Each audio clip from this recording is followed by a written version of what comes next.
illuminated sensory beings, and welcome to part 2 of the All 12 Signs video series for the Sun in Taurus. My name's Chloe and I work with card divination, astrology, and I channel energies through my body. As you can see, my hands are moving around right now. This is independent of my conscious thought. I bring all of these modalities together to help us understand the astro weather that's going around right now, how to work with that energy, clock what's coming up that might be a bit disruptive, understand that it's not personal, it's just what's going on in the skies. Take a step back, integrate, and then begin to co-create. I focus on the inner work in these videos. And this means focusing on you and the energies that you need to work with and how to understand yourself. Because the more that we understand our authentic selves, the more we shift and change our frequency. And then that in turn has an effect on our relationships, the things that happen around us, and generally the exterior world. Also, when we do the inner work, this helps bring that frequency and vibration out into the collective consciousness. So when you're working on yourself, you're working for the collective. I work with the tropical zodiac. This is based on the solstices and equinoxes rather than where the constellations are in the sky right now. It's a unifying sort of energy where we're getting in touch with the pivot points in our nature cycle for Earth. So we are linking collectively and to nature because we are nature. I work with the Hellenistic principles. This is based on Greco-Roman ideas from 2,000 years ago in terms of the astrology. And this means that I work with the whole house system. So for each sign, it represents the whole of a house. I recommend checking out your rising sign first. This will be where the astrology is linked into the houses that fall for those of you who have that sign in your first house, which is your rising sign, where your ascendant is, and then you just get an idea of what's going to show up more prominently in your life. You can also check out your sun, your moon, or any of the other signs. We have all the signs in our chart and they all represent different areas of our lives. So if you are tapping into a sign that isn't your rising sign, look to where that sign falls in your chart, the house that it's in, the themes of that house, and then apply those themes to the messages that are coming through. Take what resonates, leave what doesn't. Sometimes there are very personal messages that might not be tapping into your energy. This doesn't invalidate the rest of the message. As I said, I work with astrology to help with our mental mind, of understanding the astro weather, of how that all forms in a physical sense. The card divination is about being able to tap into the divine and see what the messages from the cosmos, from the creator energy wants to share with us. It's also using the visual representation, so you're able to tap in intuitively of how these images affect you and what may come up. And the energy work, this is about integrating these messages on the subtle energetic field or auric field, all of those things that aren't necessarily as tangible as the 3D realm that we are currently in. I just want to say a big thank you to everybody watching. I really appreciate you sharing your time and your energy with me. It means a lot. If any of the messages resonate in this video, there are the ways that you can pay it forward to push that algorithm out there. So this sense of resonation, this sense of understanding can maybe reach people who might not have even come across this channel, as it is a very new channel. So you can like the video, you can put a comment in, even if it's just an emoji. Any interaction with the channel pushes that algorithm. Watching more than one video in a row, subscribing, hello new viewers.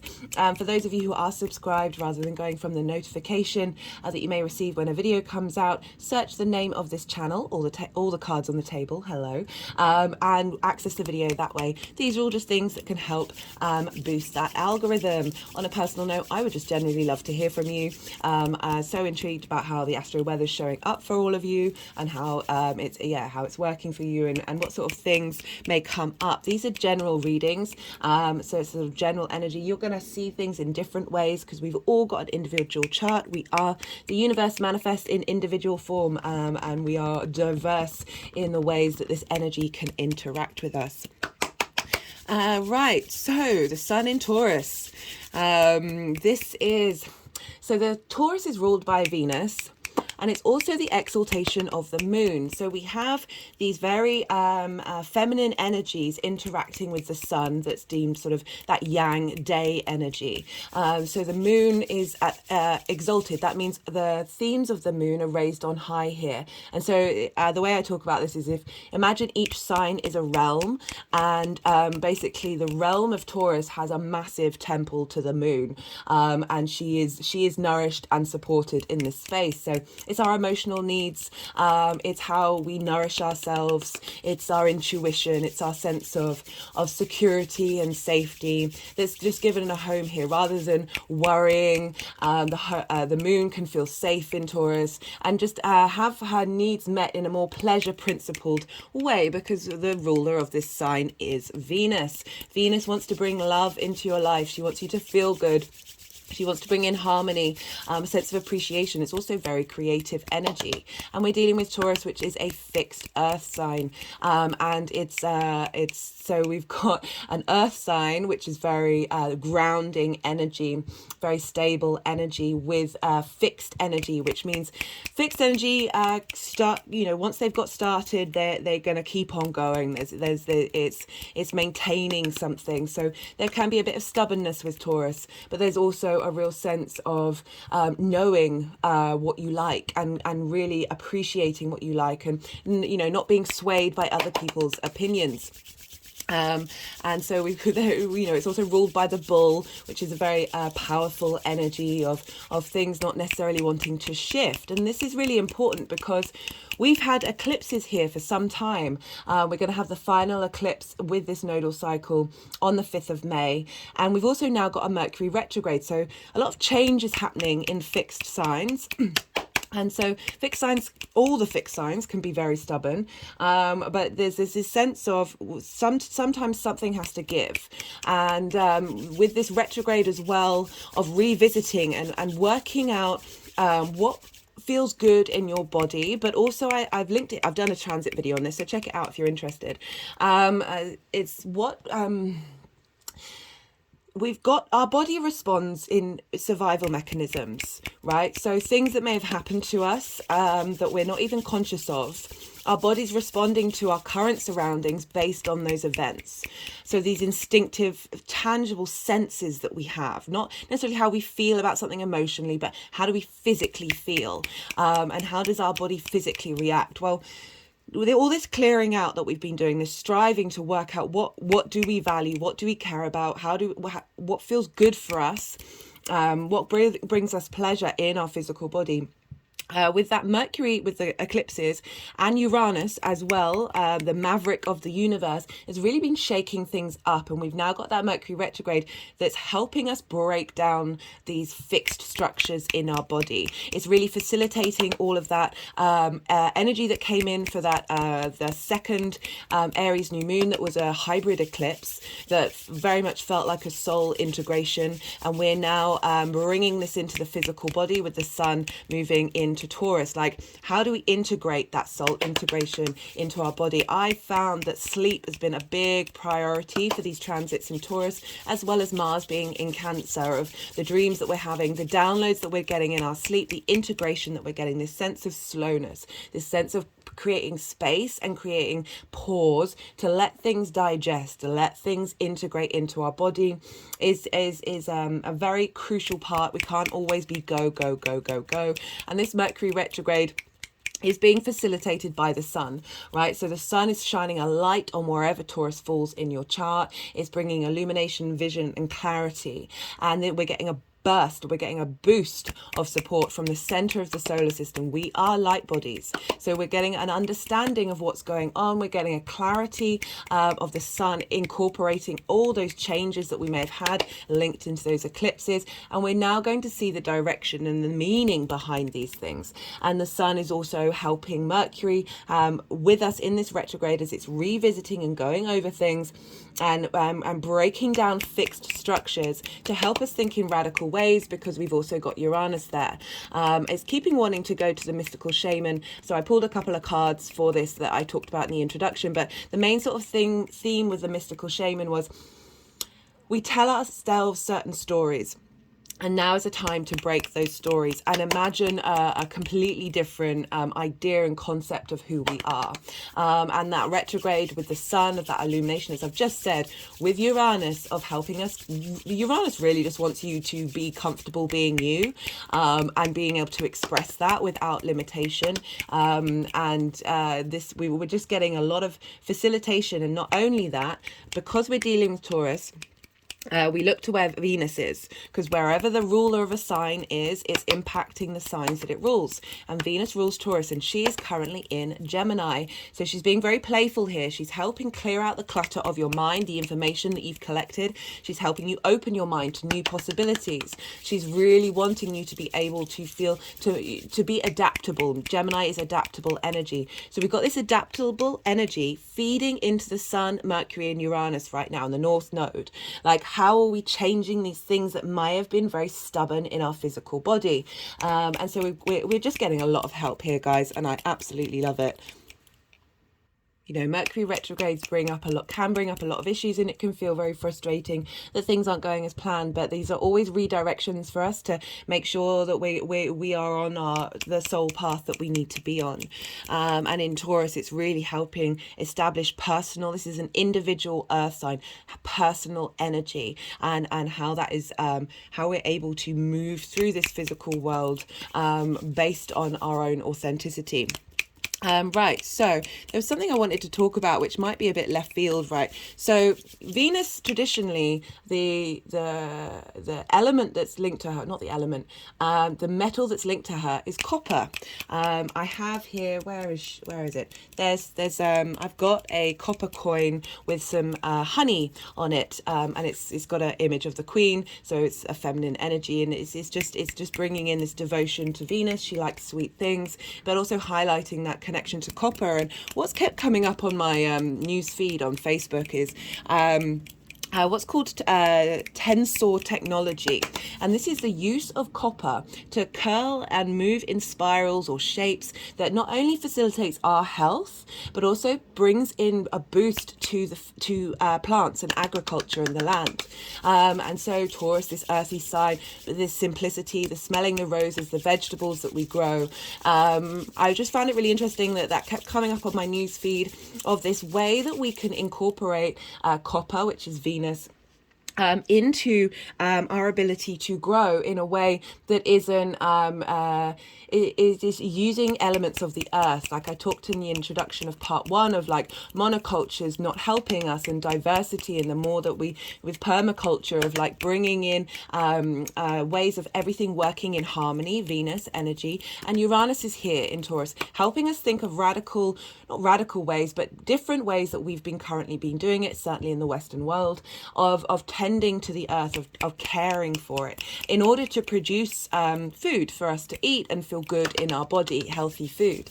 You can also, I think, like attach a piece of copper wire so it's out in the sky, and feed it in through your window, so you then receive the light from the sun, and it shifts the light energy in your room and helps heal you. You know, the chakras are all the different colors of light being refracted. So, you know, again, we're dealing with the sun, that illumination, that light, and copper coming in. How do we feel good in our physical body? And I just wanted to mention it, so you maybe go and check it out and see what that's about, because it can be used not only for us but for our homes and for our environment to help. I think it helps get pests away without, you know, putting chemicals into the earth. So just really phenomenal stuff here that's slowly building, and more people are tapping into it. And so, yeah, I just thought I wanted to share that with you guys. I also wanted to talk about the crystal that's wanted to sit with us during this Taurus season. So it's come out to play for a lot of the Taurus transits, and this is chrysocolla, and this is linked into the astrological sign of Taurus, and this is known as the goddess crystal. And I'm just going to read from this book. It's called Love is in the Earth by Melody. I always put the link to this book in the description box. It's really quite phenomenal. It's a bit pricey. It's one of the big purchases that I made a couple of years ago. But the channeling that she's done for each crystal is truly phenomenal. Right, so at the heart chakra, it can help to ease emotional heartache and to give renewed strength and balance. It further increases one's capacity to love. At the throat chakra, it can give strength. I forgot to mention Taurus rules the throat, and we've got Mercury here, and we've got Venus in Gemini, which is a Mercury ruled sign. So we're dealing with connecting to our true voice, the vibrational frequency. We all have an individual vibrational frequency, and the more that we are able to speak with our own truth, the more that frequency shifts and changes. At the throat chakra, it can give strength and balance in expression and communication. It also helps one to refrain from verbalization when silence would be beneficial to all concerned. So, I was talking about that pause. Like we've got Mars in Cancer, we've got Taurus now, the Sun in Mercury and the Sun in Taurus. These are both yin night signs. So their earth and water are bound by gravity. So there's a sense of strategy, of long-term thinking, of receptivity of things, of silence and stillness being okay. It provides for grounding while transmitting and furthering the stabilizing, balancing energies. It can help one to become attuned to the earth and can provide direction to assist one in increasing the ionization of the atmosphere.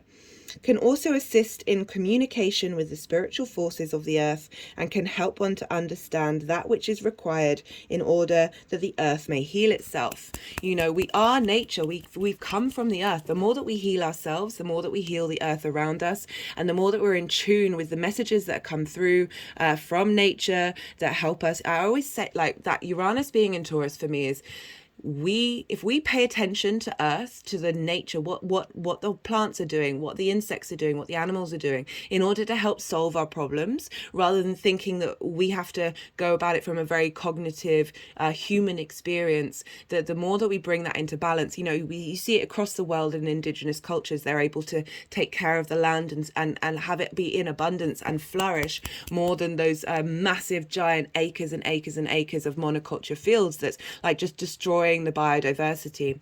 On Saturday, there was a biodiversity march done by Extinction Rebellion in London, highlighting the fact that we need that biodiversity, I talked about how we are the individual form of the universe. We are biodiverse, and the more that we are open to change the ideas that we have, change the way that we think about people. We are also all human. We are all coming from the same perspective,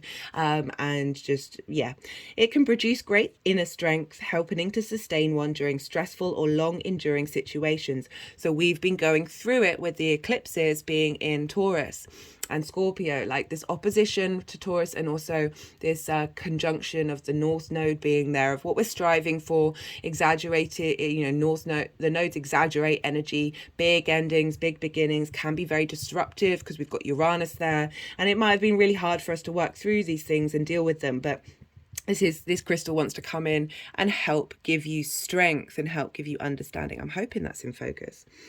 It promotes and enhances physical vitality, stimulating the innovative qualities of one character, the initiative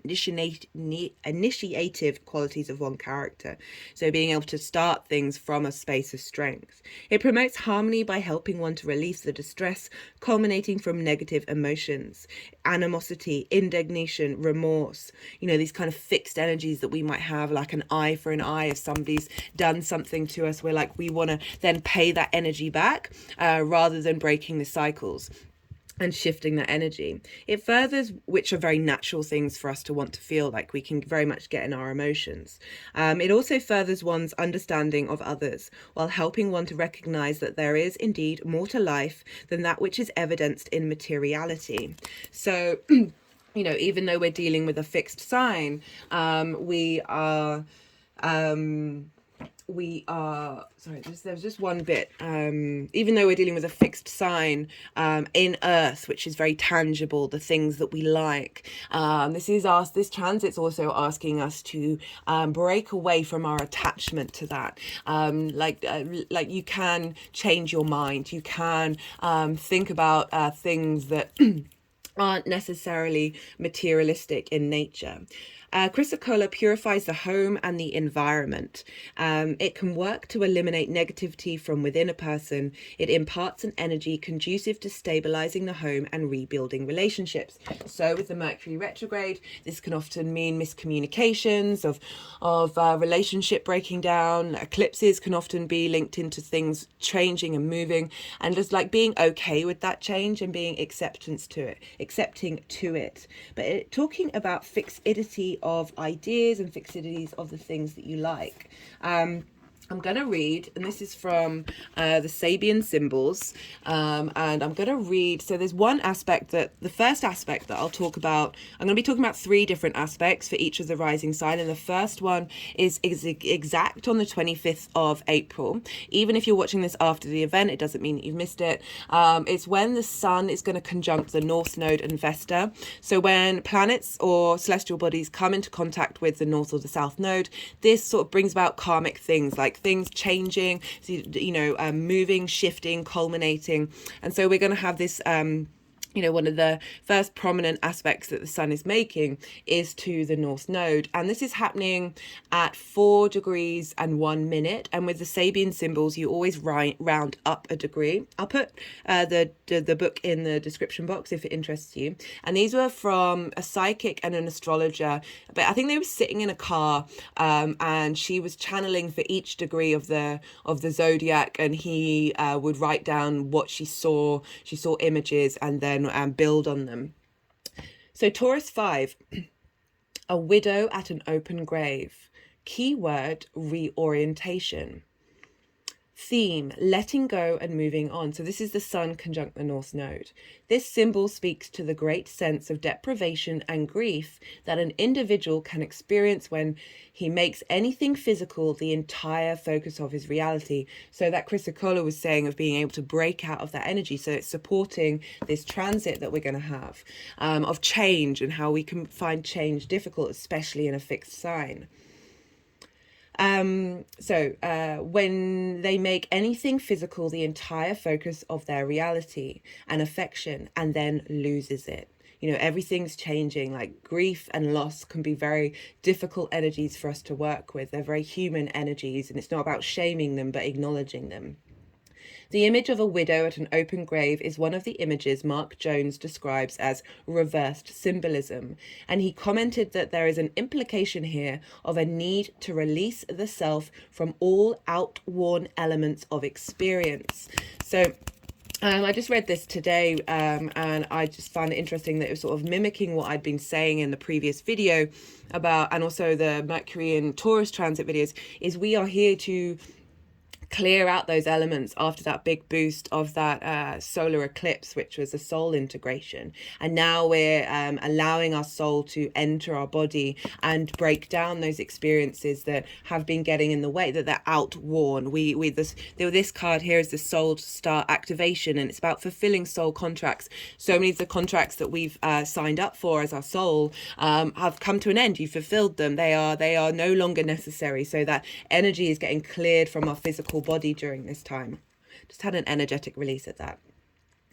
Or let go of that which is dead and gone and get on with living. The emphasis here is on the need to adjust. The individual is asked to focus on what they still have rather than on what has been lost, and to count their blessings. Positive. At its highest, this symbol represents the ability to maintain equilibrium and flexibility. So that's balance, but able to move in the face of change, material loss, disappointment, or premature endings. So particularly linked into that eclipse cycles, like things may have come to an end that you're like, oh no, but I needed that in my life, and the eclipses have gone, I'm sorry, but you really didn't. And this is going to take a while to adjust, but it's all for your greater good. Negative, pessimism, discouragement, and feelings of helplessness or lack of self-confidence. So these things may come up during this time, but the sun is really shining a light on this ability to see clearly about the reality of a situation and how you feel in your body. Today, so this is about, like, if this is at this degree on that day, the accent is on refocusing, transition, and change. Refocusing, so that vision of that clarity of like finding the understanding of where you need to refocus refocus with this North Node conjunction of where you're headed, of getting an illumination of the direction that we're moving in. It's time to let go of what once was and take notice of new opportunities that lie at hand. Life is what you make of it. So that's kind of like, you know, I'm reminded of some of the difficult cards that there are in the tarot, like the Four of Cups, the Five of Cups, you know, the Five of Swords, of just not being able to let go of things, of keeping in a certain direction with energy and not being open to change, like holding on to spaces of thinking, of recreating of past events and past patternings, that shifting that frequency and realizing now in the moment you have the capacity to make life what you want of it, by changing those frequencies and changing those patterns. Opportunity, your greatest advantage lies in looking ahead to the future. Take stock of your skills and talents and all, you know, looking to the future. The North Node is very much where we're headed. Take stock of your skills and talents and all the resources around you. You may have overlooked something that you can use. So something may come to light with that Sun conjunct the North Node that you might have missed out on. Risk. Guard against letting disappointment get you down. Fretting over what has been lost can prevent you from recognizing that new opportunity. So this is a really small thing that happened to me yesterday when I was recording the first part, that my phone needed a system update. And when it does that and I'm recording, it stops the video. And when the video is broken up, this means I've got to upload it to YouTube, download it onto my laptop, do editing, and then that has to piece it together and then re-upload it, make sure it's in high definition, essentially adding on like 24 hours, well, not, that's probably an exaggeration, but adding on like a lot of time. And I was angry. I was like, God damn, Mercury retrograde, this is there's so much to do. But I sat with that feeling, let it move through me. It felt intense. Like sometimes those feelings, that rage, that frustration, can feel really good in a really strange way, but then let it move through me. And then I was like, right, just get on with your life, just keep going. Like this energy isn't going to help you be able to do the things that you feel good about and that you want to do. So letting go of that disappointment and sort of reorientating myself and changing direction. Oh, funny that. So I just saw stepping stones, reorientation. Oh, honestly, I hadn't seen that. Adjustment, reorganization, reassignment, transition, change, loss, disappointment, release, letting go. So it's a culmination of these eclipses, both being new moons and full moons. So changes, culminations and endings. And the sun is coming and helping us move through and understand everything that's happened. Right, I've just got a couple of examples of people who have these aspects, and while I'm talking about them, I'm going to shuffle some cards to see what wants to come out collectively for us for this Sun in Taurus transit. Now we've got so some of these I've mentioned before in previous videos, and most of these are definitely Sun and Uranus in the same sign, because you know Taurus hasn't been the same with Uranus being there. It's very maverick energy. And Sigmund Freud had the Sun, Uranus, Mercury, as well as Pluto all in Taurus. And he had this in the 7th house of our one-to-one relationships. So he was very, he no matter what you think of Sigmund Freud, he came up with a very radical new way of looking into the human psyche. And he was very much focused on the physicality of things, of sex, our relationships to the people around us, of the things that we crave and we desire. And that can very much be a Taurian energy of that physicality, that physical senses of the tangible world, the things that we get pleasure from, the things that we feel desire towards. But again, I'm really highlighting this sort of maverick energy coming through, but there was also a stubbornness to Freud. Oh, hello, Sun. There's also a stubbornness to Freud, but it's being able to hold space for being stubborn, but also open to changing your mind. Like you know, you can still have preferences, you can still know what it is that you like, but I always find like every day's a school day, and the more that we're open to change, as much as that may be difficult, the more that we are able to move in this world. Barbara Streisand also had Sun, Uranus and Mercury in Taurus, and she, as well as Saturn, and she's an incredibly radical woman for her age. You know, before Barbara Streisand, really, women weren't considered to be directors. They weren't allowed to be creative. They were more the female lead. She also wasn't stereotypically pretty in the way that the movie industry wanted her to be. And she was really firm in what she wanted to do. She wanted to direct her own films, and she did, and she eventually, like, she kept going and she kept pushing against the industry. And if you haven't seen any of her films, I really recommend it for the lighting alone, the visual of it, how our senses feel about something. The lighting is just absolutely stunning. And so the fact that she's got the sun there, a Uranus of being a very different kind of person, and really sticking to her guns. Uranus wants you to stick to your guns. I mean, I should think of a different phrase than sticking to your guns. But the sense of like determination, and keep going and keep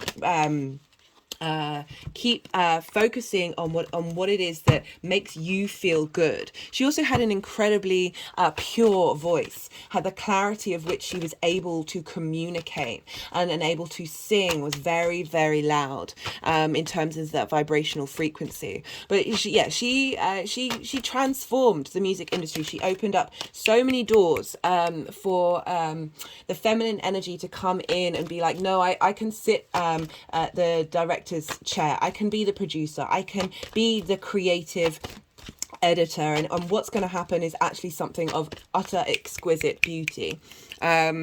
She also, a lot of her feminine figures were very non-conventional, and facilitating that ability to hold space for that and put it into the public sphere. Jack Nicholson also had the Sun, Uranus, and Mercury in Taurus. Very maverick individual, very much himself. He very sort of his ability to communicate in strange ways, in different ways, and people being open to that while still being charming, right? So Taurus is ruled by Venus. There's charm here. There's ease here. There's a sense of, despite it, you know, being very sort of, I am, you know, I know what I am and I know what I like not being able to move with a bit of grace. Right. So Jane Brodie. Jane Brodie she was called the High Priestess of Health. And she wrote for the New York Times for years, and she focused on science and nutrition, and she essentially brought a lot of information to the public, like that they might not have thought about, and helped people think in a different way about how to take care of the body, how to take care of the food that you're putting into your body, and do it in you know, you've got the science there. You know, Uranus is often linked into science of unique ways of thinking about things, of eureka moments, of being able to shift the norm and shift a fixed idea, because, you know, the scientific principle, if applied properly, is this is what we've discovered now, this is how we think it works now, but we are open to change.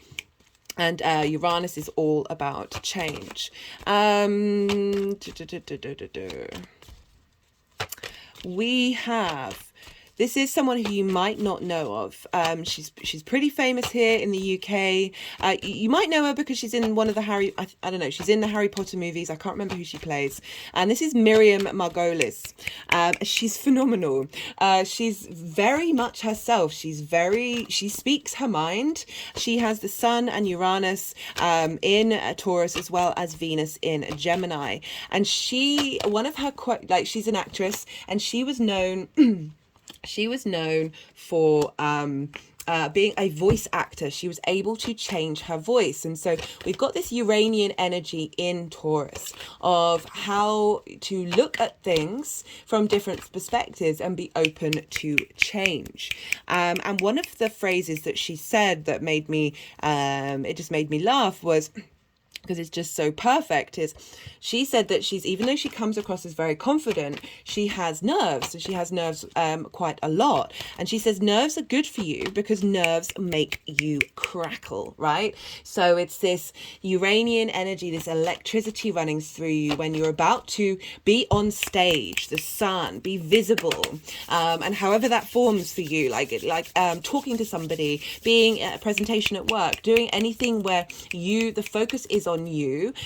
There's this nervous energy that she gets, and she says she really likes it because it makes her crackle, and how that gives us this vibration of excitement and change and being able to interact with the world in a unique way. And I just thought that was really appropriate.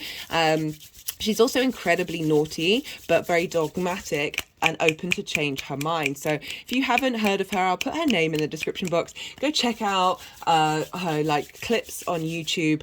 She speaks her mind. She is not bothered, and she's just very much herself. And again, it's that uniqueness of Uranus, of really wanting you to be your authentic self, and that with the linked into the sun of how you're seen is now being more authentically you. But the sun moving into Taurus, like you're more comfortable in who you are, but with this other energy that we've got going on with Venus in Gemini, Mercury retrograde, and Uranus, like we are still open to change, to shift, and understand that the version of who we are in our physical 3D form has changed because of that eclipse. Like we're bringing in new energy that we're now integrating, and we're open to it. So the cards that have come out, we've got can you see? Yeah, we've got the Five of Wands. This is chaotic energy of things not quite getting going. We've got anxiety. I feel like this is linked into the eclipses that we've had, the potential disruption of Uranus,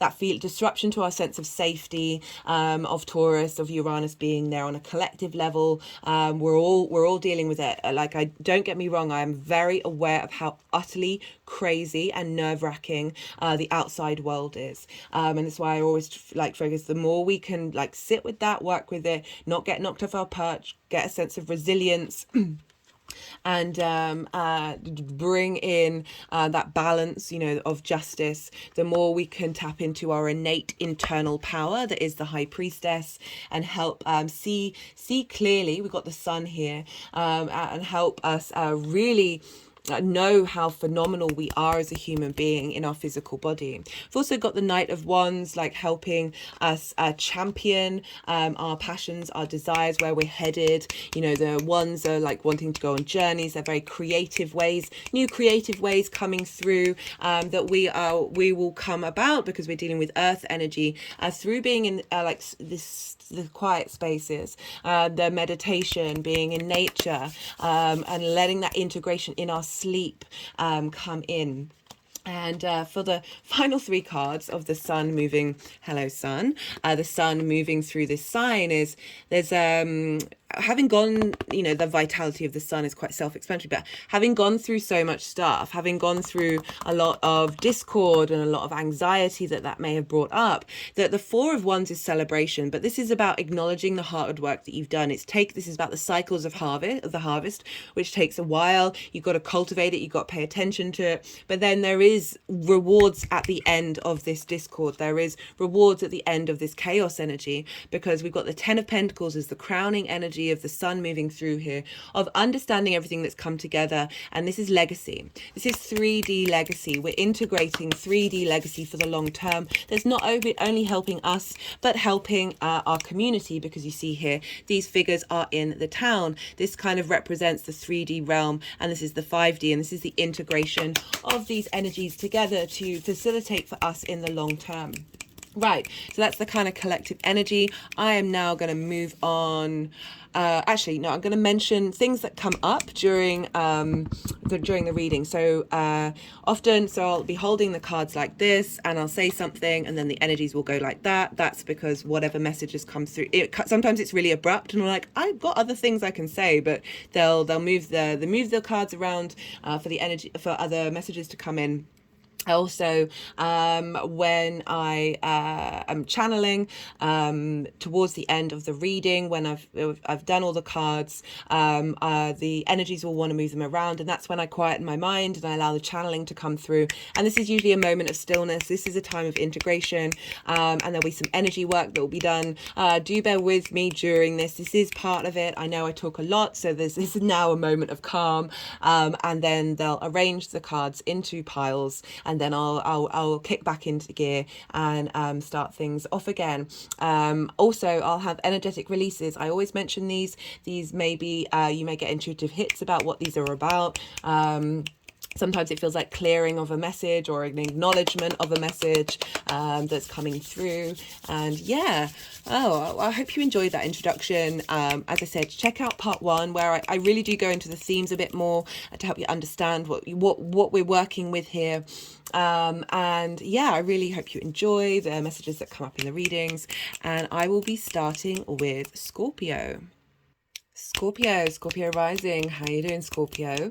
For those of you just tapping into the Scorpio energy, look to where Scorpio falls in your chart, the house that it's in, the themes of that house, and apply those themes to the messages that comes through. It'll be essentially as if Scorpio for you in your chart has moved to the first house. But for Scorpio rising, goodness me, Scorpio, you and Taurus, you've been going through it. We're coming to the end soon, guys. Don't worry. And this transit of the sun moving through Taurus for you is opposite your Scorpion sign. So this can feel like things are out of balance. Like you can, with oppositions, our aim is to bring things into harmony, but you can be like leaning from one energy to the other. And with those eclipses, like feeling battered all over the place. But this is for Scorpio rising. This is in your 7th house. This is the house of other. It's opposite the house of self, where your rising sign is, and it's to do with intimate relationships.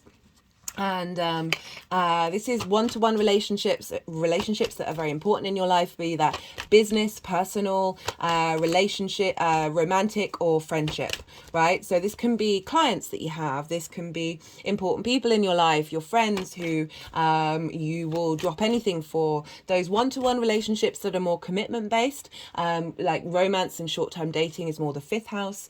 And just however that falls up, that can be a business partner that's that you're engaged with. It's also linked into contracts. So you've got a lot going on in Taurus. You've had Uranus moving there through a while, shifting your understanding of what it is that you need in your relationships, or bringing radical, unique people into your life who are very much themselves. And, you know, that transit's really facilitating the fact that you've had the South Node in Scorpio, which is where you've been refining yourself. The 1st house is how you embody your sun or your moon in your actions and your deeds. It's how other people see you, and you may have gone a bit inward. You're working out who you are, working out how you want your actions to be, what's important to you, really purifying that. Uranus is like been showing you in your one-to-one relationships, like giving support of you being able to be your authentic self by bringing people into your life who match that frequency. It's also changing your ideas of relationships, what's important to you, what's actually authentic to your needs rather than trauma responses. We've also had eclipses there. So you've had the North Node there, where you've been focusing on your one-to-one relationships and what it is that you need, what's important to you, striving for things, bringing things into balance. There may have been some big endings and changes with friends, with business partners, with romantic partners, or your idea of romance, and just generally like shaking that up. And because we're dealing with this in the 7th house, this is an angular house. Angular houses are the 1st, 4th, 7th, and 10th, and these are the pivot points of our chart. They're very powerful energy. So a lot going on. Now you've got a Mercury retrograde. So I've done a Mercury retrograde video, so check it out if you're interested. And this is about going over and revisiting what they mean to you. How do you feel in your body when it comes to your one-to-one relationships? As I said, this is also about contracts. And one of the things with Mercury retrograde is things being revisited and going over in terms of communication. And that can form many different ways, but particularly because that's the Page of Pentacles, I think the Knight of Wands, and the Five of Pentacles. So we see if they want to come through. That hello, Paige. Because we're dealing with the seventh house of contracts, that marriage was a contract, a commitment. That this might be that contracts have been revisited and going over. Like there are those things, but. The sun, what does the sun mean in this sign? I've been talking about everything else, but it all plays into the sun's journey moving through this sign because these are big things that we're dealing with. The sun, this is your focus now. You're focusing on this area. And the sun is the center of the solar system. It is our direction. It is the clarity, the vision that we have. It is the commanding point, the life giver of our universe. And now that life giver is in your one-to-one relationship. So you're now getting a lot of clarity and vitality and inspiration about all those topics that I've just talked about in terms of the eclipse cycle of Uranus and now the Mercury retrograde, that it's helping shine a light on where you're headed and the direction that you're going on. Your focus is there, you're prioritizing that, and it's opposing you, Scorpio, right? So this is about bringing a sense of balance between you and how you embody yourself and those one-to-one relationships and that sense of other. Like how do we get this in harmony with one another? The sun is very vital. It's very it's life-giving. It wants to bring support and nourishment, and by doing so it's allowing that focus to be there so you can understand what it is that you need from those one-to-one relationships. And getting grounded with it, getting clear in it. Got Mars in Cancer as well at the moment. Just making me think of that because of this sextile between Mars and the Sun that will come up. That our emotional, like how we feel in our physical body based on our emotional response mechanisms, and that coming into a really grounded space of rather than instinctive trauma blocks coming in that are impacting our dynamics with our one-to-one relationships. We're now bringing this authenticity, bringing this reality in, this grounded, this pleasure sense from a sense of commitment. Right, so that's what's going on with the sun in Taurus. Now, because we're dealing with Taurus, we look to Venus because Venus rules Taurus, and Venus is currently in Gemini in your 8th house, and this is the give and take between you and the outside world, you with the universe, you with the 3D realm, you with your intimate relationships. Like, how does that dynamic work in reality? Like that, the time, money, things, intimacy. It's also a house linked into inheritance, cosmic or 3D. It's also linked into taxes and things like that. Like it's big money rather than how you make your money. Venus is moving through there, helping smooth over Mars's journey. She's being very playful. There's a sense of ease. There's an ability to change your mind and work through things, but she's also wanting to bring in harmony. So what's going on in that 8th house of that give and take between you and other relationships? So that give and take, you may give too much, take too much. Things may be out of balance based on previous relationship involvements. Your idea of you and the outside world, like this sense of scarcity, the sense of not getting what you need and not being supported, like the Five of Pentacles. It can be very much a thing with that what we need to work through. That card did nearly come out of the deck. That Venus is helping you shift that understanding. She really is clearing that out. I've done a Venus transit, so check that out if you're interested. And so the themes of that, of what's important to you, how do you value that give and take? How are you bringing harmony to that? How are you thinking creatively and bringing in new ideas and leveling up that area of your life? And that is feeding into your one-to-one relationship. So again, it's helping the sun understand not only what kind of relationship relationships you want to bring in, but also the dynamic of those relationships, the dynamic of that. And you've got the sun and Venus, like they want to help you out. The sun's shining light, and Venus is getting that sense of pleasure, like helping you feel good in your one-to-one relationships, helping you bring in benefits from the outside world that feed into those relationships, feed into that contractual element, whether that's business, personal, or romantic. Right, she's then going to move into Cancer for the latter half. What did I say? Now, what did I say? That 5, that was with the page. I was talking about that. She's going to move into Cancer for the latter half of this transit. So the energy of the sun is going to shift gears.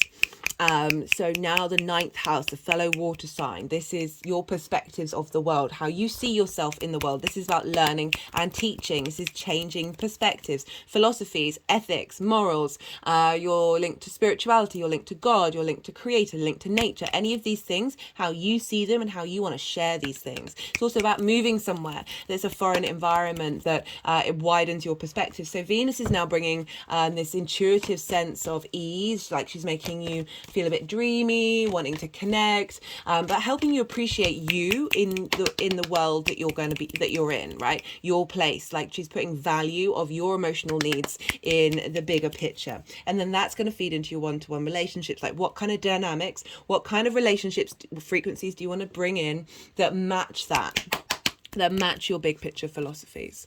So that's what's going on with Venus affecting the sun in Taurus.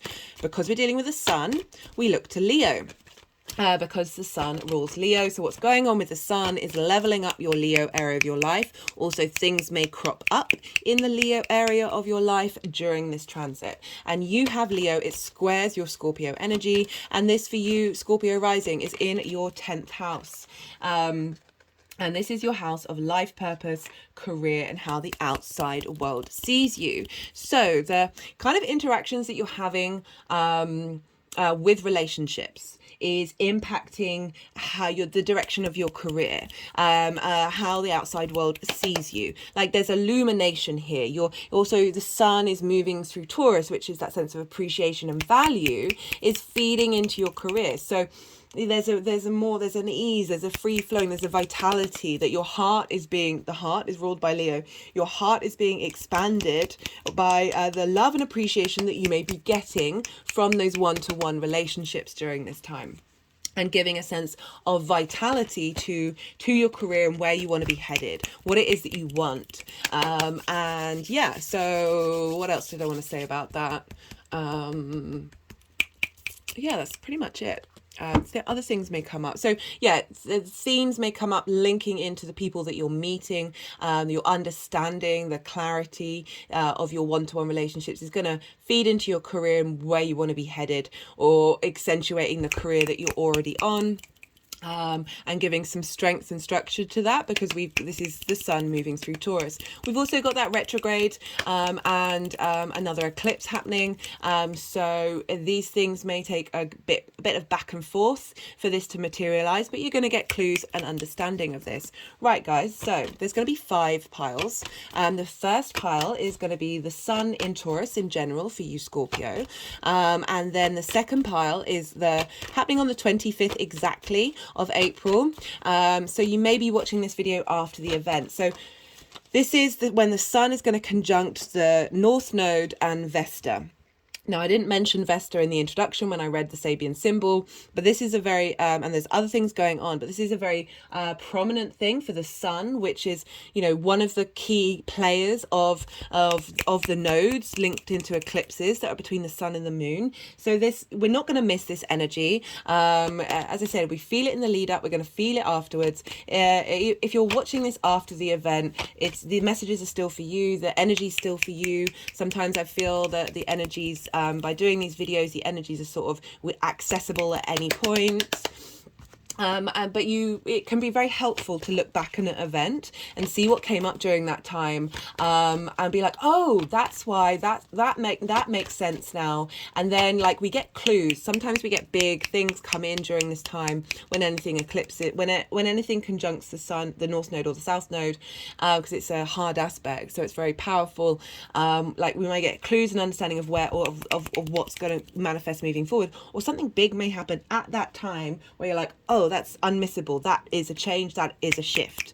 It's all going to depend on your chart, and yeah, it's all very personal to you. But I just wanted to let you know that's what's sort of going on in the lead up. Sort of feeling it now, and we're going to feel it later on. I had meant to do these videos earlier, but just things just have.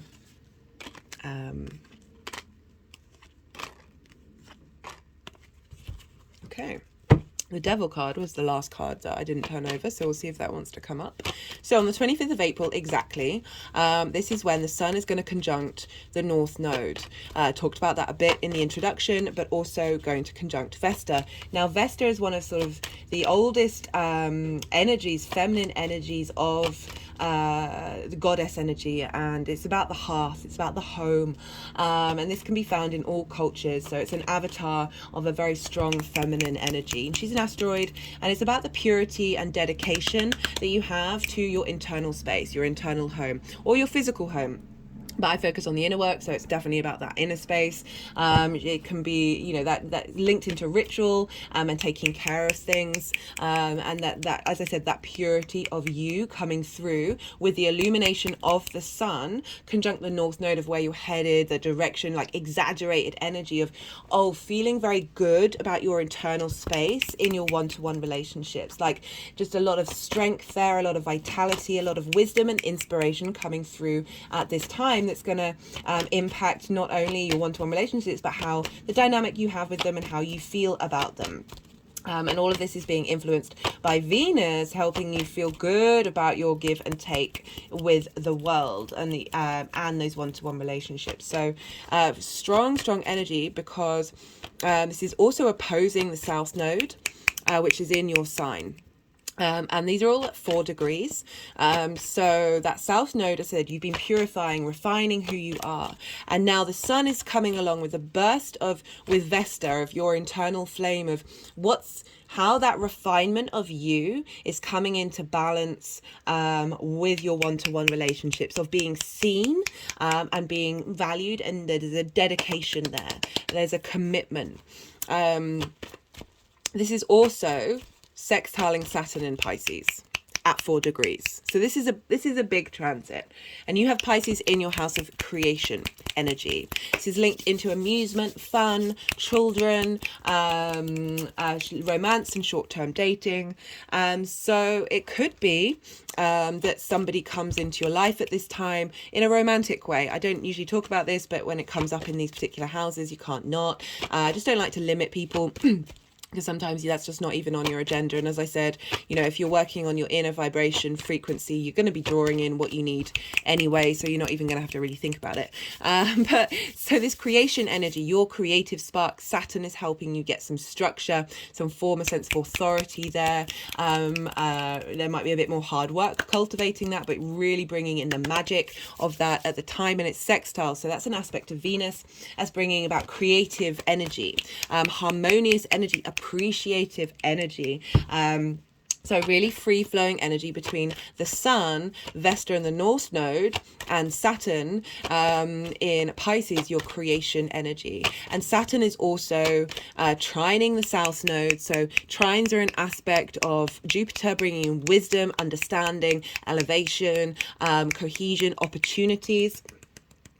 And so that's with you, how you embody yourself. So the wisdom and the longevity of Saturn, of your creative energy, is feeding into you, and like really helping you understand your own authority when it comes to your creative spark.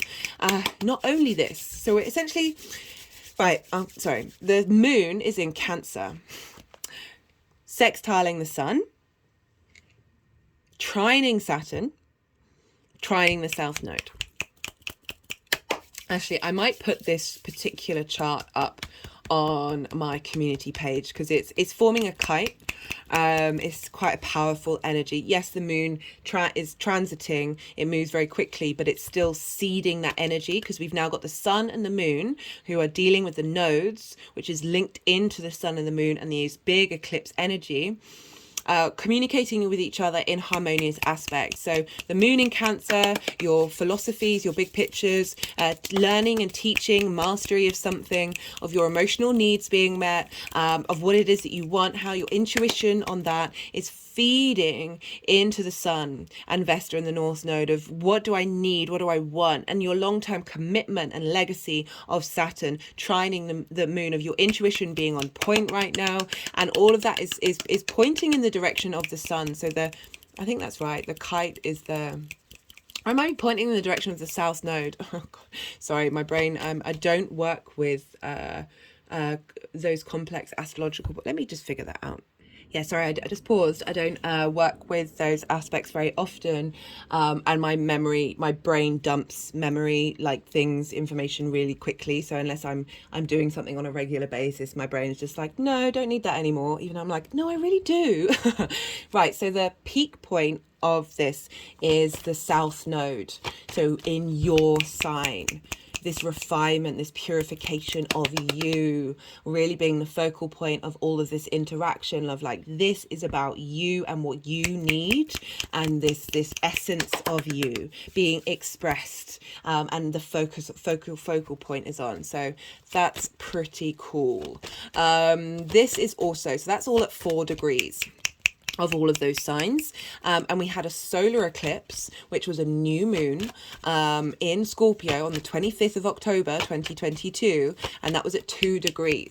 So this is still in close proximity to that activation point of that eclipse, that was starting a new beginning and understanding you, understanding how you want to embody yourself. So now we've got a real boost of all this energy feeding into you, going, here is part of that journey, here's that growth that you've been doing, here is now where you're moving forward, like getting you to acknowledge the hard work that you've been doing. Sometimes we forget so easily that we are transformed, we are different, because we're so hard on ourselves. Just saw the King of Swords, so we'll see if that wants to come out. The third pile and the second aspect is on the 1st or 2nd of May, depending on where you live. And this is when the sun is going to conjunct Mercury when it's at the midway point of its retrograde. This is called a Cazimi. And Cazimis are when any celestial body comes into exact conjunction with the sun, and the sun provides wisdom and illumination, and clarity and understanding, like messages come through during this time. This is a real shift in gear. I talk about this a lot more in the Mercury Retrograde series, and the cards, I've pulled cards for this already, but for Mercury. And this is when Mercury moves from being the evening star to the morning star. So we're still going to be in retrograde. This is the midpoint, but now we're sort of looking to the future rather than revisiting the old. And the sun is not only that, but the sun is receiving all of the information that Mercury's been working out and figuring out in your body. And now you're going to get some illumination and understanding of where this retrograde is headed. So yeah, great energy coming through, and that is happening a couple of days before the final eclipse that we're going to have in the Taurus Scorpio axis, and this is a full moon in Scorpio, which is a lunar eclipse on the 5th of May. So the nodes are going to move into Aries and Libra. We are going to have a eclipse in Scorpio, the new moon, later on in the year, but that is going to be an out of nodes sign. So this is the final eclipse for this cycle. So this is a culmination, this is a full moon of the journey of you. And I just wanted to let you know that the sun is going to get the information from Mercury and then move into that eclipse and really be able to bring that into sort of a quicker culmination, actually. And then Mercury is going to be able to do add on that and bring in more and more different energy that might not have been accessible, because now we've got this culmination energy, this eclipse energy of shift and change, and now the frequency is going to move in Mercury. It's going to activate a different level. Oh, okay, and then a couple of days after that, on the 7th of May, this is when Venus is going to move into Cancer. Right, so I know this is a lot of information. This is all going to go in the description box, so you can check it out, and because it's a lot. And then you can then maybe write it down in your journal and see what comes up for you during the time. The final aspect, the fourth pile, is happening on the 9th of May. And this is the conjunction. This is another Cazimi. And this is with the Sun and Uranus at 18 degrees. So this is big maverick energy. You know, I always talk about Uranus in terms of the physical planet. Its axis is horizontal rather than vertical compared to the rest of the planets in the solar system. Its moons are in retrograde, and its north pole points towards the sun. So I always say, like, people are like, oh, Uranus is really disruptive, it's not here to help us out. It's north pole. It's like the magnetic field of Uranus is focused into the sun. Like, when these two come together, this is like the sun is shining a light on your authentic self and helping you feel clarity and understanding on who you are, how you physically feel in your body in that area of your life, and be able to shine really brightly. This is a time of messages coming through, wisdom coming through, very maverick eureka moments, being seeded energetically, whether it's conscious or not, and just getting a real sort of a beautiful sense of support at this time. From understanding, right, so Uranus has been moving through Taurus for a while. It's still only at 18 degrees. It's got another 12 degrees to go. It'll be there for I can't remember the exact date when it's leaving. That the sun moving through here is then helping the sun have understanding of what Uranus has been doing, and therefore you have understanding. And then it's going to go its cycle round, and then it will hit Uranus again, and it'll be like, okay, where we're at, what are we doing? There's like a real transference of energy between these two bodies. Just want to let you know, like, on the last couple of days of this transit, Mercury on the 14th or 15th, so either 6 or 5 days, no, 7 or 5 days from the end of this transit, Mercury's going to go direct. So all of this that I've been talking about, Mercury's been retrograde. So we're still, even though Mercury's moving into a morning star, we're still revisiting, we're still going over things, frustrations, things not necessarily quite getting going. And now from this time, we're able to move forward. We're able to bring that communication all together, that clarity. And this on the 16th of May, Jupiter's going to move into Taurus. So this is like a big boost of like action, of like manifestation coming in, a sense of abundance, a sense of wisdom and understanding being imparted into Taurus, of like the growth, the expansion of your one-to-one relationships, this ease. Maybe someone comes into your life with Jupiter. I will be doing a separate transit video that brings clarity and brings understanding and brings opportunities come in. So that's all happening like at the end of this transit. The final pile is for how these energies are going to integrate and move forward in this area of your life. Like, these are the energies that are seeding in and transforming your new dynamic. Often I find, like, sometimes if you're looking at the astrology and like, oh, something should happen today, and it doesn't in the way that you think it is, or you don't even notice what it is. I find like the next day, so did I say the King of Swords? Did I say that I saw the King of Swords? Well, I did. That I find that I'll go to sleep and then I'll wake up the next morning and just something has shifted. And very much because we've got Mars in Cancer, which is our actions in the sign of the moon, our dreams, sleep. We've got Mercury and the Sun in Taurus, our physical body, slowing down, integrating sleep. For me, for these transits, is very important. So things might not show up that you're like, oh, well, this energy is supposed to be this. It's like you might not notice it. It might be happening on the very subtle body energy in very ways that aren't necessarily consciously tangible, but they're still going on. Like, there's stuff going on in our body that we're not aware of, but it's still going on, right? So yeah, I just wanted to sort of bring that in because that's certainly something that I've been experiencing lately.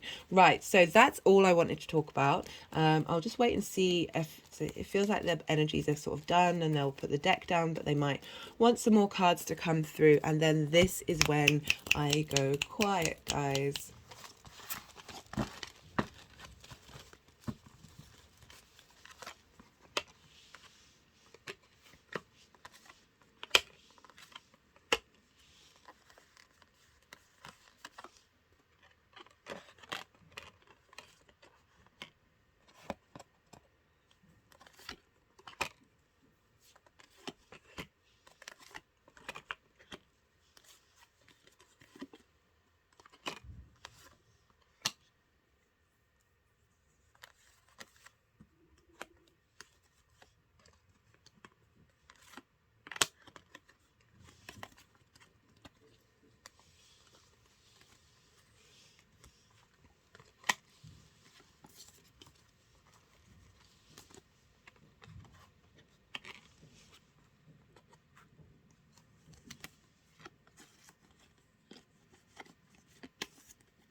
Right, so this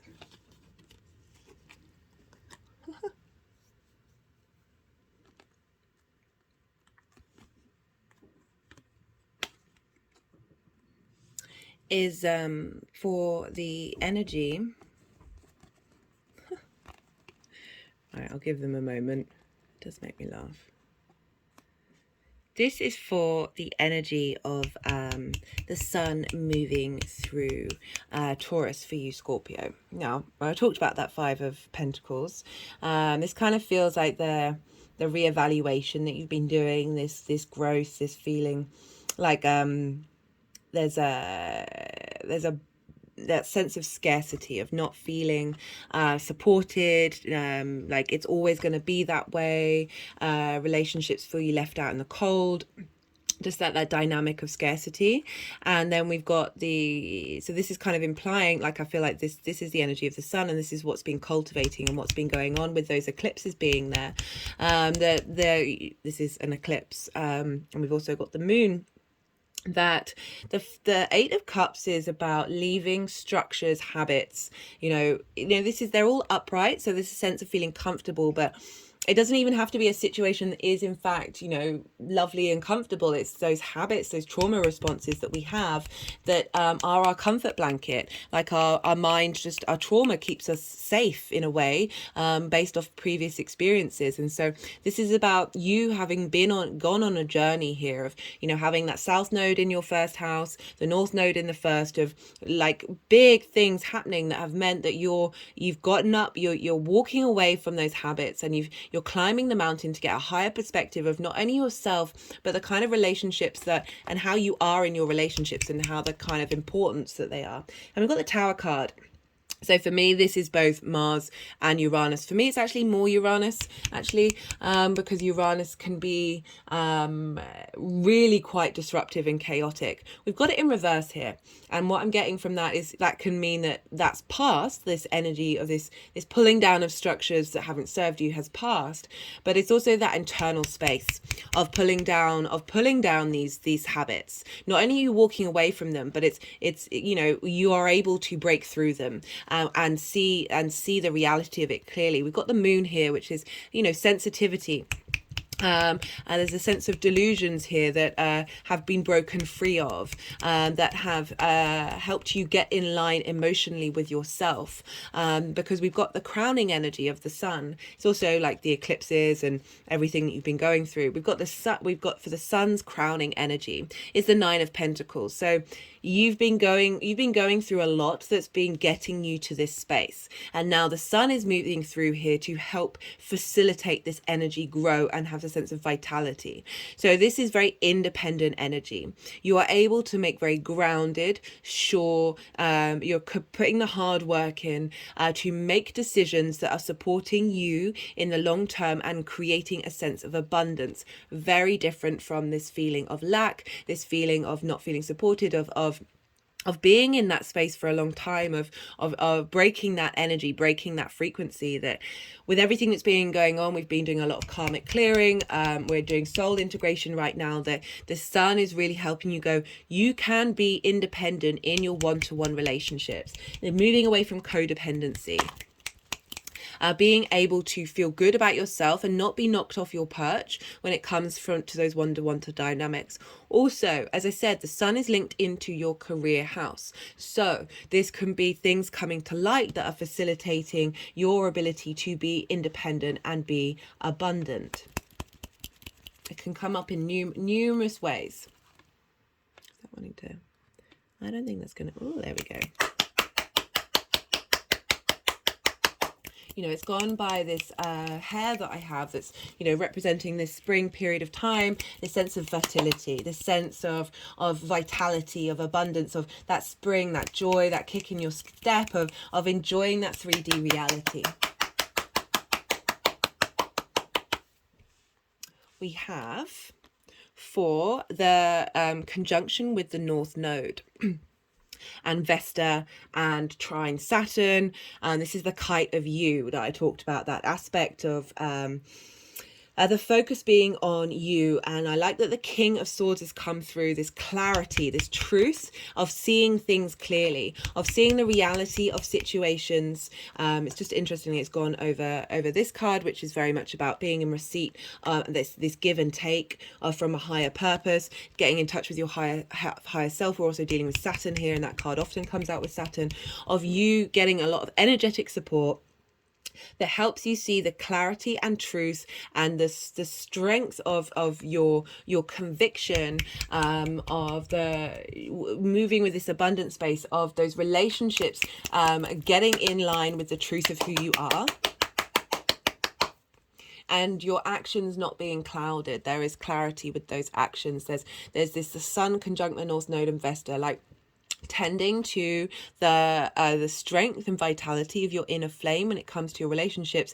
But the King is very sure of themselves. They know what they're doing. There isn't, again, we're moving away from that codependent energy that maybe for some of you, I mean, we have all of it, we have it. We've been told love, intimacy, connection, very closeness is the fundamental thing. I mean, yes, it is. It's very important in our lives, but the more that we claw at it and work and want it, the less it's actually helping you. And this is, you know, you're very much the strength and understanding of who you are.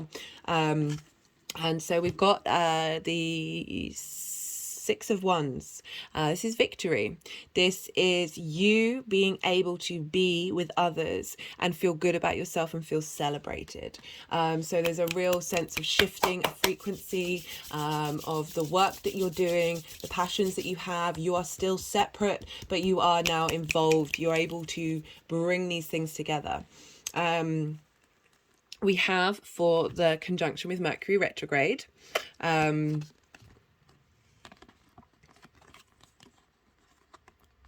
so we've got the Page of Pentacles, very much Mercury in Taurus. We've got the Hermit card. So it really highlighting that revisiting retrograde phase that we're in. We're going inward, we're seeking inner wisdom, really questioning the dynamic that we have in our one-to-one relationships, questioning and understanding what's important to us in order for us to be comfortable being our individual selves with these dynamics of bringing, of this, you know, with the Hermit, it's also about teaching and studying. And this is about being able to share your wisdom, but I feel like it's cultivating that ability to do so, like allowing you to understand the wisdom that you have, the truth that you have. They're quite determined for this to stay there, but it's up against these two. Oh, I meant to talk about the lichen. These two sticks. Right, so then we've got the conjunction with the Sun. So we've got the Page of Pentacles, which is the heralding and a new way of feeling in your physical body when it comes to your one-to-one relationships. This is also because we're dealing with the Sun, and Sun dealing with your career house, heralding in a new job, a new opportunity coming in. And the Ace of Wands is the other side of it. It's like a new passionate way of engaging with those one-to-one relationships that is giving you very creative energy, creative strength for a personal level, because it keeps going back to that. The focus of this is you, this Nine of Cups. Maybe if you've got a tarot deck, get the Nine of Cups out during this transit and focus on what that means of you being making the right decisions for you, and not overextending in your one-to-one relationships. Like this is not being swayed, definitely getting that, not being swayed with that King of Wands there, and the Hermits is very much by themselves, again, very individual energy coming through of like it doesn't mean that you don't want these relationships. It doesn't mean that these aren't a priority to you, but it's really allowing you to be you in this space. For the conjunction with Uranus, we've got one card, and this is the Six of Pentacles. So this is bringing things into balance, bringing this give and take relationship into balance. There's a sense of opportunities, a sense of it's, you know, it's an earth sign, it's pentacles, it's work, health, routines, but it's also that Uranus, if there's any limiting beliefs in you that are, you know, you got that, it follows the Five of Pentacles. So this is moving away from that scarcity to being open to receive and realizing that there's a shift in frequency.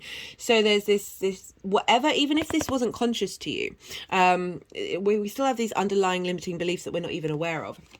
that this card is coming in and bringing that into balance, and opening up that space of not extending one way or the other, of giving too much or taking too much, but of things being open. There's an opening up here of a different way of thinking, because we've got that Uranus conjunct the sun. So there's a sense of feeling supported from the universe. And I think this came out while I was talking about that conjunction. Like, you're getting a lot of help here to change the frequency and then change your embodiment. So this is the energies manifesting, cultivating, in this area of your life, bringing in these energies. So we've got the King and Queen of Pentacles. This could be a commitment of a relationship coming in, because we do have the King and Queen. But this is, in terms of the inner work, it's finding balance. You're able to cultivate a sense of abundance. You look here, there's the cycles of nature, of really being sure of who you are and what it is that you're doing, and feeling grounded in both the feminine and masculine energy within you. We all have that. It's not gender specific. We also have the spirit of us. And so interestingly, we've got the Three of Pentacles, which is the Holy Trinity. 3 is the magic number of that being in your own power, being in your own strength, interesting, we've got the 3, 6 and 9. And I think it was Tesla who talked about the power of those 3 numbers. So 9 is a multiple of 3. So it's a 3 times 3. Love this journey for you guys. Actually, that's beautiful. So this is the mastery card. This is knowing your mastery, inner mastery. This is knowing your worth. And being able to collaborate with others on that foundation without feeling second guessing yourself or feeling vulnerable. You know your stuff. You're interacting with vibrations that have different things to offer. You're creating something beautiful and long lasting. So really moving away from this scarcity. It's just wanting to go to the foot. My feet are now wiggling. That might be specific to some of you. I mean, Pisces is the feet, and that's where Saturn is, but that stability beneath your feet is being strengthened, and in fact you're on a higher level here.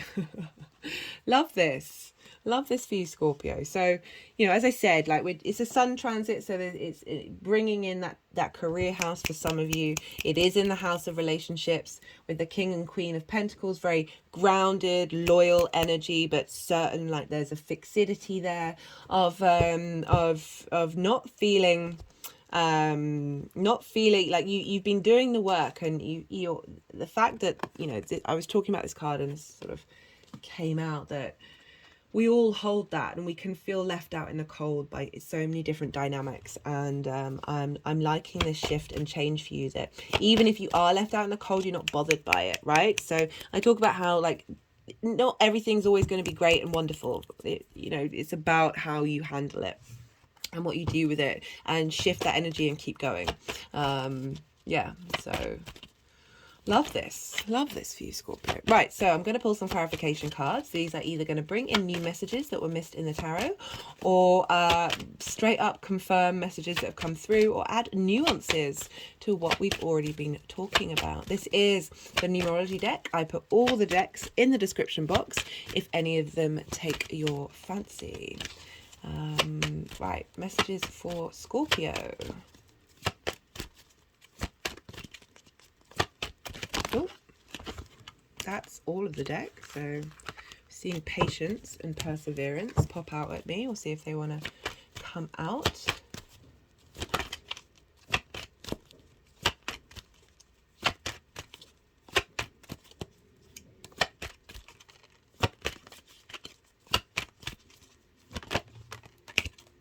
Spirituality. So this is anything.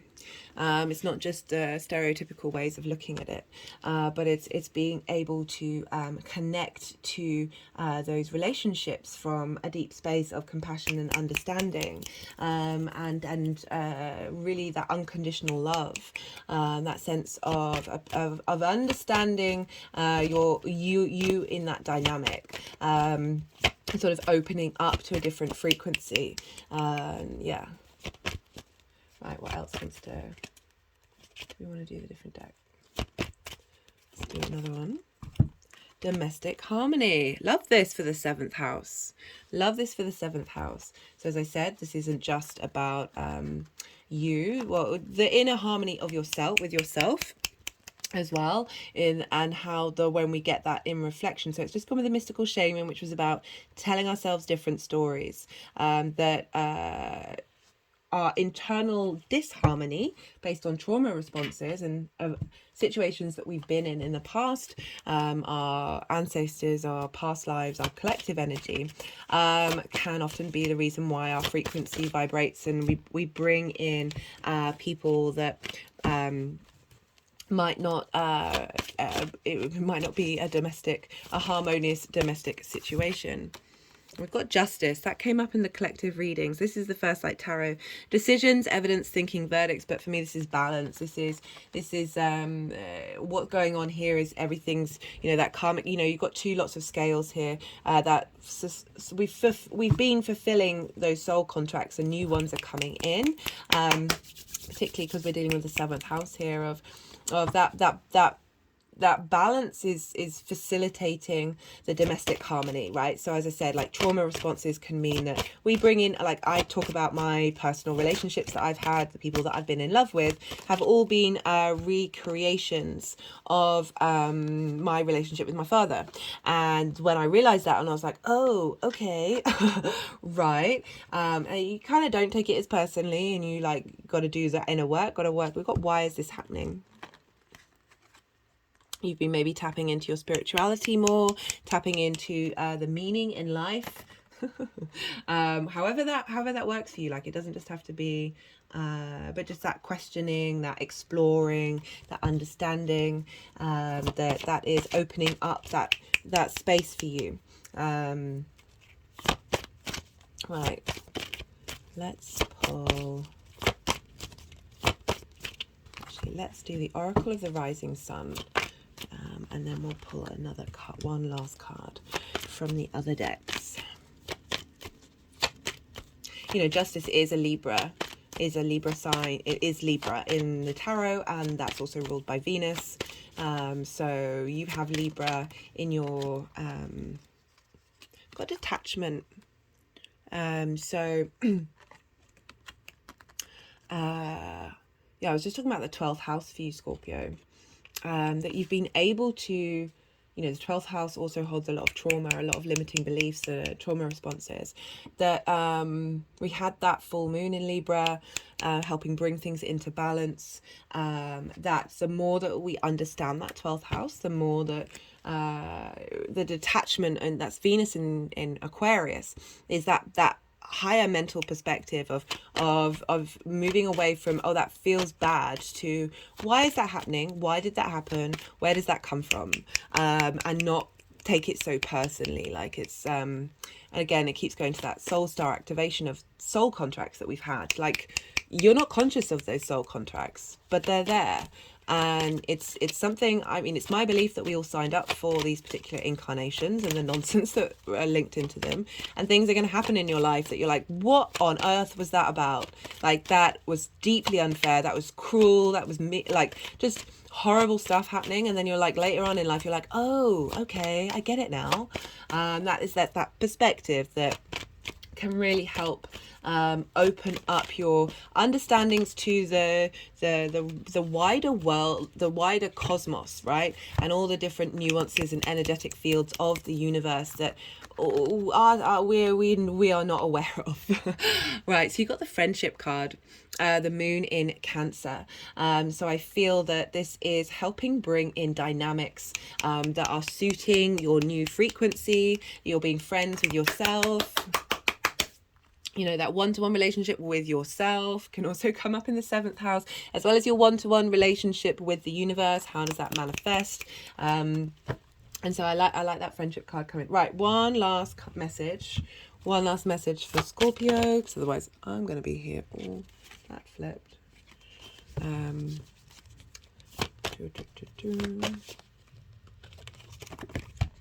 Soul identity, family. Again, so that's shifting. This is the reality of your soul identity, Scorpio. I'm going to leave it at that. I hope this resonated. I'd love to hear from you. Thank you so much for sharing your time with me. Be good to yourself, Scorpio. Be good to those around you. And most importantly, be well until we meet again, guys. Libra rising. How you doing, Libra? For those of you just tapping into the Libra energy, look to where Libra falls into your chart, the house that it's in, the themes of that house, and apply those themes to the messages that are coming through. It's kind of as if your Libra energy has now moved to the first house. But for Libra rising, you have this Sun in Taurus transit happening in your 8th house. This, so Taurus for you is in conjunct your Libra energy. This is when they traditionally don't have things in common, like really straightforward things in common. Like Libra is a air sign. It's cardinal, so starting things. It's a yang day sign, so more action based. And Taurus is a fixed earth sign, so this is about, and also a yin and night sign. So as I said, don't traditionally have things in common. In conjunct, it's like you're having a conversation with someone, and they may be maybe a bit frustrating at the beginning, maybe some mixed messages, a bit frustrating, and it's more about finding unique ways of really understanding that all these energies do in fact have things in common. It's just different perspectives, and you can come up with like maverick new ways of getting these things to work together.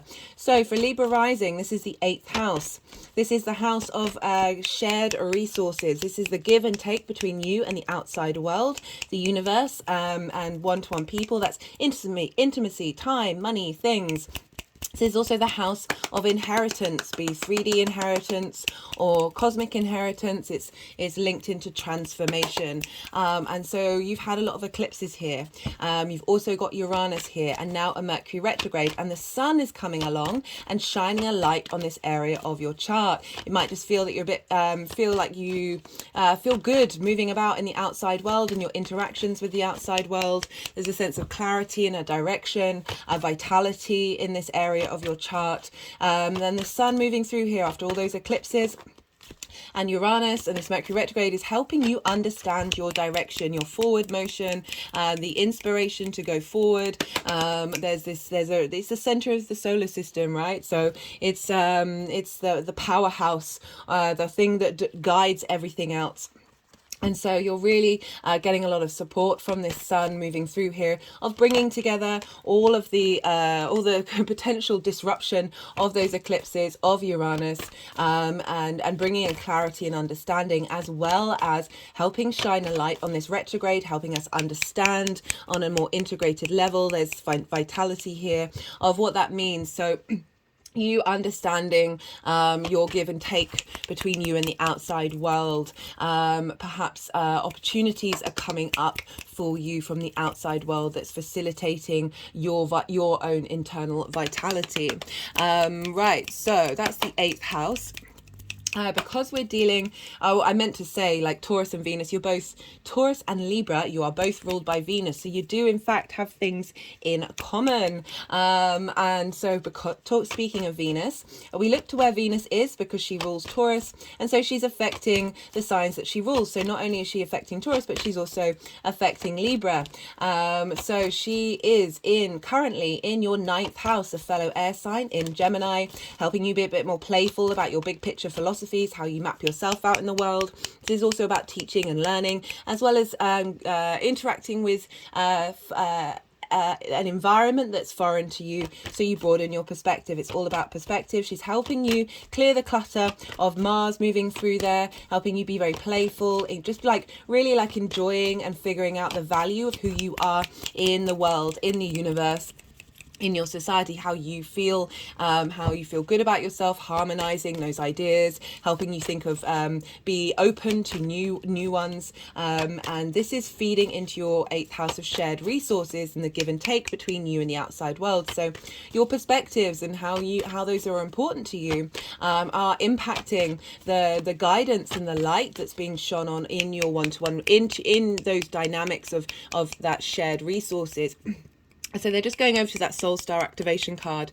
You know, it's really highlighting that we've cleared out a lot of soul contracts that we've completed, and it's bringing in new frequencies, new vibrations. And so you know, the 8th house can also be like feelings of scarcity, of not feeling supported by the outside world, and this is shifting and changing for us all. She's also then going to move into Cancer. So Cancer squares your Libra energy. This is in your 10th house of your career. So there'll be a shift in gear during this transit, and I'll let you know when that happens when I'm talking about the different aspects for this particular transit video.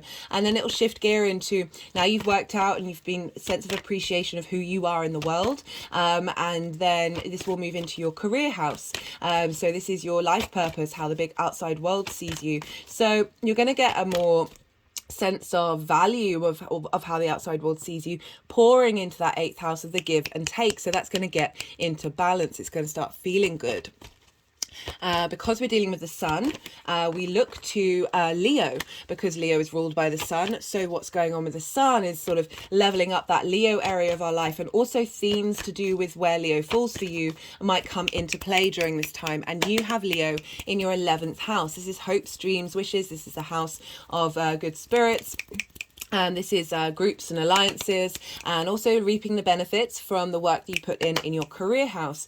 So this give and take between you and the outside world might have benefits that facilitate your hopes and dreams, bring in groups and alliances that match this new dynamic that's being forged with the sun moving through there, that clarity of all those changes with those eclipses, what you've been striving for with that North Node.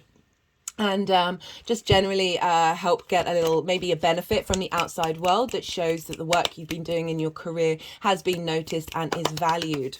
So that's the kind of general energy for you, Libra, for this transit. Right, they're going to be 5 piles. The first pile is the general energy of the sun moving through Taurus, and so yeah, that's the sort of the main kind of crowning energy that the sun is bringing into this transit. The second pile, which is the first of 3 aspects that I'm going to be pulling cards for, is happening on the 25th of April. This is a conjunction between the sun and the North Node, which I talked about in the introduction, as well as with Vesta. So for those of you who might be, that's the Two of Swords, just seen. For those of you, hello sun. For those of you, that's the first time the sun's actually come up in this deck. So I think it's come up in the First Light Tarot in this reading. So love this for you. What was I saying? This is for those of you watching after the event. You're not missing this. We're dealing with a conjunction with the North Node, with the sun, right? So the nodes are linked into the sun and the moon, and their cycle from one another. And so when we have the sun or the moon hitting the North or South Node, this is, you know, changes. This is illumination to where you're headed. And they're kind of, we're not going to miss them. They're very sort of big energy, karmic energy. And so like, we feel it in the lead up and we'll feel it afterwards, but on this particular day things may come through at this time. As I said, the messages, you're not missing them, the energy, you're not missing it by watching this afterwards, but it's also really helpful with to have hindsight. That's there we go, really helpful to have hindsight. Okay, that just wanted to go with the soul contract card, or clearing those contracts out, of feeling a bit battered. Anyway, I'll talk about that more when anyway, what was I saying? It can really help, really be helpful having gone through that experience and seeing what comes up at this time, these big changes that might have happened, or little subtle clues of the direction that you're headed in, of going, oh, that happened then, and then you have a bit of more hindsight and you can integrate these energies further. So just wanted to make that short, clear, because I'm a bit, I always like to wait a couple of days before doing these transit videos to get a sense and feel of what this energy feels like. Right, so Sun conjunction with the North Node and Vesta. So Vesta is an asteroid, and she represents the sort of inner harmony, the inner domestic space. There's a sense of purity and dedication. She's linked into ritual. So this is about your inner flame being visible to the outside world. right? And you dedicating the strengths of who you are, that internal space, and getting that in alignment with the give and take with the outside world. And this is happening at 4 degrees of Taurus. And the reason why I mention the degrees is because we also have a sextile with Saturn in Pisces of your work, health, and routine. So Saturn's moving through there, giving you structure to your work, structure to your routines and health. And because we're dealing with the outside world here, that it just really feels, and there's other reasons why, that this is kind of potentially linked into your career and how you look at your work and what's important to you, that whether you've been overworking and overgiving or taking too much, like it's all coming into balance here. And so that's a sextile with the Sun and the North Node and Vesta. And that's an aspect of Venus wanting to be in creative energy, very free-flowing energy, a sense of value and appreciation in your work from the outside world, feeding into how you're seen, how you're viewed, and getting a lot of support come back in towards you. This is also opposing the South Node in Scorpio, which is in your second house of your resources. So you've really been refining that area of your life, distilling it, purifying it. And we've got this aspect of now with that refinement, the sun is shining a light on where you're headed, having done all that hard work. And not only that, but we've got the moon in Cancer in your 10th house of life, purpose and career. And this will be a quick transit, but it will be at 4 degrees. And so it will be seeding this energy of your emotional needs when it comes to your career. And that is that moon is sextiling the sun. So we've got the moon and the sun, which deals with those eclipses with the nodes. So the moon is sextiling the sun and the North Node. Where do you want to be headed? What kind of visibility do you want? And in that shared resource, how do your needs want to be nourished in terms of that give and take, and getting a lot of support here. So this is all focusing on the South Node, because this is called a kite in a kite aspect. What did I say? I said I saw that. And this is the focus of you and your resources, how you make your money, how you value yourself, how you manifest the things that you care about. So this is really highlighting that this is getting a boost with all of this energy coming together. This is also activating a solar eclipse that we had on the 25th of October 2022 in Scorpio. So this was a new moon, and that was at 2 degrees. So we're dealing with 4 degrees with all of these other things. So it's 2 degrees out, it's still activating that, and that was a new beginning in how you value yourself, Libra. So you've been working on that, you've been figuring that out, figuring out new ways of how to manifest and bring income into your life. And this is getting a boost here now we're getting support from the outside world come in to help facilitate that new beginning that you've been on. On the third pile, on the 1st or 2nd of May, depending on where you live, we are going to have the Sun conjunct Mercury, and this is the midpoint of Mercury's retrograde. So all during this time, Mercury's revisiting and going over things. Maybe things haven't been manifesting, you're having to go over and understand what sort of benefits are coming in. You're reintegrating and breaking down stories that your physical body feels in terms of that give and take in the outside world. And now the sun is coming into conjunction, and this is called a Cazimi. And Cazimis are when they're exactly conjunct the sun, any celestial body, and then they receive a great deal of wisdom and support from the sun, a sense of vitality. I have already pulled cards for this for the Mercury in Taurus transit video, and this is when Mercury, and I talk about it in a lot more detail, and those cards was focused more on the Mercury side of it. This is when Mercury turns from being the evening star, which is strategy, planning, looking to the past, to being the morning star, where you're still revisiting, you're still in that retrograde phase, it's the midpoint, but now you're looking to the future. And so what's the sun getting from this? The sun is getting all that information from Mercury of that retrograde. And this is happening just before. So on the 5th of May, we're getting a full moon eclipse in Scorpio. And this is the final eclipse with the nodes being in Scorpio and Taurus. And that's so the sun, which will be part of that eclipse, is getting all this download of clarity and understanding of what this retrograde means. And then we're moving into that final eclipse, that culmination. And with that culmination, we've processed so much more than we would have done. And now that energy is going to change that vibrational frequency, and we're then bringing in energy from that, your resources, how you value yourself, on a higher frequency, because we're dealing with the sun here and the information that it's gleaned from Mercury at that midway point. 2 days after this, the sun, Venus will, so this has all been about your higher perspectives, how you see yourself in the world, and how you value yourself in that space. So you're getting a lot of strength from Venus during this time.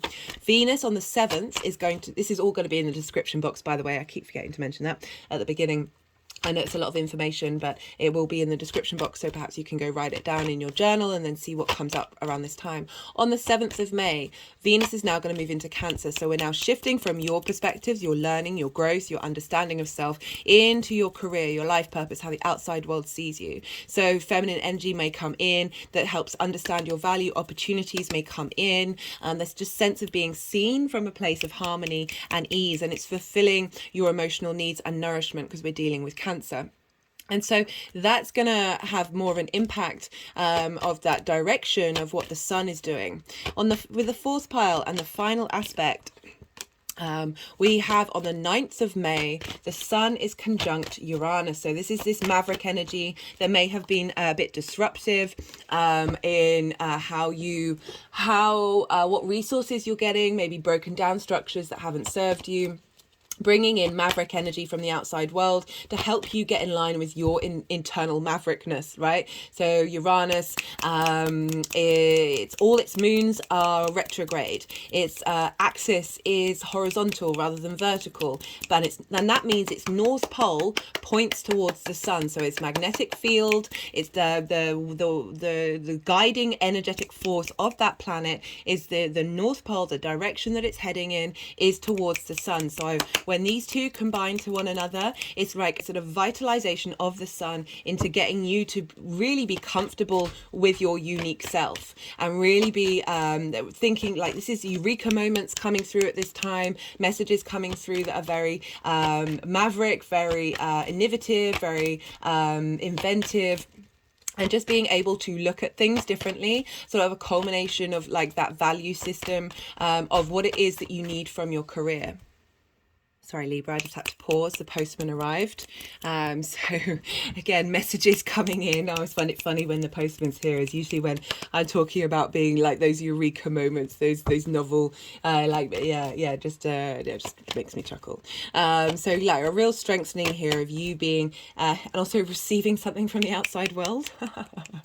It just made me laugh. Right. So, I just want to let you know that like towards the end of this sun transit, we're going to have Mercury go direct. So on the 14th or 15th of May, depending on where you live, so everything that I've just talked about, Mercury still retrograde. This is still revisiting and going over. This is still getting more depth and understanding, breaking down structures, as I said, of how our physical body forms stories and changing those things.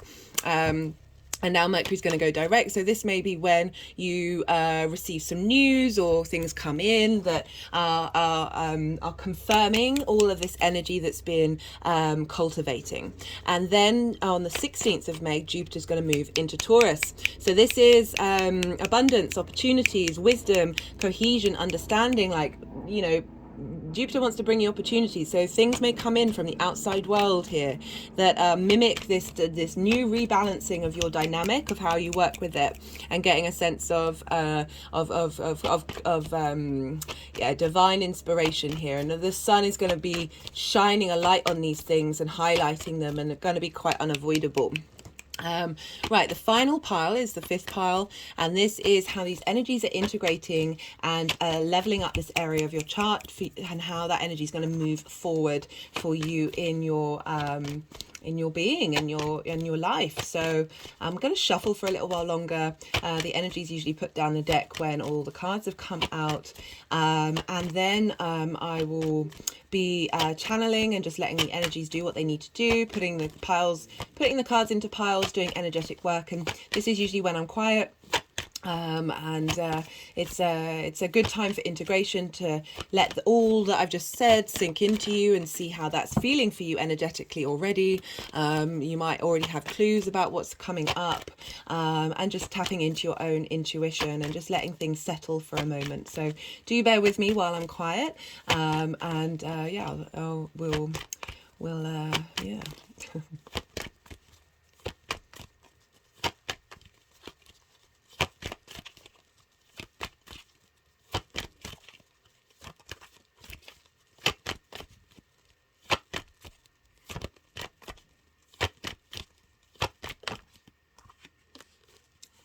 There's the Taurus card.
Oh, potent energy just wanted to come out then.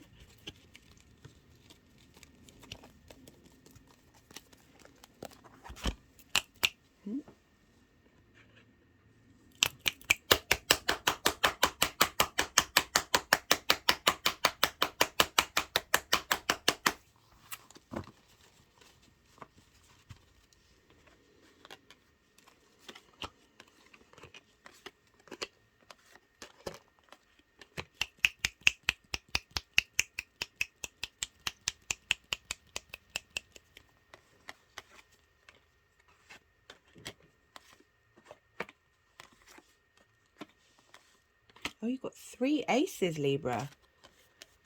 Blimey.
So we have the energy of the sun moving through Taurus.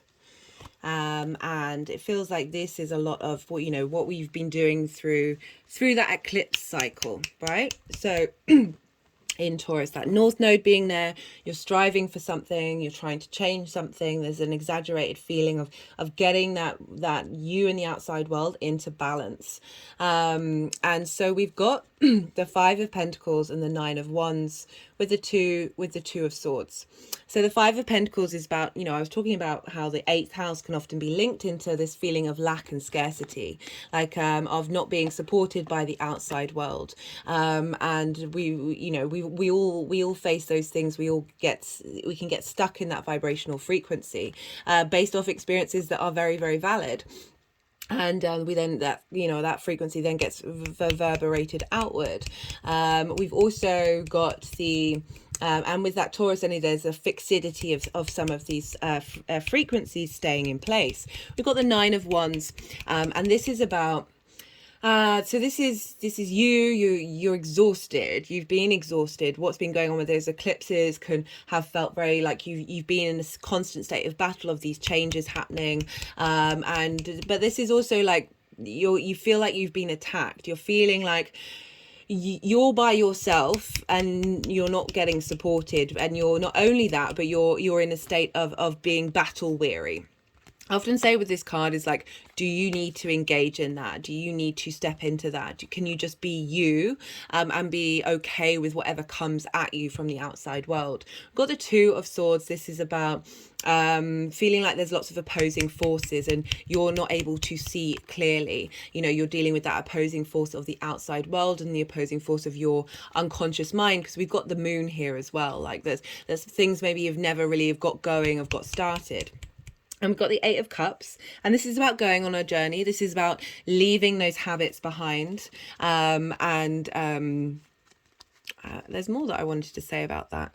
And we've got that. So you've got, okay, so they're putting it with it is making me say that these two are combined, right? So these are the energies that you've been working with. So the Eight of Cups is, these are habits that we form that may feel comfortable, but they don't actually serve us. And this is about going on a journey to get a higher perspective. We've also got an eclipse here, and really understand you from that higher perspective and get to know yourself and that dynamic with you and the outside world. And we got the Two of Wands, which is things have been taking time. This is manifestation, but getting the lay of the land of this journey that you've been on, of that exploration of moving away from these spaces. And like there's a restlessness as well of wanting to go and explore, wanting the outside world to open up to you. But this is long-term manifestation, because when we understand these things, we understand these structures, the things that are comfortable for us, the more that we can break out of those and start a new journey. We've got for the crowning energy of the sun moving through Taurus, we've got the Six of Wands. This is the victory card. This is being celebrated for the actions that you're taking, you know, rather than feeling like you're being attacked or depleted. You're supported. This figure is about to go and have a massive feast, but it's dealing with the outside world as well, because you've got the crowd here of again being supported, being facilitated, being celebrated. And the light, the sun and the light of the sun, the vitality and the clarity and wisdom of that sun is helping you feel this and embody this.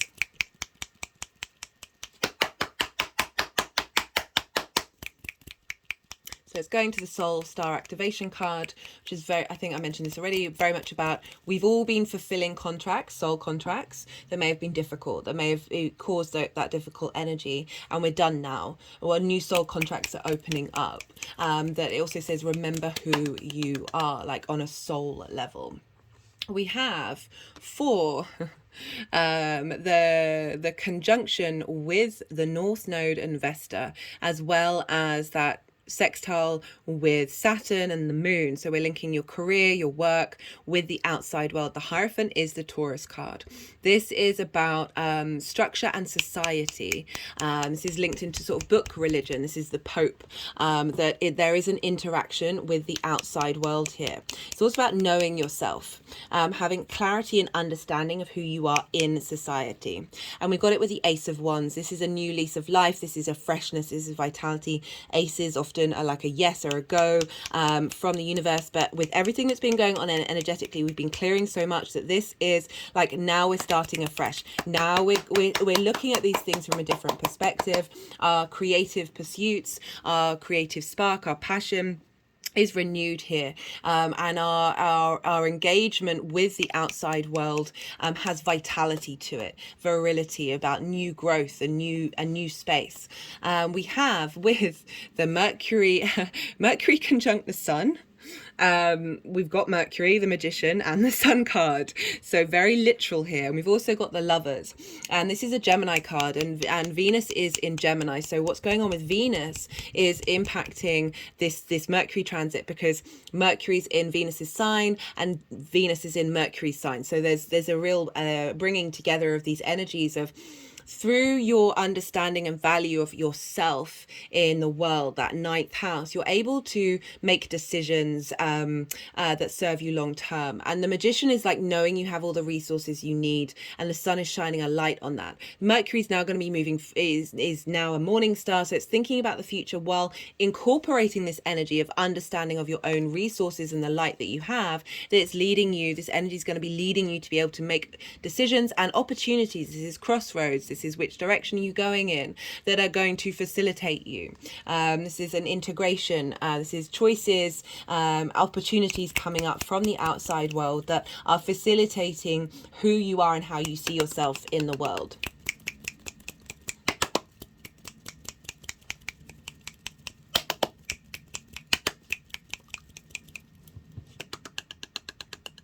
You know, being the Lovers card, it can also be somebody from the outside world coming into your life that matches your philosophies, and you're getting strength and support from them. This is for the conjunction with Uranus, so this maverick energy coming in, and this is the second of 3 aces that you have. So you're really getting, there's a freshness here, there's a reboot, and I love this for you, Libra, because the nodes are going to be moving into your sign, into your first house, where you'll be refining yourself and focusing like what it is that you need from your one-to-one relationships.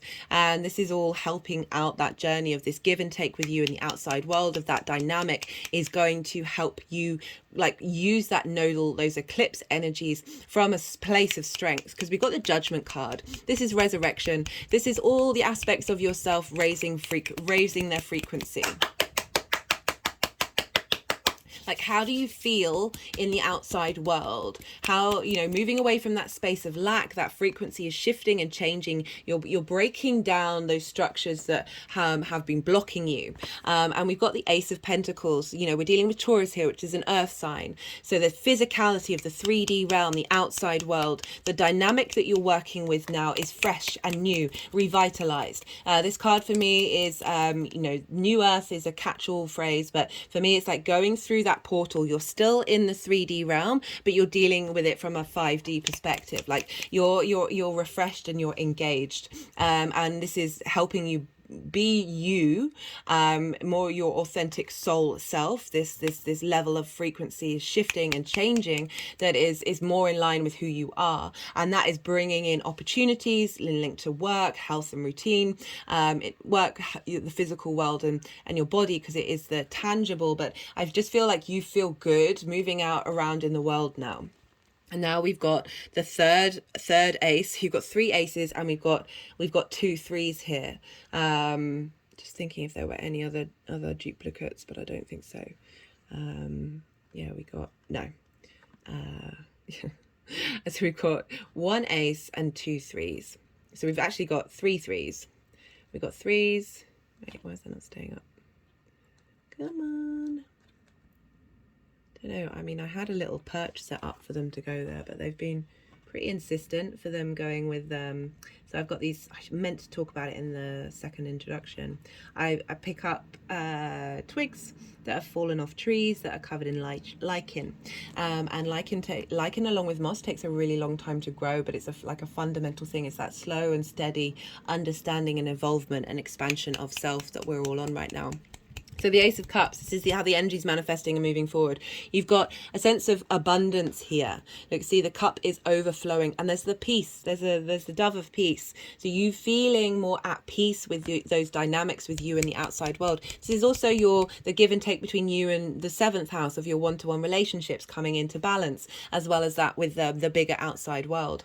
And we had the 2 of Wands, and now we've got the 3 of Wands. So the 3 of Wands is having done the lay of the land, worked things out. You've now got a higher perspective, and you're able to go on that new journey. This is about dominion. This is knowing you, knowing your value, and the importance of that with the outside world, and the outside world reflecting that. These ships are about to go out on a journey and go on a new adventure from a very higher perspective kind of way, like a really strong foundations. And to crown that off, we've got the 3 of Pentacles. I would say this is my favorite card in the deck because this represents mastery, but knowing your mastery, knowing you have something to offer that is completely unique to you. And your work, this is about collaboration as well, bringing in energies of other people, other dynamics, other frequencies that also have different things to offer. And what you're doing is collaborating together to create something beautiful and long lasting. So it's very much about shifting that dynamic away from that scarcity of not feeling supported, of now knowing your own truth and your own strength, right? And that's bringing in a frequency that's matching that understanding that you have of yourself. There's a very powerful reading here, guys. Yeah, just gonna, what was it that I wanted to, so yeah, just so we've got the Hierophant and the Sun, and this is Taurus. This is the Sun in Taurus in a nutshell. And this is a real strength and clarity of who you are in society. So this is kind of confirming this vitality and this ease, this fun. You've got here this child on this horse of moving through life with illumination, with more light and more clarity and ease and life-giving. And then you've got the Hierophant, which is representing you in the social structure, in the outside world, and having really real command and strength with that. Having worked out what it is that you need and what it is that you want. Right, I'm going to pull some clarification cards for you. This is either going to be new messages coming in, nuances to the messages that are already here, or just straight up repeat cards and repeat messages. It all depends. Right, what messages for Libra, for the Sun in Taurus?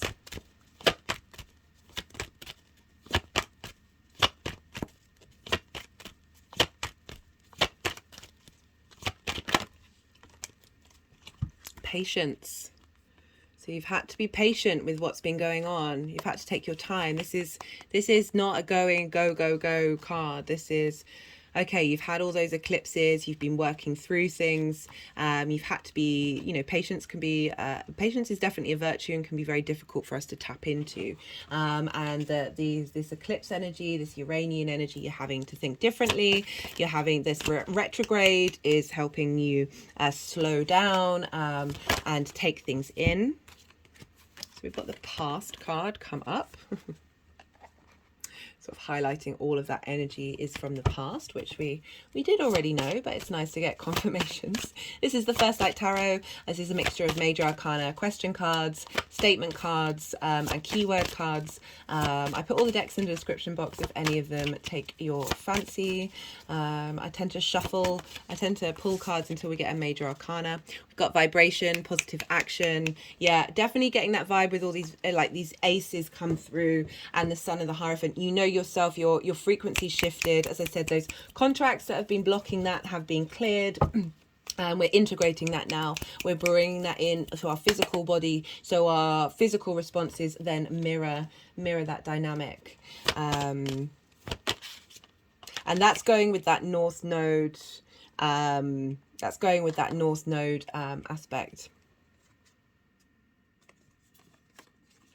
Okay, I got who may I hurt?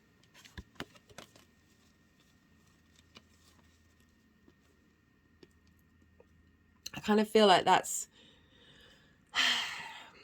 this might be triggering for some of you, but part of one of your soul contracts was for the outside world to take these actions where you feel battle weary, where you feel like you've been come at from many different angles, and that's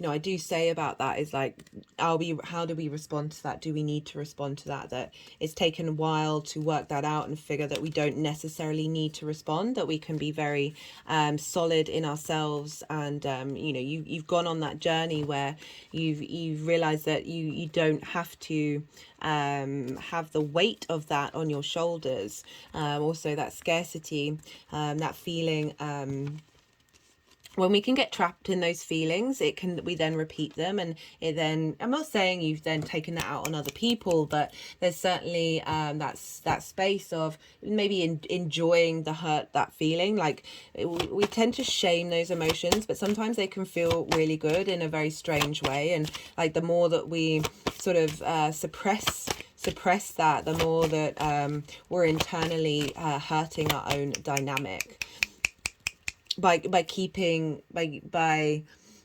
suppressing it, but like keeping it going as well. Like I know that sounds like contradictory, but by not allowing that space to just let that move through you. I've just got the Devil card. This is about trauma. It's about, you know, there's a sense of fear here. The ruthlessness of the outside world can bring us down. Like Libra, you do want social harmony, so it can feel like you're constantly trying to bring that into being, and that can be really exhausting. Yeah, what else do I want to say about that? I mean, I always talk with you, Libra, about focusing on you, and that's okay to do that. You know, it's not going to be a message for every Libra rising, but it's certainly a dynamic that I notice, that you're the social sign, you're Venus as well. Like you want things to get on, you want people to be okay. This can mean that you self-sacrifice, and the nodes moving into those signs is going to bring up dynamics that are going to help you get that into balance. And yeah, as I said, like it can mean that you give too much. Okay, just got the recent past card again, so I'm not gonna that's we've already had the past card, so we'll see. That, what was I saying?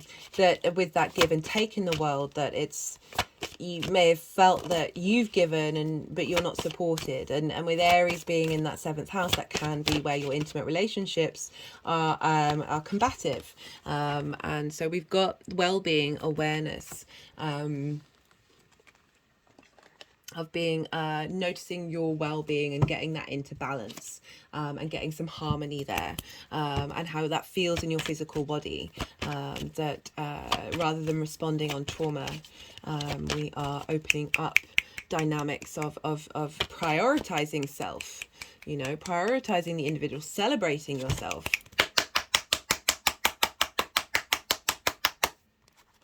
But these cards so unbelievably positive, and a real fresh start coming in. Right, let's pull, that's 2. So the Pride card wanted to come in, Pride of Self. Yeah, right, okay, let's see what wants to come through from the Oracle of the Rising Sun, and then I might wrap this up. Love this for you.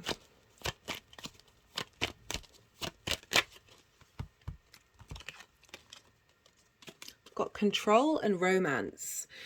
So, you know, I focus on the inner work. For some of you, that may be about getting balance and control of self and being able to express yourself in romantic relationships, because the 8th house does deal with the dynamic of the 7th house. But I also feel like being romanced by the outside world, and feeling a little more control, rather than that chaos energy of that feeling battered, that the world is coming into, you feel safer in the world. You have more control over it. It's not exhausting you. It's not diminishing who you are anymore. You have a sense of dominion there, because we did get that 3 of Wands. Right, Libra, I'm going to leave it at that. That was a pretty clear message. I hope you enjoyed this reading as much as I did. I really appreciate you spending time with me and sharing your energy. And if anything resonates, there are ways you can pay it forward. But on a personal note, I would just generally love to see how the astro weather is turning up for you. I like chatting with people. And yeah, be good to yourself, Libra. Be good to those around you. And most importantly, be well until we meet again. Virgo rising. How you doing, Virgo? Those of you just tapping into the Virgo energy, it's not your rising sign. Look to where Virgo is in your chart, the house that it's in, the themes of that house, and apply those themes to the messages that come through. It's essentially as if that Virgo has moved to the first house. But for Virgo rising, this is happening in a fellow earth sign. So this is trining your earth, your Virgo energy. You're sharing resources, you're on the same team. And a trine is an aspect of Jupiter. This wants to bring expansion, elevation, cohesion of self, a sense of wisdom, a sense of opportunities, abundance. This is free-flowing, easy energy. You're not having to think too hard about it. You're feeling good in yourself. You're feeling more comfortable in who you are. And the sun moving through there, right? So in the 9th house, this is the house of big picture philosophies. This is how you map yourself out in the world. This is your philosophies, ethics, morals, your connection to religion, your connection to God, spirituality, nature, just those big ideas that are important to you. This is also the house of learning and teaching in order to broaden your perspectives. This is about mastering something. It's also like traveling somewhere that's foreign to you, like an environment that's different to that which you grew up with or that you're not familiar with, in order to broaden your perspectives. This is also can be the house of publishing. So Virgo, you've had a lot of eclipses here in Taurus. You've also had Uranus here for a while. Now you've got a Mercury retrograde, and all of this energy, the sun is helping bring clarity to, helping tie things up, bring things together, the wisdom and the direction, the inspiration, the vitality of the sun, that vision, that being able to see clearly. The focus of your life is going to be a bit more in this area of your chart for this transit, because it is the center of our solar system. And so there is that sense of, we can't avoid the sun, essentially. So you're going to be looking more, I just saw the 9 of Pentacles, we'll see if that wants to come out. You're going to be looking more about how you map yourself out in the world and how you see yourself in the world. There's going to be some clarity coming in. As I said, we've had eclipses here. You've had big endings and beginnings of the way that you understand who you are. And the way, like maybe completing something, mastering something, or moving somewhere for a long period of time. All of these themes can come up, but eclipses are disruptive, and not only are they disruptive, but we've had Uranus in the in Taurus for a while now, and Uranus can be very chaotic energy, can shake things up. I love Uranus. I feel, but it's very like sudden changes, new ways of thinking, new ways of thinking. And just generally, just there's a bit, it's been a bit chaotic. I certainly notice it whenever the moon moves into Taurus, that it's not quite the easy route that you want. It's like there is disruption in the physical body as well. And so, as I said, the sun is helping bring these together. The Mercury is also retrograde, and so we're getting a lot of illumination and wisdom coming from the sun to help us understand this Mercury retrograde, be able to integrate it a lot quicker, and just generally just get a lot of clarity of who you are and how you map yourself out in the world. I should have mentioned that I did see that pop up. Right, so because we're dealing with Taurus, we look to where Venus is, because what's going on with Venus, the ruler of Taurus, is affecting what's going on with the sun. And Venus is currently in a Gemini, and this is in your 10th house of career. This is your life purpose, how the outside world sees you, the things, you know, that big thing that really matters to you. It just doesn't have to be to work, it's just like it's that thing that gives your life purpose. And so Venus is moving through there, helping playfully bring things together that, you know, after that long Mars transit, and she's helping you clear up the clutter of all these ideas, getting a bit of flow, a bit of playfulness, of sharing this, of engaging with your career in a more playful way, and just getting some ease and appreciation and value to your life purpose and what that means, perhaps the outside world seeing the value of you as well. And all of that energy is feeding into how you map yourself out in the world. So this sense of this boost you're getting from Venus being in Gemini, very, very playful, very stimulated energy, that is feeding into how you look at yourself. Like, we're now integrating all of that stuff that we did with that Aries eclipse, that hybrid eclipse, which for me, for those of you who haven't watched, I really recommend watching the collective reading on that, because it's essentially soul integration. We have a hybrid eclipse once every 10 years. Like, this is an everyday eclipse. And I feel like now we've either on a conscious or unconscious level of that soul integration, we're now integrating that and in our bodies. We're like, how does that feel to us? And it can be very subtle or it can be very loud. It all depends on your chart. Venus will then move into your 11th house. This is the house of hopes, dreams and wishes. This is friends, groups and alliances.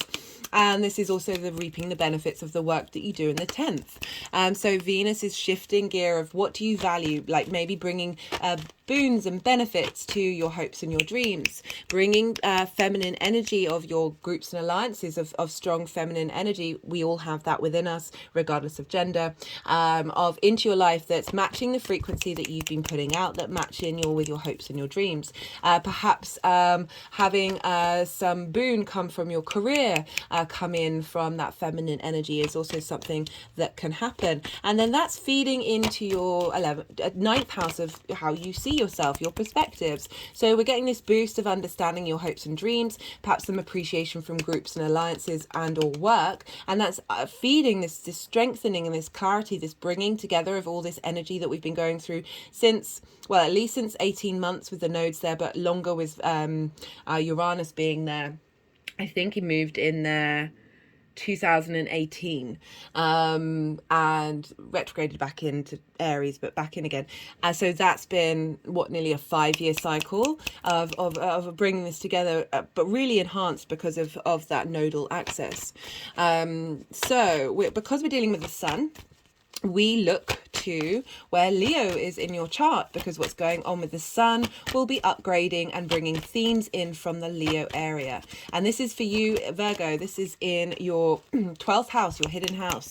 This is the house of mysteries. This can feel disconnected from the outside world. This is also linked into magic. This can be a place of depression or isolation, because we're dealing with unconscious traumas here.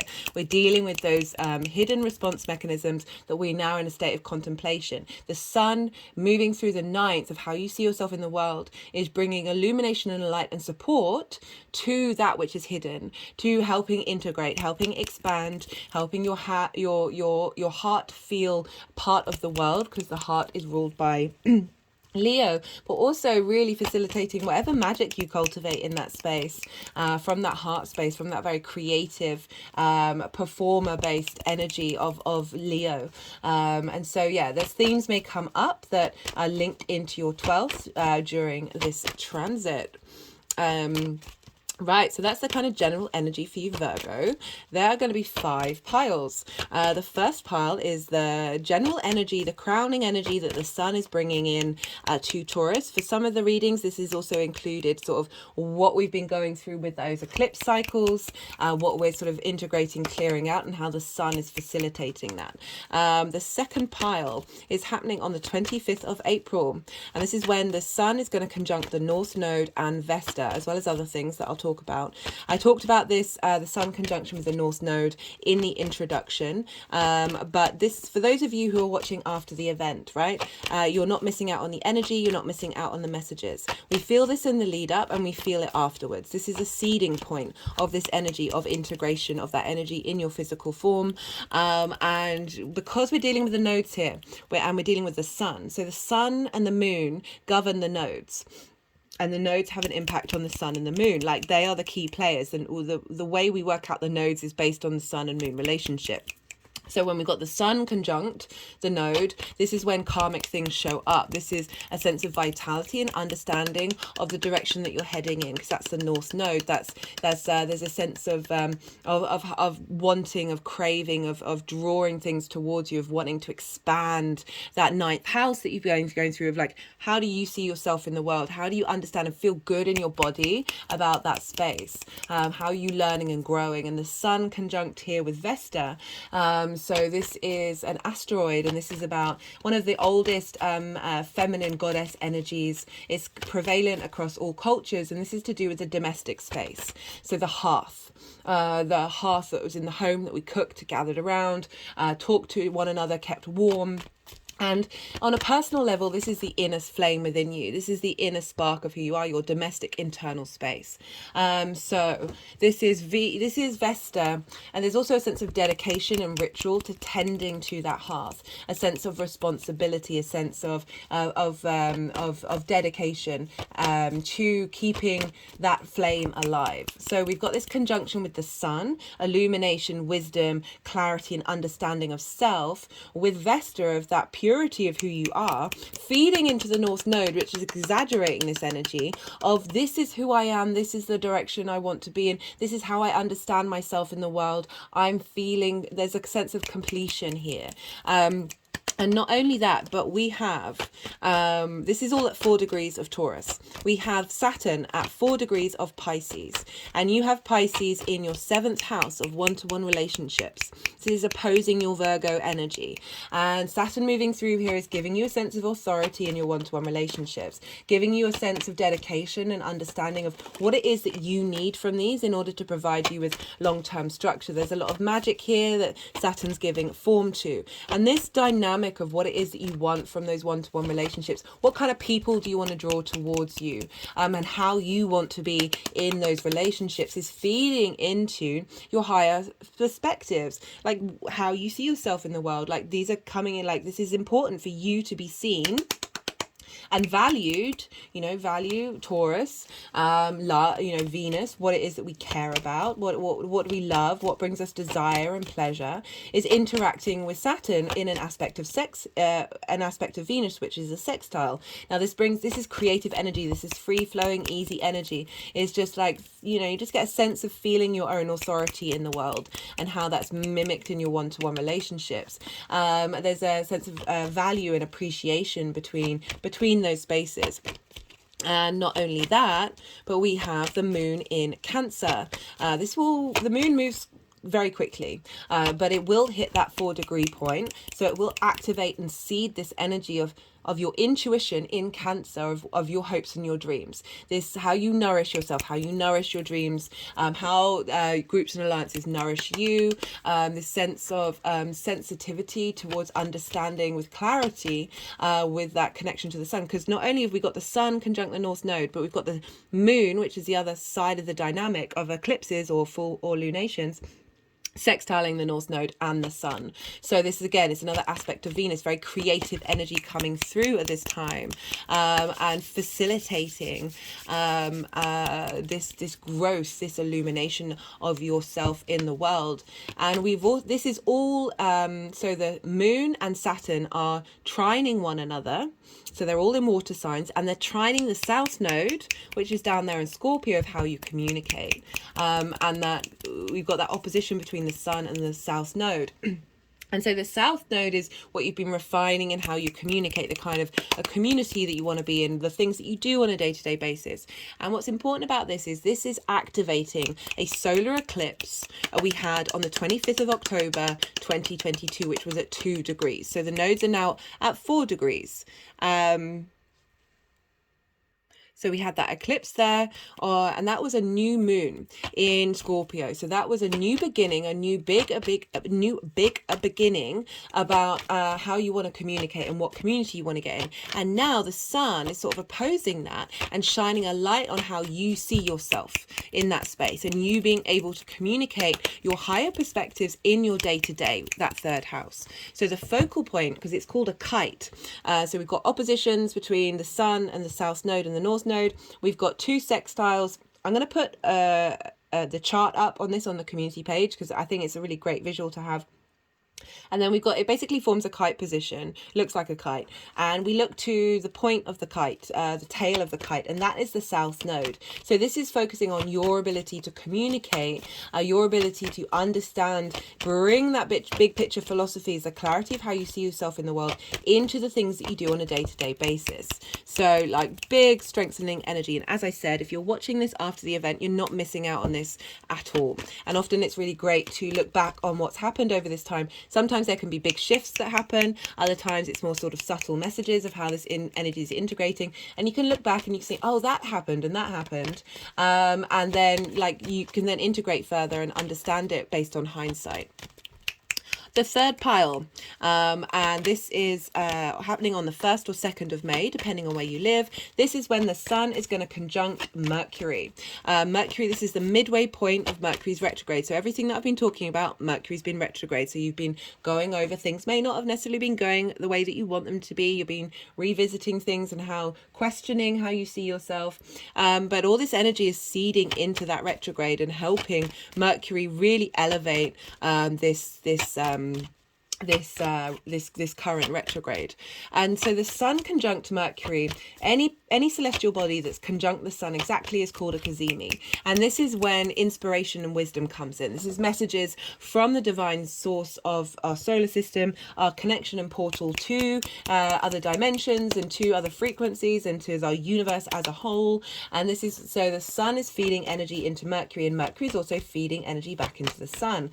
I've pulled cards for this in the Mercury transit video, focused mainly on Mercury and what's going on with Mercury. So this is going to be about what's going on with the sun. So even though the sun's feeding into Mercury, Mercury's also letting the sun know of everything that you've been doing and be revisiting. This is when Mercury moves from being the evening star to the morning star. So from being strategizing, looking to the past, to now looking to the future, but you're still revisiting things. The sun is now in receipt of all this integration that you've been doing, all this breaking up of structures, and getting clearing out of energy that is in our physical body, that is the ending of soul contracts.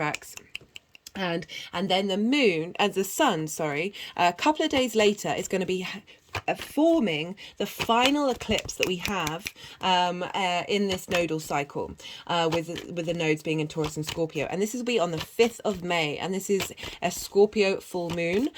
So it's a lunar eclipse, and so this means that the sun is really prominent, so the moon is being hidden partially. So no, the sun has all this wisdom of all that Mercury retrograde and is feeding it into this culmination point. And so the energy of that eclipse of culmination and endings is clearing out quickly the retrograde and what we've been going over. So the rest of the retrograde is going to be moving at a different frequency, would have had support from this Scorpio eclipse. 2 days after that, Venus now moves into Cancer. So everything that I've been talking about has been focusing on your career, your life purpose, and how the outside world sees you. And now on the 7th of May, we're going to get a shift into your hopes and your dreams. And the 11th house is a really positive house. So Venus moving through there, you're going to just feel good about yourself, feel good about the hopes and dreams that you have. And now this is going to influence the sun in your perspectives and how you map yourself out in the world. And the fourth pile and the final aspect. So this is on the 9th of May, and this is when, two kings, this is when Uranus is going to conjunct the sun, and the sun is going to conjunct Uranus. Again, we've got another Cazimi. This is happening at 18 degrees of Taurus. And so this is a real big boost between these two energies. So Uranus, is axis. Its axis is horizontal rather than vertical, compared to the rest of the other planets in the solar system. All its moons are retrograde, and its north pole points towards the sun. So it flips things up on its head. It's unique. It's different. It's maverick. But its direction that it's pointing in is the sun. So when these two comes together, it's essentially the sun is supporting our unique ways of being. The sun is supporting our strengths of who we are and being able to be very comfortable of being who we are in the wider world. So you're getting like wisdom and information and messages come through, very eureka moments. And Uranus is also feeding that energy, that unique energy into the sun, and really helping that boost that even more and making that really vital and really strong. The clarity of your unique self is really at the forefront during this time. We feel it in the lead up, and we feel it afterwards. So just to let you know that towards the end of this transit, the energy is going to shift even more. I'm not pulling cards for it because they're not exact aspects with the sun, but Mercury will go direct on the 14th or 15th of May, depending on where you live. And so all of this time, Mercury's retrograde, and now things that you've been cultivating and working on, they're now going to be able to get going. You're now going to be able to instigate things more, and there's going to be more clarity in the way that you understand yourself in the world. Not only that, but Jupiter is going to move into Taurus on the 16th of May. So Jupiter wants to provide elevation, opportunities, wisdom, and support. I've just had a Jupiter transit in Aries, and I've also noticed with other Leo risings that I've been engaging with that they've really there are some things they've just been more at peace with. Things that they might have found difficult, they're just able to move through the world a bit better. And so Jupiter being in that sign really provides support and wisdom and elevation to how you see yourself in the world. And there's an ease and there's a free flowing here. So there's more chance of bringing things into being during this the last part of it. And the sun's going to get a boost from these energies coming in. Even though the sun is leaving on the other side of the realm, it's aware that energy is there, and it's helping bring light to it. The final pile is how these energies are going to integrate into this area of your life and how they're going to help you move forward. Right, so that's everything that I want to talk about. I'm going to shuffle for a little while longer, even though there haven't been cards come out, but the energies usually put down the deck when they're finished, and then I will be quietening my mind, so I won't be speaking, and letting the energies do what they need to do with the cards, probably do some energetic work, and then I'll start up again and integrate the cards into the aspects and the energy at play for you, Virgo.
My hands tapping over my heart chakra.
never quite get this right.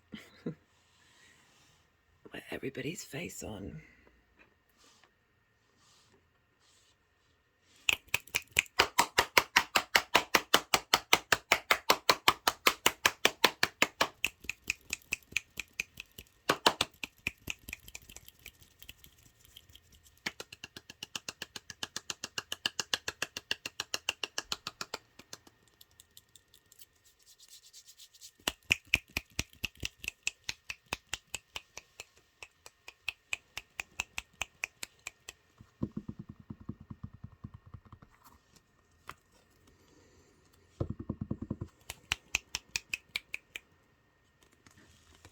Right, so we've got sort of some difficult energies that the eclipses have been engaging with and working through for you, Virgo.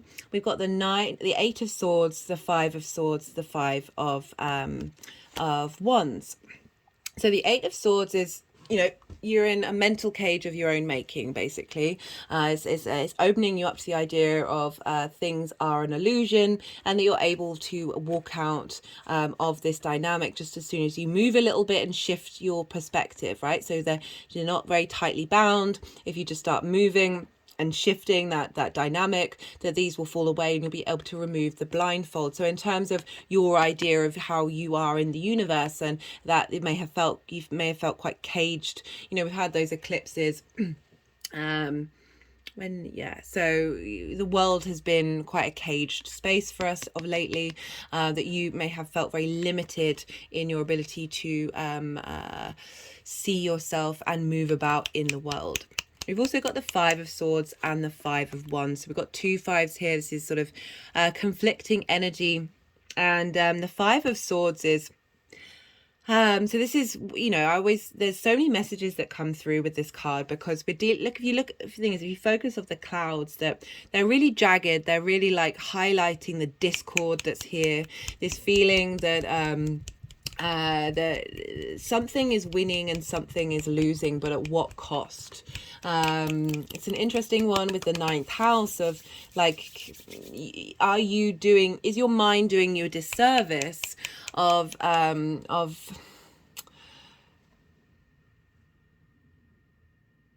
sorry, my mind has now just gone completely blank. Like, we've got this cage here, this sense of limitation, and this feeling that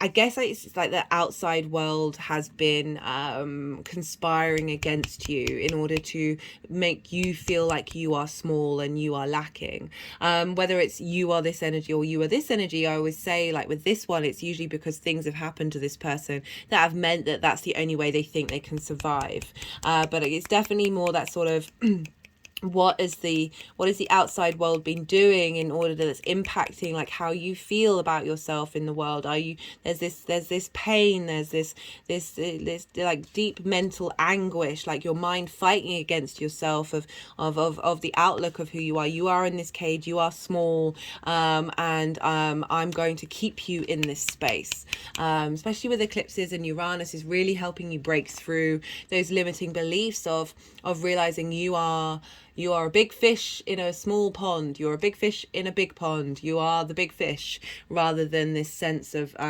restriction. We've also got the Five of Wands, and this is about energy, like it's this chaos energy. Things aren't quite getting anywhere. Lots of different ideas, lots of different passions, but they might not have felt like they've got any momentum and that they're actually able to move forward. Again, that conflict energy of how you see yourself in the world, of feeling like there is no support, there is no sense of acknowledging the self, because there's like, these are all pretty equal, but no one's really okay. I keep forgetting to mention, did I mention it in this video? I think I did in the introduction, about how they'll move the cards when the messages come through. And we've got the Knight of Pentacles here, which I love, right? So the Knight of Pentacles is the most loyal of all the knights. Slow and steady wins the race. Look how big that horse is, how much support that's coming in, that you've been working with, of like really grounding yourself outside of these dynamics. of opposing energies, of energies that may have felt discordant, that the perspectives have been supported and realigned by the Knight of Pentacles. You know, Taurus is an earth sign, and there's a sense of you know, that sense of wisdom that comes through from the oak leaf and strength that he has on his helmet, that you've been going through some battles, but you're still standing, and you're very strong in that. And whatever's been going on, there's the crowning energy of the sun now coming through with all of that. That this is, having done the hard work, this is about the harvest. You are now able to celebrate. There's a sense of bringing that harvest in, of all that work that you've been doing. Yes, these things take time, but now you are in this space of celebration. And not only that, but celebrating with like-minded people. There's a feeling of validity of all the work that you've been doing. There is a sense of commitment with that Four of Wands, of putting in that hard work in order to reap those benefits. We have for the conjunction with the North Node as well as the sextile with Saturn. This is the Saturn card, and we've got the Sun. So the Sun is showing up here, and this is knowing yourself. You know, there's a lot of discordian energy of not, you know, we've been working through a lot of soul contracts and releasing these things of these ideas, these concepts, these interactions that have come into our life that are providing more disharmony than they are harmony, of not knowing your place in the world. And this is sort of bringing into force the fact that there's a completion of that energy, but there's a knowing of yourself. And the more that you have been working on that and working through those dynamics, the more that you understand who you are, and then that opens the world up to you. There's a sense of expansion rather than that restriction that I was really feeling of not feeling, especially with that Eight of Swords with the literal cage around her, this restriction of your ability to expand into the world. This is, you know, we've got illumination of the sun, the vitality of you, that strength of seeing clearly the situation, seeing it's just gone over. So the numerology deck has a flower of life on it, and it's just sort of gone to that of finding that balance and that harmony, that enjoying the experience of this 3D reality. Because you know, the last couple of years it's been really hard to do. Like those cards are really highlighting that it's been hard to feel good. It's been hard to sort of contemplate and understand what's going on in the world, and therefore our perspectives on it and our understanding of it. And now this is energies coming through of that Sun conjunction with Vesta of the North Node, of like, I know who I am. I feel really strong in that. I'm not getting knocked off by anything. I feel completed within myself, and I can see clearly, and I can see with joy as well with the Sun. There's happiness there of really shifting that dynamic, and you've been working through that, and now this is getting another boost. It's getting a big boost for this conjunction. We have one card for the Mercury Retrograde. So this is the King of Cups. This is about being creative and imaginative. And so this retrograde, you've been cultivating different ways of looking at things, like tapping into different energies. It is traditionally the house of the gods, of being in receipt of divine wisdom, coming in and being able to do creative things with it. And this Mercury retrograde is helping you work over those things and figure those out. But the coming out the other side, you've got like this strength of who you are, strength of your emotional commitment to yourself. And like the King of Cups doesn't get knocked off its perch, right? So there's a sea monster and a ship.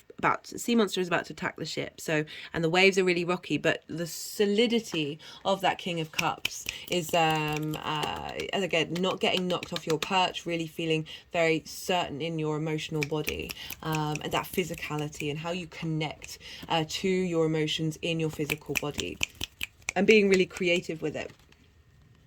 We have for the conjunction with Uranus. So got the Ace of Cups and the Ten of Cups. So we've got the beginning and the end of the cups. We've got more cups coming in after those swords. So this is vitality. This is a new way of heralding in this sense of peace. You know, after that discourse that the Uranus is helping you see and understand clearly with the Sun of the internal reservoir that you have within you. With the Ten of Cups, this is about it's the embodiment of those wishes coming true. It's feeling good in every area of your life, feeling good about your place in the world, because this is not just about you, this is about the community that you're in. Like, there's a real, you know, such a shift with these cups and the sun, and with those very discordian energies of like, okay, I'm looking at the perspective of the world in a different way. And not only that, but you've got the Fool. You've got the Fool, Virgo. So we've got the Page. This is how the energies are manifesting moving forward. We've got the Page of Cups and the Knight of Cups. And this is about, okay. So we've got the Page of Cups, which is heralding in new creativity. The Knight of Cups, feeling very romantic and dreamy, being able to defend your creative viewpoint of who you are. You've got the Judgment card, and this is the Resurrection card. This is all the parts of who you are, their frequency vibrating and resurrecting to a higher frequency. And then there's the Fall. So I love you've got the Judgment before the Fall. There's a sense of you are starting on a new energetic journey of how you see yourself in the world. The Fool is going out into the world to explore and to look at life, the good, the bad and the ugly, and just enjoy the experience of life itself. Love this for, especially because Jupiter moving in there, that's really going to hone in your understanding and your ease of flowing through the world. And to crop it off, we've got the King of Wands. This is being very like in command of your passions, in command of your creativity. And it's also about, you know, wands are very much movement of going on journeys. And like starting that new journey of how you see yourself in the world. But from a place of authority. You've got two kings here. So it's like there's lots of strong energy, as well as very dreamy cup love energy from Venus coming in of, you know, you've got to have some fun as well as, you know, being mindful of ourselves. I'm going to pull some clarification cards.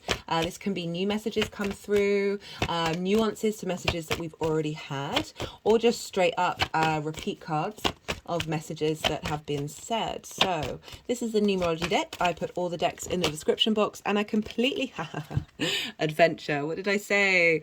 Going on a new adventure, energetically or physically. You know, it is about traveling to different places, but that can be different places in your mind as well, different dimensions, different frequencies, all of that. But I did mean to say, I think I forgot to say it, all of what I've just talked about, all the dates and what the aspects are and the degrees, I will put will be in the description box. So I appreciate it's a lot of information, but it will be there. You can go and look at it, maybe put it in your diary and see what comes up around that time.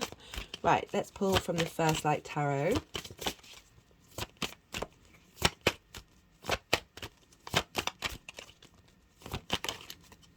The Empress. Oh, hello, Venus. Development, growth, abundance, productivity.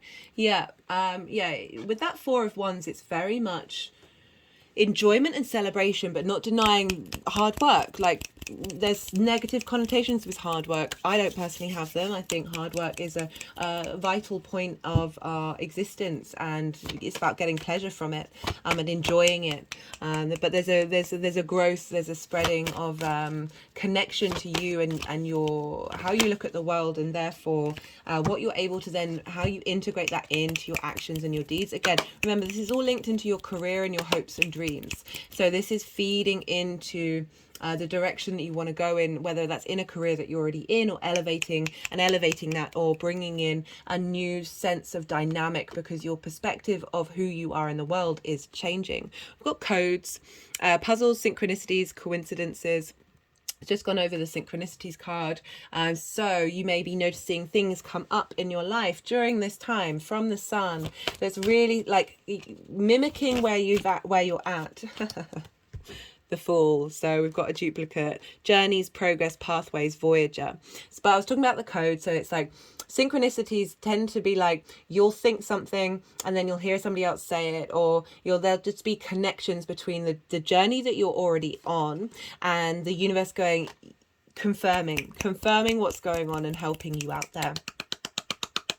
And also we've got a lot of sun conjunctions, and that's usually when a lot of messages get downloaded, codes get downloaded. I talked about in the introduction about sleep and how important sleep for me has been lately in terms of receiving those downloads, and whether we're conscious of it or not, because sometimes aspects may come up and you're like, oh, nothing's come up. It's going to be there on a subtle energetic quantum level as well. and that's why sleep, with Mars being in Cancer, the Sun and Mercury being in Taurus, these yin night signs of taking your time. And got the Devil card just popped up. So yeah, that's loss of freedom. Interesting. So fear, ruthlessness, feeling trapped. So like bringing up those keywords that I said of like that, not being able to expand. You know, the Empress is all about expansion, abundance. It's a completely different energetic field. Okay, they're still wanting me to do the First Light Tarot. Let's pull some cards from the Oracle of the Rising Sun.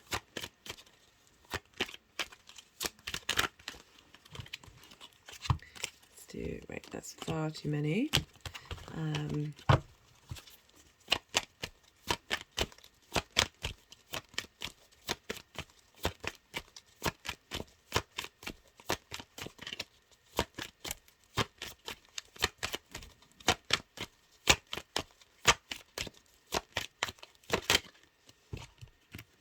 Got intuition come up for you.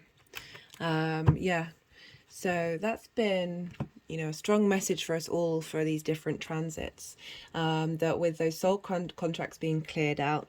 I've talked a lot about Mars being in Cancer, as well as it came up a lot in, did it come up in the Venus transit in Gemini of you know, her clearing out that the defragging our mental spaces, and the soul contracts being cleared out, and also Mercury and that retrograde of getting us into our physical body. Our intuition is going to get stronger and stronger and stronger, and it's not going to be based on those old soul contracts that may have been misdirecting and misleading us. I mean, all those misdirections are to get us to this space, so it's not shaming that, but just like things getting easier. Right, I'm going to leave it at that, Virgo. I hope you enjoyed the messages that came through. I'd love to know if anything resonated. If anything did resonate, there are things that you can do to pay it forward that I say in the introduction. On a personal note, I would love to hear from you to see how the astro weather is affecting you. And be good to yourself, Virgo. Be good to those around you. And most importantly, be well until we meet again. Leo rising. How you doing, Leo? For those of you tapping into the Leo energy, look to where Leo falls in your chart, the house that it's in, the themes of that house, and apply those themes to the messages that are coming through. Take what resonates, leave what doesn't. But for Leo, oh sorry, I meant to say that's as if your Leo has moved to the first house. But for Leo rising, this is happening. This transit of the sun is happening in your 10th house.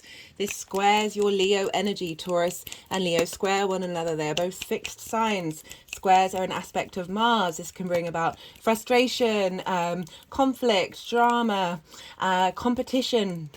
If these things come up that feel sort of unintegrated energy, they're helping you to look to what's really important to you and how you want to take action.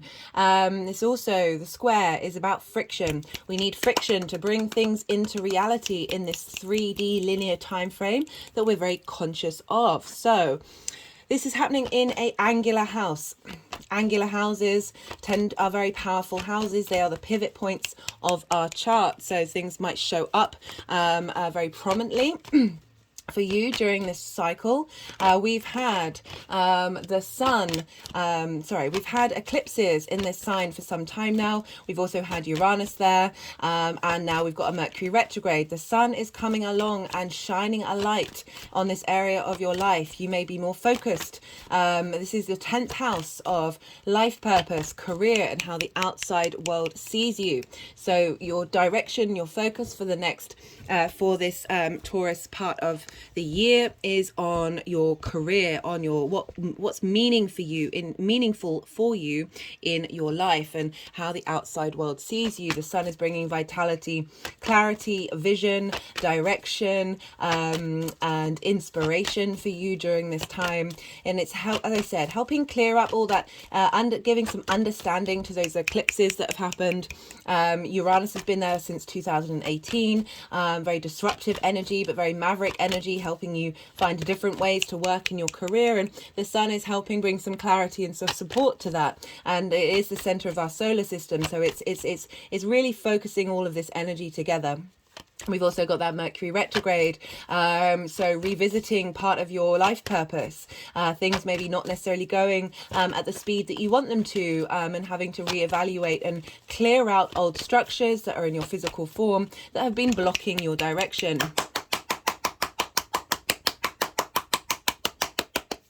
So, the sun moving through this sign, as I said, bringing some vitality, bringing a sense of authority as well, because as I said, the sun is the center of the universe. Oh, not the universe.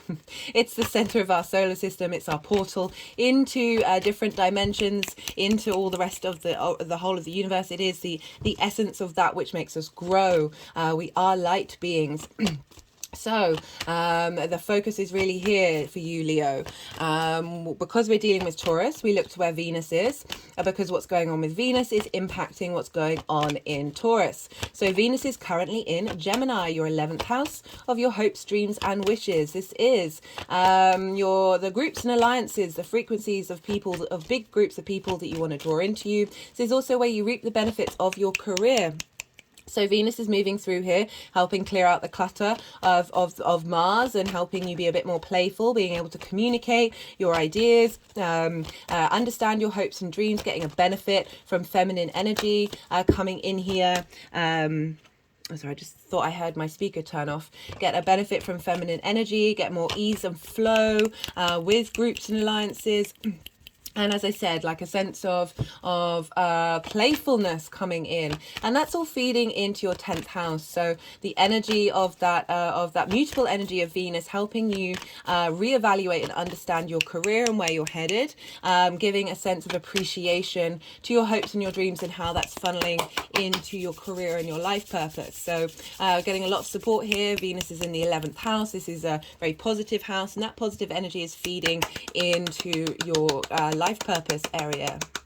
And then she'll move into Cancer, which is your 12th house, your hidden house, your house of mysteries. And so tapping into your unconscious needs, as well as giving a sense of appreciation to your emotional intuition and the magic that you have there, because it is also a house of magic. So you may be a bit more contemplative during this time, and the energies of that 12th house of getting you in, your soul is hidden right underneath all those trauma responses of Venus giving, there's a dreaminess, there's a flow here of really being able to appreciate all the journeys that you've been on and how that has impacted your career and your life purpose and how the outside world sees you. So because we're dealing with the sun, and we look to where Leo is in your chart, because Leo rules the sun. So the sun rules Leo. So what's going on with the sun is helping level up your Leo area of your chart, which for you is in the first house. Also, themes of your first house may come up during this time. So the first house, that is the house of self. This is how you embody your sun or your moon in your actions and your deeds. This is how other people see you. This is also your physicality, your appearance. So your career and where you're headed and what you're doing, your life purpose you're going to be able to embody it a bit more. You're going to be what you have to give in your life purpose is going to be seen by others in your actions and your deeds. Getting your career more in line to your body's needs, your your sense of self, and creating. It is also that sun is squaring your first house, so it can bring about sort of frustrations in how you embody yourself, or like bring in creative energy to help manifest the clarity and understanding and the direction of your life purpose in how you embody yourself during this journey. Because as I said, the sun is really bringing together all of these very difficult energies that we're working with in Taurus, and providing illumination and vitality. So that's the kind of general energy for you, Leo, at the moment. And so we look to, right, there's going to be 5 piles. The first pile is this general energy that the sun is bringing to you in Taurus. For a lot of the readings, this has also brought up a lot of cards linked into how we've been working through this eclipse energy. It can be very dramatic. We're working through fears and difficulties. And so I just wanted to let you know that's been in some of the readings.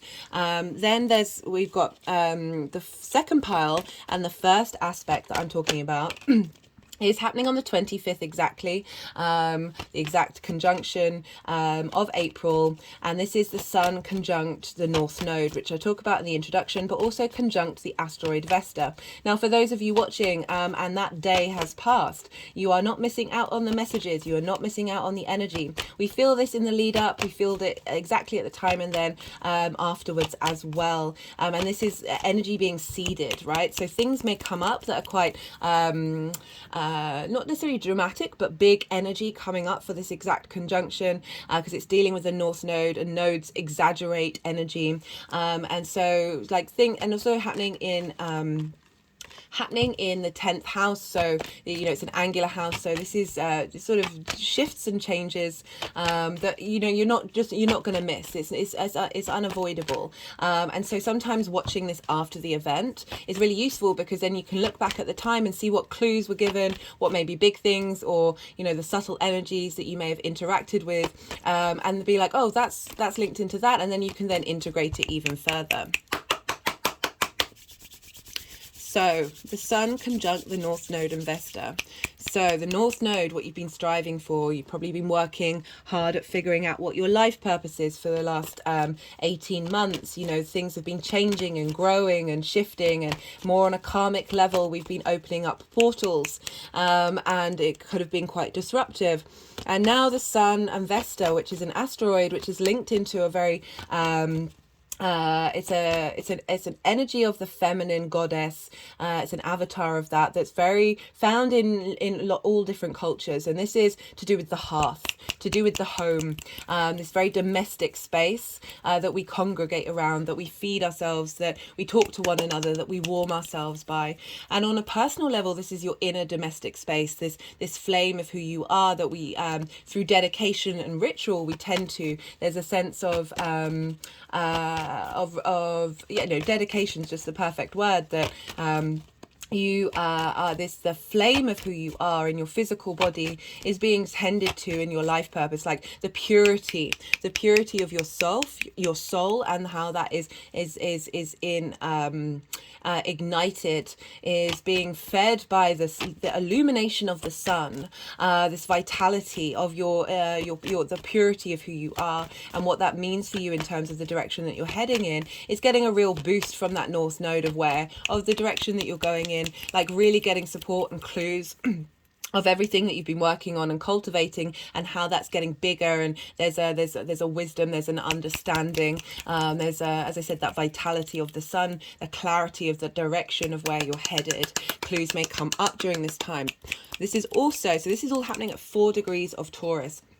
Now we have Saturn at 4 degrees of Pisces over in your 8th house of shared resources. You and the outside world, give and take between you on the 3D level and the 5D level. This can be linked into inheritance, cosmic or otherwise, as well as the give and take between time, money, things, intimacy. And Saturn moving through there is giving you a sense of authority of yourself in the world, and what you have to give and what you have to offer, and what it is you want not what in return, but that's certainly that respect and integrity that you are Saturn is cultivating in that space, and that energy is feeding into your career house, right? So what it is that you need for the long-term foundations of self from the outside world to support your career in the direction that you're headed in. The moon will also be in Cancer at 4 degrees. So the moon's going to move quite quickly, but it will be at 4 degrees, and it will seed this whole aspect point,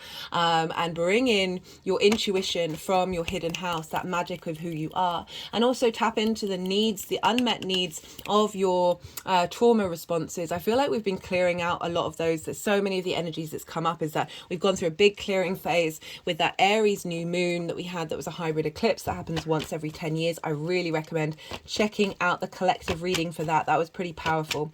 That our soul is integrated from all its different journeys. We're now able to try and embody that. We're filtrating that into our physical form. This is going to take, time to evolve and grow, but there's a sense of certainty coming in here. And the moon being in the 12th house is sort of, what are you, having cleared out a lot of that trauma-based response mechanisms in that 12th house is like, now how do we tap into that intuition, tap into that magic? My head's just sort of rolled back and is shaking back and forth. And that's going to be at 4 degrees, and all of this is so we've got a sextile to, I'm going to put this chart up in the community page because there's a lot going on here. So we've got the sun, the North Node, and this is important because we've got the sun and the moon in aspect to the nodes, and the nodes are form that we know where they are in relation to the relationship between the sun and the earth's the sun and the moon's elliptical form, right? So this is tapping into karmic energy, big intense energy, and these are all forming. So we've got a sextile, which is an aspect of Venus, and we've got a sextile with Saturn feeding into the sun, the North Node, and Vesta. So sextiles are an aspect of Venus, creative energy, appreciation and value, harmonizing here. It's very free-flowing energy. And then the moon and Saturn are trining one another, so an aspect of Jupiter. So again, this is very inspirational energy, cohesion coming in, elevation, integration, and wisdom coming in between the Saturn and the moon. And they are also trining the South Node at 4 degrees of Scorpio in your home life, your privates, your roots and your foundations. And so this forms a kite aspect. And the focus is on the 4th house where Scorpio is, that South Node, that purification, that strengthening, that refining, that letting go of things that don't serve you, that have blocked your foundations and your roots. This is also your home and your private life, as well as connecting to your ancestors. So we've got such a boost coming here of like you having strong foundations in order to push into your career. And not only that, but this is activating a solar eclipse that we had in Scorpio on the 25th of October 2022, and that was at 2 degrees of Scorpio. And so now all of these points are at 4 degrees, and that was a new moon. Like, that was an eclipse, but it was in a new moon. So that was a new beginning of how you look at your foundations and what supports you, how you look at your home and what you need in your private life, what matters to you.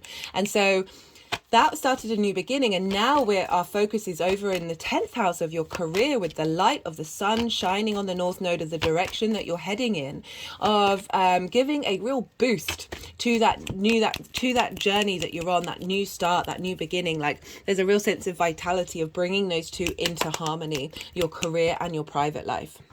So that's fab energy for us all. The third pile and the second aspect, all of this is in the description box. So I know it's a lot of information, but you can go check it out. And sometimes like reading things as well as hearing things really helps integrate these messages. Maybe write them in your diary and then see what comes up around this time. So the third pile, the second aspect, the 1st or 2nd of May, depending on where you live. This is a wild card. We'll see if that will want to come out. They're the 1st or 2nd of May, depending on where you live, is when the sun is going to conjunct Mercury. This will be the midpoint of Mercury's retrograde at 11 degrees. And so this is called a Cazimi. And when Cazimis are when any celestial body comes into exact conjunction with the sun, and there's like divine inspiration coming in, messages coming in, illumination, vitality. I've pulled cards for this already for the Mercury transit video, and that was more focused on Mercury's journey. Mercury's moving from an evening star, which is about strategy, looking to the past, being receptive, bringing things towards you, cultivating, and then it's now going to move into the morning star, where it's more focused on the future and more taking action. It's still going to be retrograde, but it's going to have a shift, an energetic shift. And this, what's happening with, so the sun is feeding energy into Mercury, but Mercury's also letting the sun know of everything that you've been working on and integrating at this midpoint.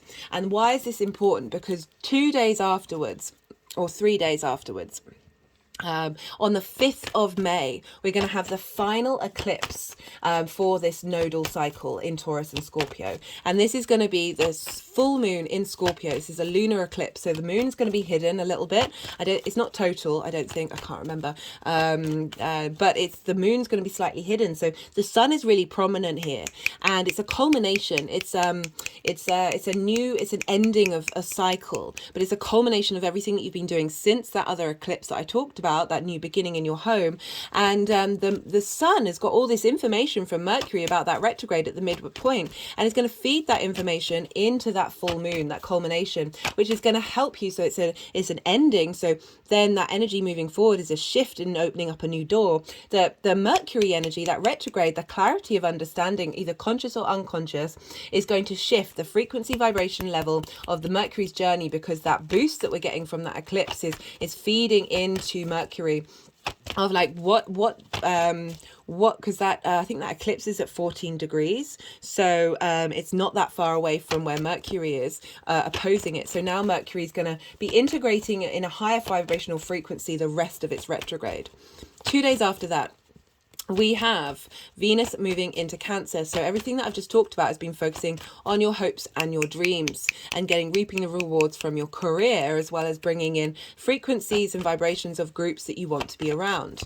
And now Venus is going to be in your 12th house, your hidden house. So you're going more underground, you're exploring.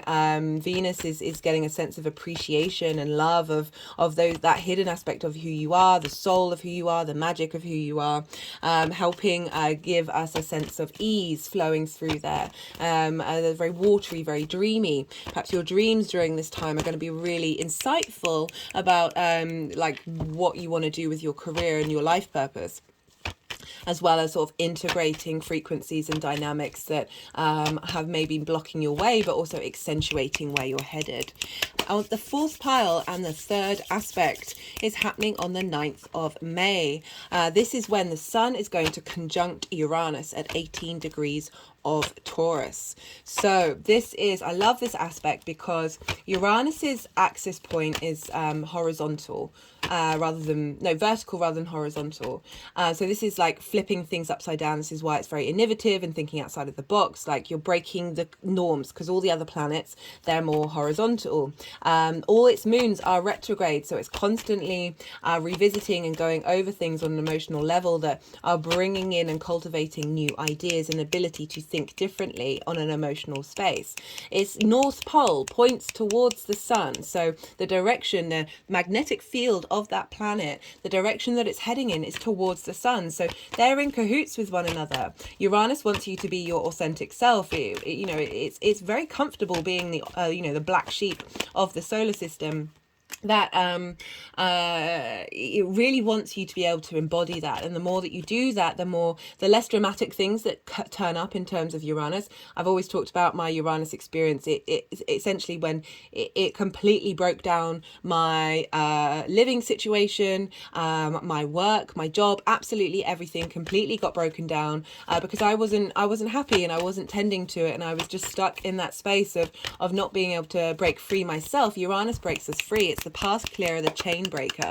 And the more that we release that tension consciously by ourselves, the more we then interact with Uranus in a way that is elevating and bringing in those unique maverick ideas and that sense of revelation and elevation on a conscious level. And so the sun and Uranus is feeding all that information of its journey that it's been on, and it's putting it into the sun and saying, and the sun is like, oh, I see things clearly now. You're able to understand the journey. There's some illumination coming in. There's a sense of direction, a sense of vitality of where you're headed, and that's all integrating into that 10th house area, especially because it's got links into Venus being in Cancer as well as Mars, of that hidden magical part of who you are. I just want to let you know, towards the end of this sun's transit, we're going to have a real shift in energy. So Mercury is going to go direct on the 14th or 15th of May, depending on where you live. So everything that I've just talked about, Mercury's been retrograde. So we've been going over, revisiting things. They may have felt like things aren't getting going. Now things are starting to get going.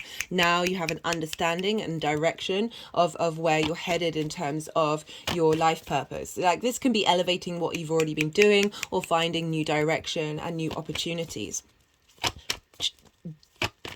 Jupiter, sorry, I was really struggling to say that word.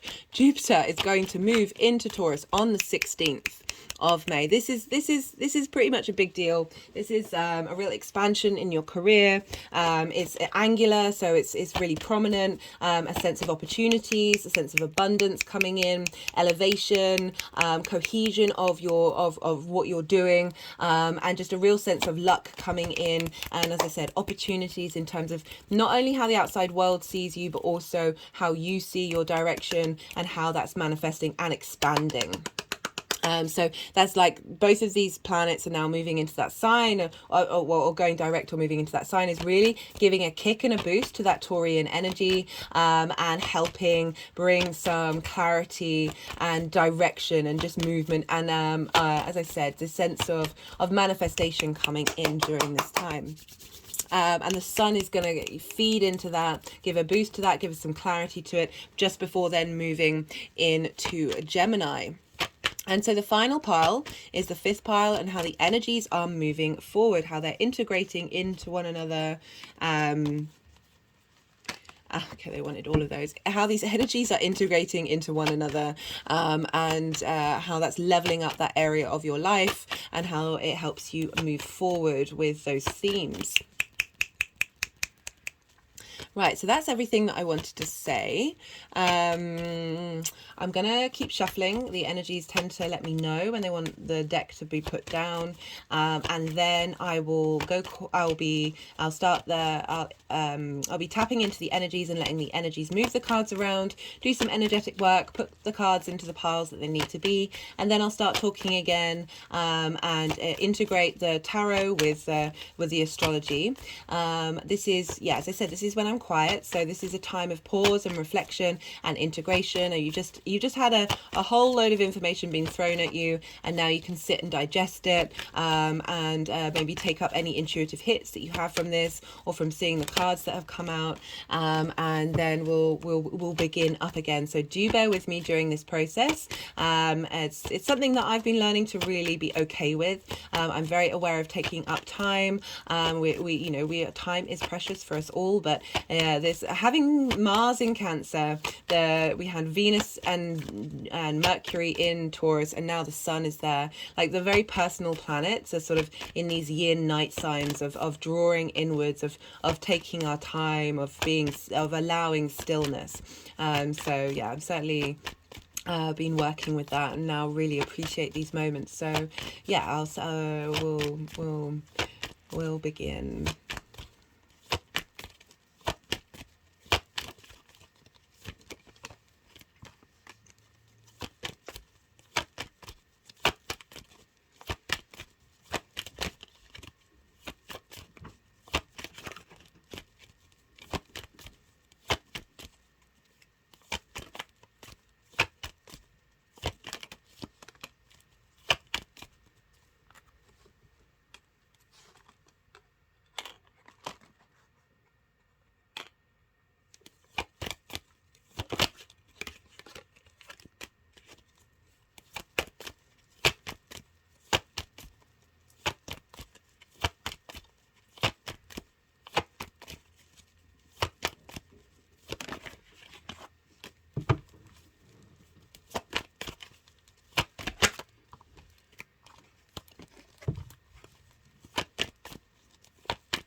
Energetic release then.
So my hand was just clicking up around the crown chakra to the back of my throat chakra, now to the front of the throat chakra. Taurus rules the neck and the throat. Right, so we have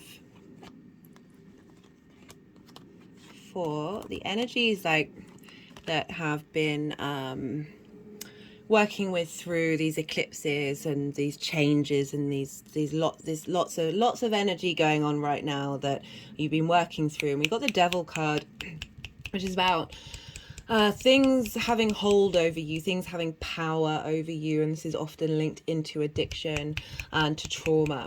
And that has, you know, that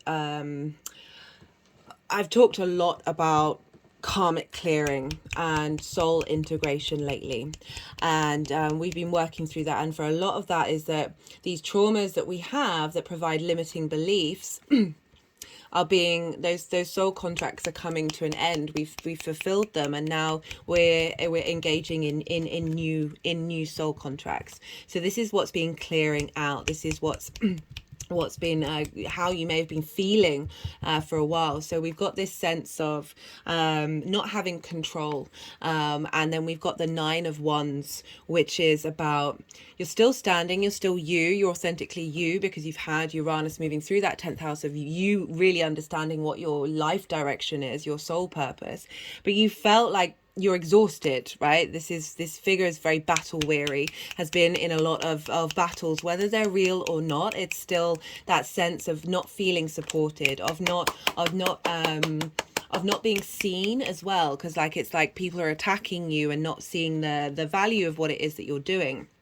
And we have and you've been trying to get independent, you're trying to produce this Nine of Pentacles energy, and the sun's coming along,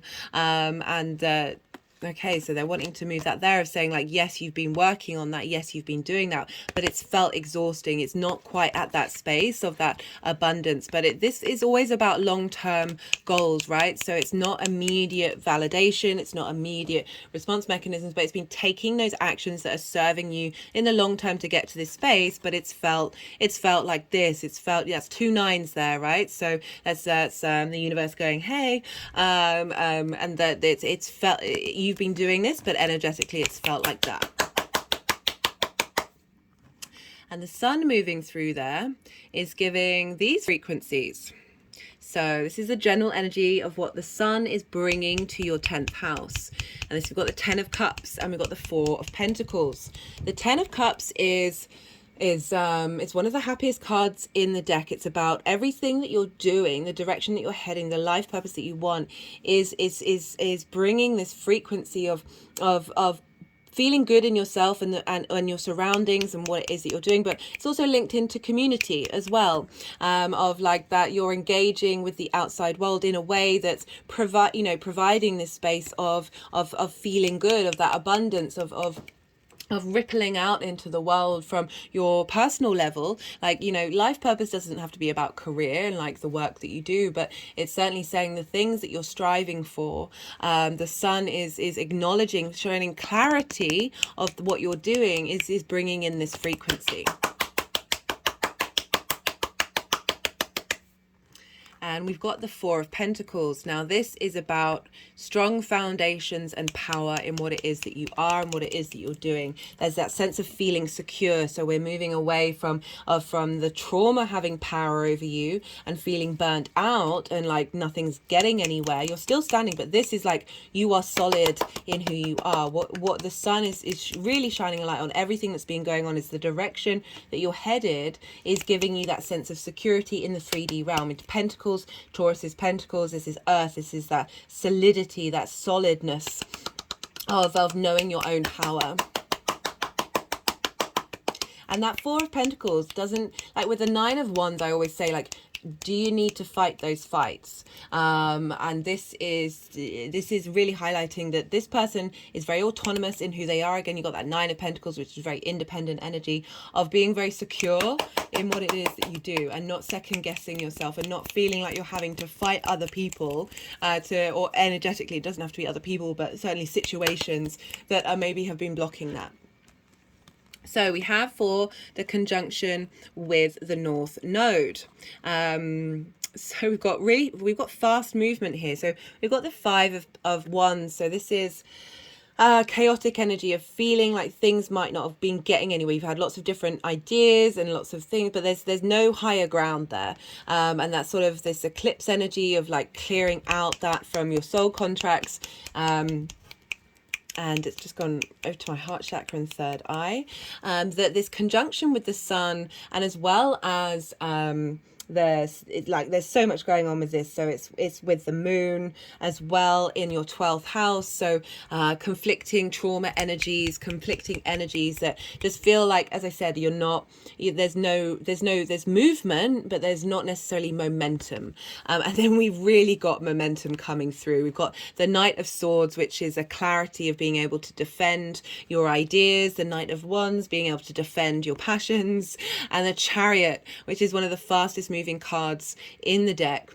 And this is Cancer's card, but this is about knowing yourself. So we've got very strong energy over here with the Four of Pentacles, as well as the figure in the Chariot. Like they don't have any reins to move through in the vessel that they're in. They're in balance. They've got the yin and the yang. You've got the stars. You've got the moon and the astrological symbols. This is knowing your resources, knowing what you've got, and being able to move through life with strength and clarity. There's movement here. Something is shifting. Something is changing in that dynamic with that conjunction with the sun and all the other aspects that are going on, because it's also bringing in the outside world of really being in command of what it is that you have to offer as well. Just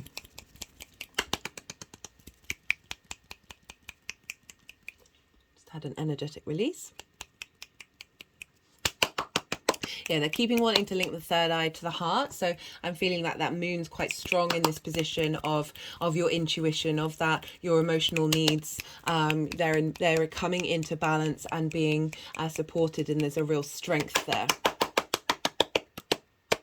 It also could be a change in job for some of you, moving location, whether that's physically or a different frequency, different vibration, and linked into where you're headed in your career, or just a change in direction. That's there's a strength there with that. Right, so we have a fair amount of cards for, so we've got another 5. What did we have here again? We've got a 9, 2 9s and a 10. Sorry, my brain like forgets quite a few times about what's going on. We've got 2 6s, we've got 2 4s, and we've got 2 5s coming up. So there's a lot of messages coming in. Right, so this is the conjunction with with Mercury. This is the midway point of the retrograde. So I can understand that this retrograde may have felt like things, you're just feeling grief and feeling loss of, like, you're feeling like you're not getting anywhere. There's this space where your career or your life purpose isn't feeling fulfilled. My hand's just gone over my heart chakra. Okay, my hand just flipped on that and they wanted that to come out. And then we've got this 7 of Wands, which is someone who has something of value to give, but they feel very unsteady. They feel like they're having to do lots of battles in order to stay on that higher ground. But, you know, it's very much about moving into a space and knowing what it is that you have to offer. And yeah, there's can be a lot of fields, you know, whatever it is that you're doing. It could be that there are lots of other people doing it and you're feeling like there isn't space, there isn't abundance there for you to thrive. We've also got the 2 of Pentacles, and this is about balancing, but for me this is more survival. This is a survival card, because you look here, the ships are on very choppy waves, and I always say, look and imagine if you're on that ship. All you're thinking about is the now, is how to survive in this moment. The 2 of Pentacles is in movement. Again, it's kind of like that 5 of Wands of, like, there's movement here, but nothing's really getting anywhere. You're rethinking, you're going over things, like like there's this movement, but there's not taking any direction. So very Mercury retrograde. And yeah, moving through those feelings. I love how the Queen of Cups is coming in for this, of this nourishment, of giving you that sense of care, of you are supported. I'm getting that from, like, the sun energy. You are being supported in what it is that you're doing, but your needs, there's a sensitivity with the Queen of Cups of perhaps feeling a bit oversensitive of these emotions, and trying to tend to them. And we've got the Temperance card. This is about alchemy. This is about figuring out all the different parts of who you are, refining them, working on that process, going over things again. Alchemy takes time. This retrograde takes time, and this is creating magic. So you see the water here is going up into the cup. So it's going against the laws of physics. You're bringing in new ways of being able to do things that is facilitating in the long term in order to create magic. Because the 3 of Wands that wanted to come out is about dominion. It's like you're on the higher ground, you know what it is that you're doing, you've done all the hard work, you've revisited all these things, you've cultivated this, and now this is helping you step forward into a new journey. So we have we've also got the 4 of Wands, got so many cards. We've got the 4 of Wands, which is about rest. I talked a lot about how sleep is really important right now for us to integrate these things that Mercury is trying to communicate into our physical body, that is clearing out of those soul contracts on a physical level, now that we understand on a soul level. Now it's working in the physical form, having that Aries through Taurus, and this is new ideas coming in, but also knowing that you're held by something higher than you. Like there's that sense of giving support to these energies. I just had an energetic release that the sun is this retrograde is really helping cultivate that of truly knowing on a fundamental level that you are held by the universe. And we've got the 6 of Pentacles, so I feel like this is the sun is receiving that wisdom from Mercury, and now it's bringing things into balance. This is this is the give and take between you and the universe.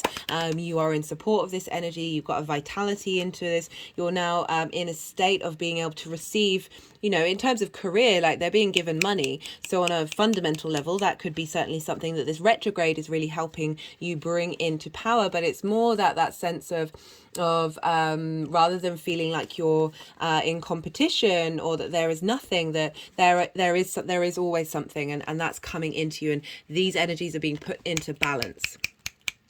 We've also got the 6 of Cups, and this is being able now with this retrograde to be able to look at the past fondly, to be able to appreciate these energies of what you've been through, and you're now able to shift that frequency. It's energy coming in from from soul family, energetically or physically, in the people that you know. The sun is shining a light on the situation and letting you know that everything is happening for a reason, and you're here to this experience is for you. You're working through this in order to let these things go. Like, this is very much letting go energy, but from a place of peace. And we've got the Ace of Cups. And what the sun is getting a sense of renewal and understanding and a sense of emotional peace within yourself, that it's then going to feed into that full moon in Scorpio. And we've also got the Three of Wands that wanted to be talked about midway through. This is like this is taking you to a space of dominion. This is helping you know that the journey that you've been on is giving you solid foundations, and you will be starting on a new journey. These ships are going out and they'll come back with resources. Like it's your life purpose has that certainty and that power and that structure. 4 is a very strong and stable energy. With the conjunction with Uranus, we have the Knight of Cups, the Queen of Swords, and the Queen of Pentacles. So the Knight of Cups is helping us be a bit more romantic, a bit more dreamy, a bit more at ease with ourselves on an emotional level. You've got 3 knights. You had the Knight of Swords, Knight of Wands, now the Knight of Cups. The energy's really defending you and supporting you and protecting you of what you're doing, and you are able to feel that strength, feel that virility, that vitalness of the knights, and you're able to do this is with that Uranus. So this is thinking in a different way, getting more in tune to the reality of a situation.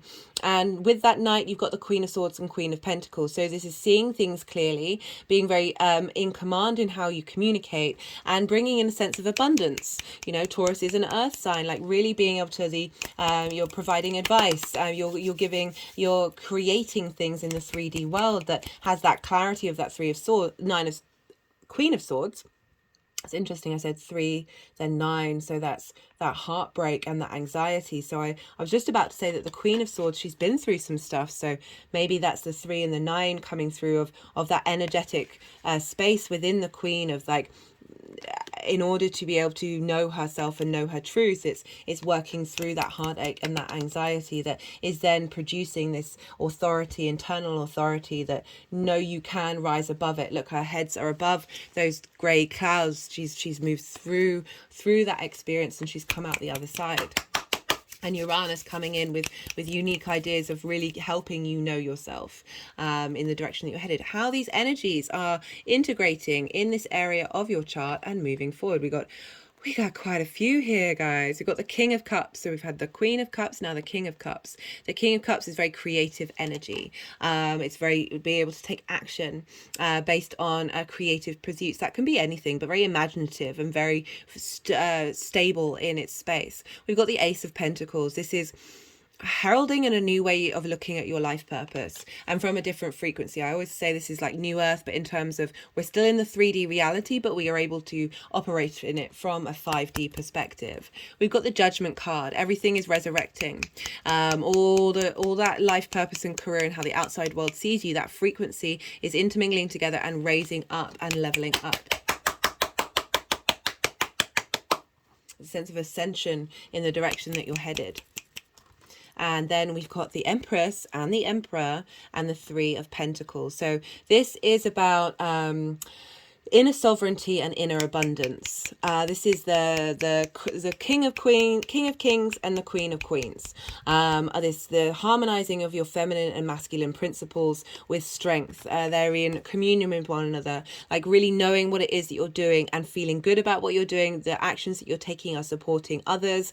This is collaboration. This is knowing your own inner mastery, and drawing in energies of others, or having like more than one skill that's creating something beautiful and long lasting. But also that frequency of shift of really that abundance of life, that Venus energy of fertility of your career and your life purpose, with that strength of your inner authority, your inner sovereignty, coming together of really really mastering your craft of whatever it is doing. Or if you already are that but you haven't been able to see it, you're seeing it very clearly. And that frequency is not only helping you support other aspects of yourself, but also bring in bring in, so I just got confused by the amount of piles, bring in energy of people to collaborate with, to engage with, that is just going to facilitate the direction that you're headed in. Well, Leo, that's quite something. I'm going to pull some clarification cards.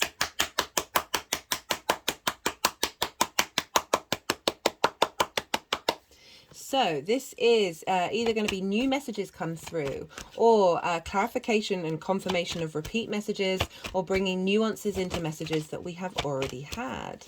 Let's see what wants to come out from the numerology deck. I put all the decks in the description box if any of them take your fancy.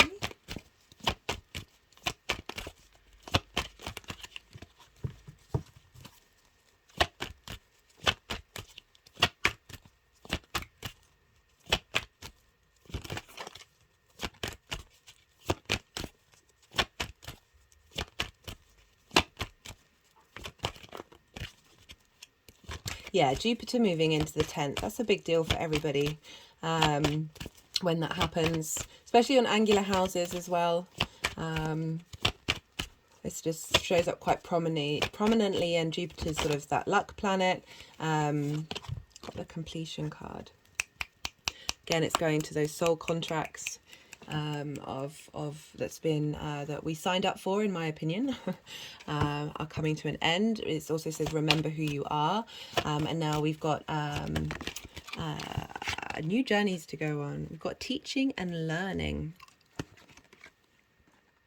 Every day is a school day, guys. We are always in a state of learning, but no matter what your career is, you're sharing your knowledge. You're sharing that from a place of power and strength. So, you know, it doesn't just have to be linked into that, but it's your expression of self is helping us, you know, like the 10th moves on from the 9th, and, you know, this is messages, an open mind. Yeah, the 10th, like that 9th of learning and teaching.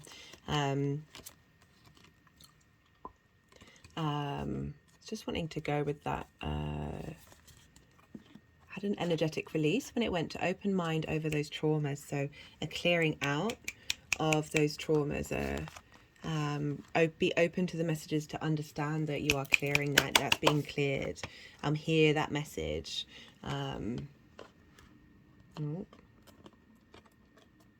Dudes make me laugh. They're like, hey, put that there, and I'm like, physics of my 3D reality isn't facilitating that. Oh dear. Right, let's see what else wants to come out from the First Light Tarot.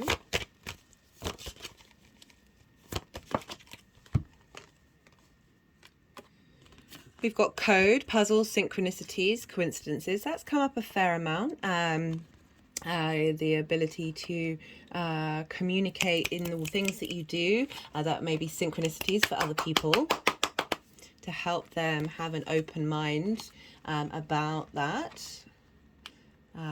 We've also got the World card, which is renewal, rebirth, reincarnation, celebration. So there's a sense of knowing yourself, a completion of a journey, and really being able to be in your own power.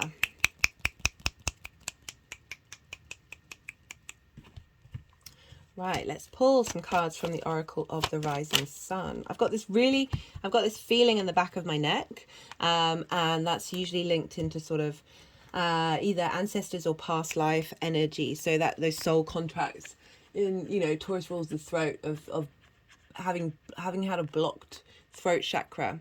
I've got quarrel here. This is Mars in Cancer. Mars is in Cancer.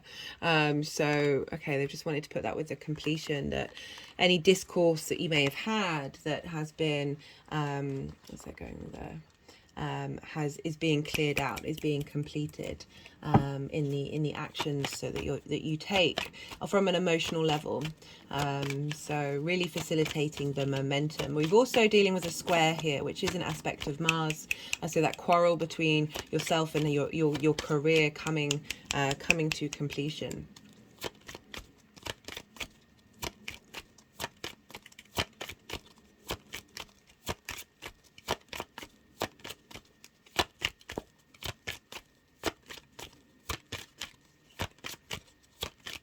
They don't seem to want to be Putting a card out from there. So obviously the messages are done from that deck. Right, let's do a final card for Leo. Time out. So where was that Four of Swords. Again, like I've talked about this a lot of how your dreams, well, certainly for me, dreams of being a time out, a completion of the time out of this chaos energy. Again, that quarreling energy. Things are shifting. You're able to. There's a lot of defense coming in from the universe. A lot of support. Things are shifting. Things are moving. I'm gonna pull one more card. Not leave it on timeout. Even though I do think that's a really valid thing, that lots of energy is being cleared out from the physical body that's caused that chaotic energy of things not blocking the energy of things having momentum. So I like that Five of Wands, and like there's energy but it's not moving anywhere, and then you've got like three really fast energy of like, no, we're shifting that, we're changing that. Okay, there's 4 cards came out here. We've got positive surroundings.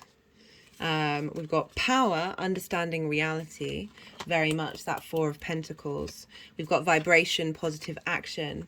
So that's shifting and coming in. And the Star card, potential, success, happy endings, promising beginnings. Right, I'm going to leave it at that, Leo. Love this message. I hope it resonated. If it did, there are things that you can do that I said in the introduction that will pay it forward. On a personal note, I would love to hear from you. Thank you for sharing your time and your energy.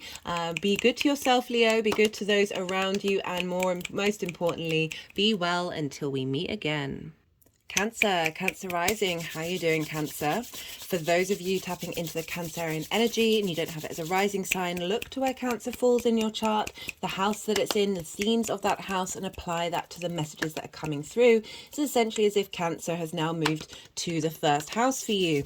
But for Cancer rising, this is happening in your 11th house, this transit of the sun.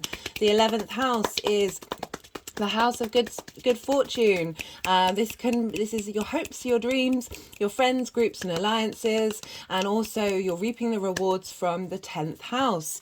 This Taurus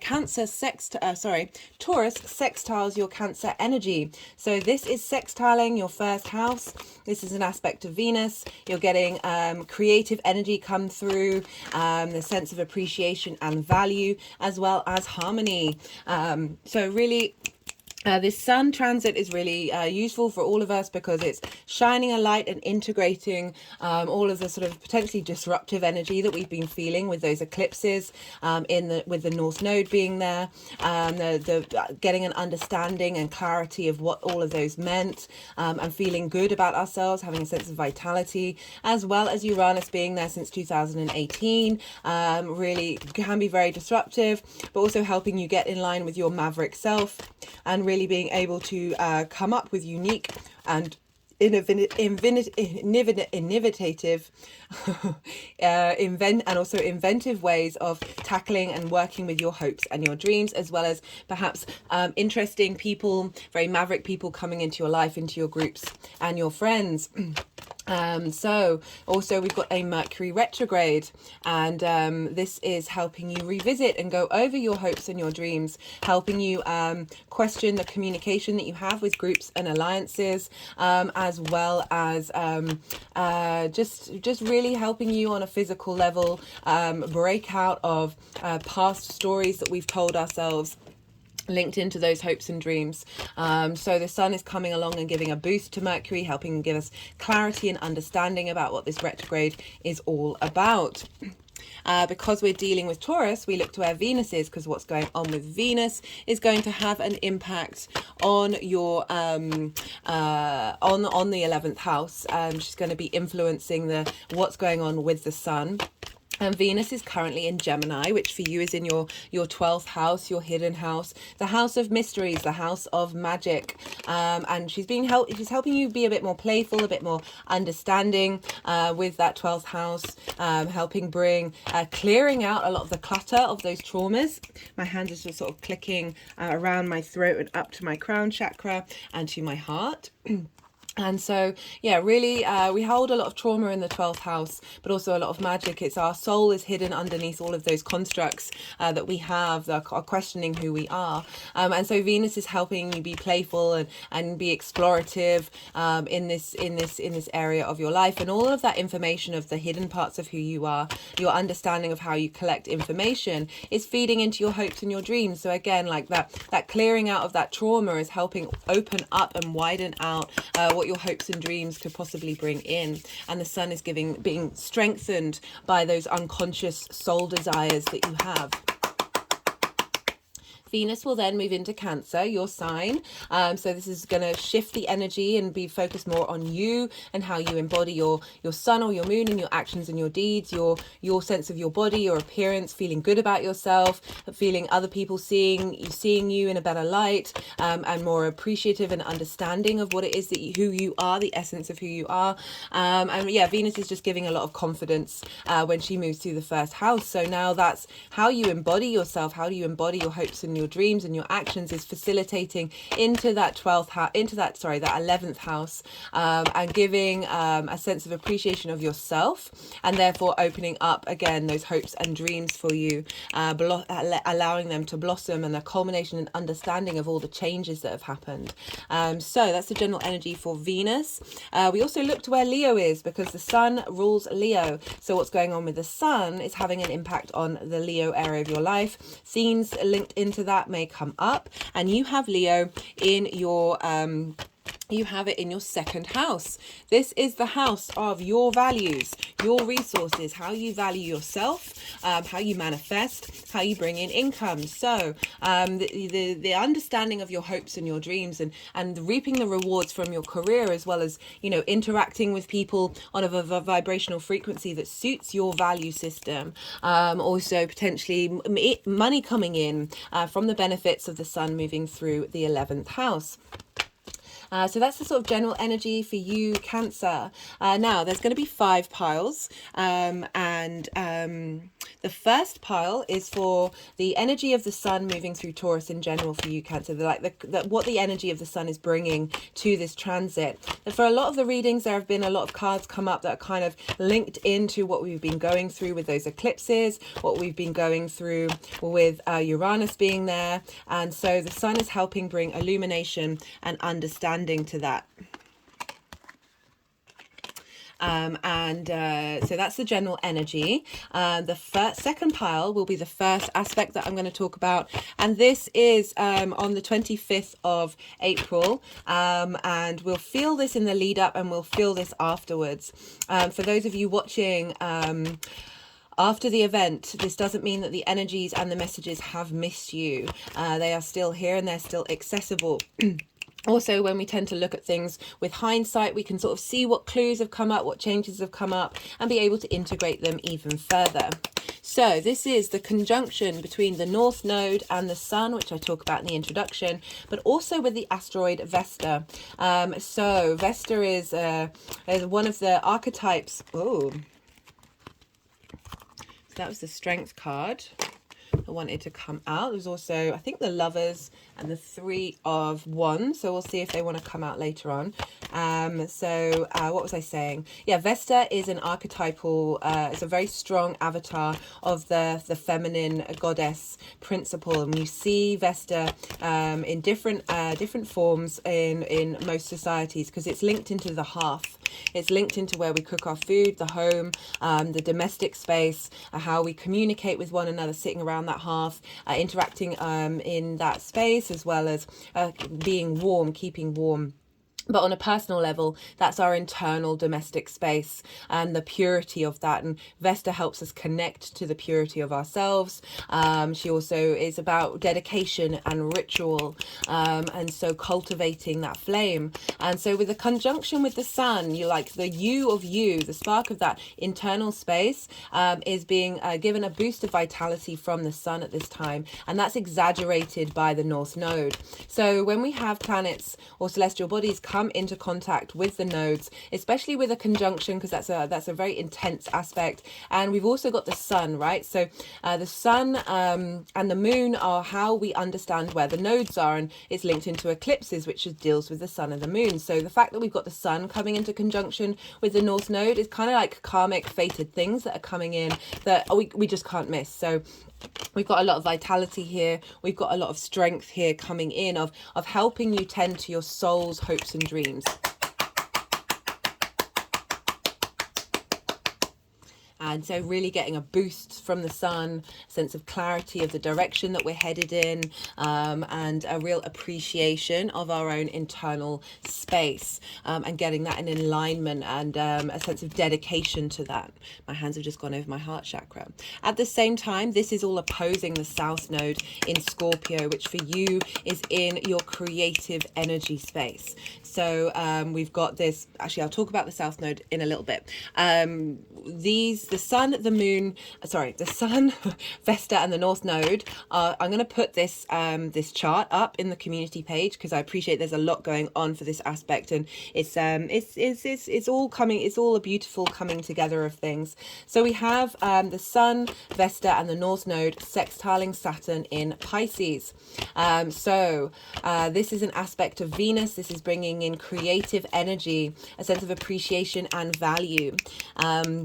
And you have Saturn in Pisces in your 9th house. It's a fellow water sign, giving structure and form and authority to how you see yourself in the world, like really giving you strong foundations in that of how you learn and how you grow and your perspectives, and tapping into that magic of Pisces, but giving it form and structure. And that creative energy of that, your long-term legacy, your long-term integrity, is feeding into your hopes and your dreams at this time with that creative energy. It's free-flowing energy. It's very easy energy. Also, we have the moon in Cancer. The moon moves quickly, but it will hit that 4-degree point, and it will then sextile the sun and Vesta and the North Node. So your emotional needs, your intuition of how you embody yourself, again feeding into your hopes and your dreams, really giving you a sense of certainty and structure, and like how you are nourished, your hopes and dreams being nourished from your sense of self, of who you are, of that first house. And that moon will trine Saturn, so that's providing wisdom and understanding of what you need on an emotional level. What your intuition is saying to you is based on the long-term legacy and formation of Saturn moving through that sign. So that's wisdom, elevation, cohesion and understanding between those two planets, and they are both trining the South Node in Scorpio. So we've got this grand water trine happening. And Scorpio, as I said, is in your 5th house of your creation energy. So lots of water here and lots of earth. And you are a water sign. This is yin, night energy. Water and earth get along. They are bound by gravity. Water gives earth, replenishes earth, and earth gives water structure.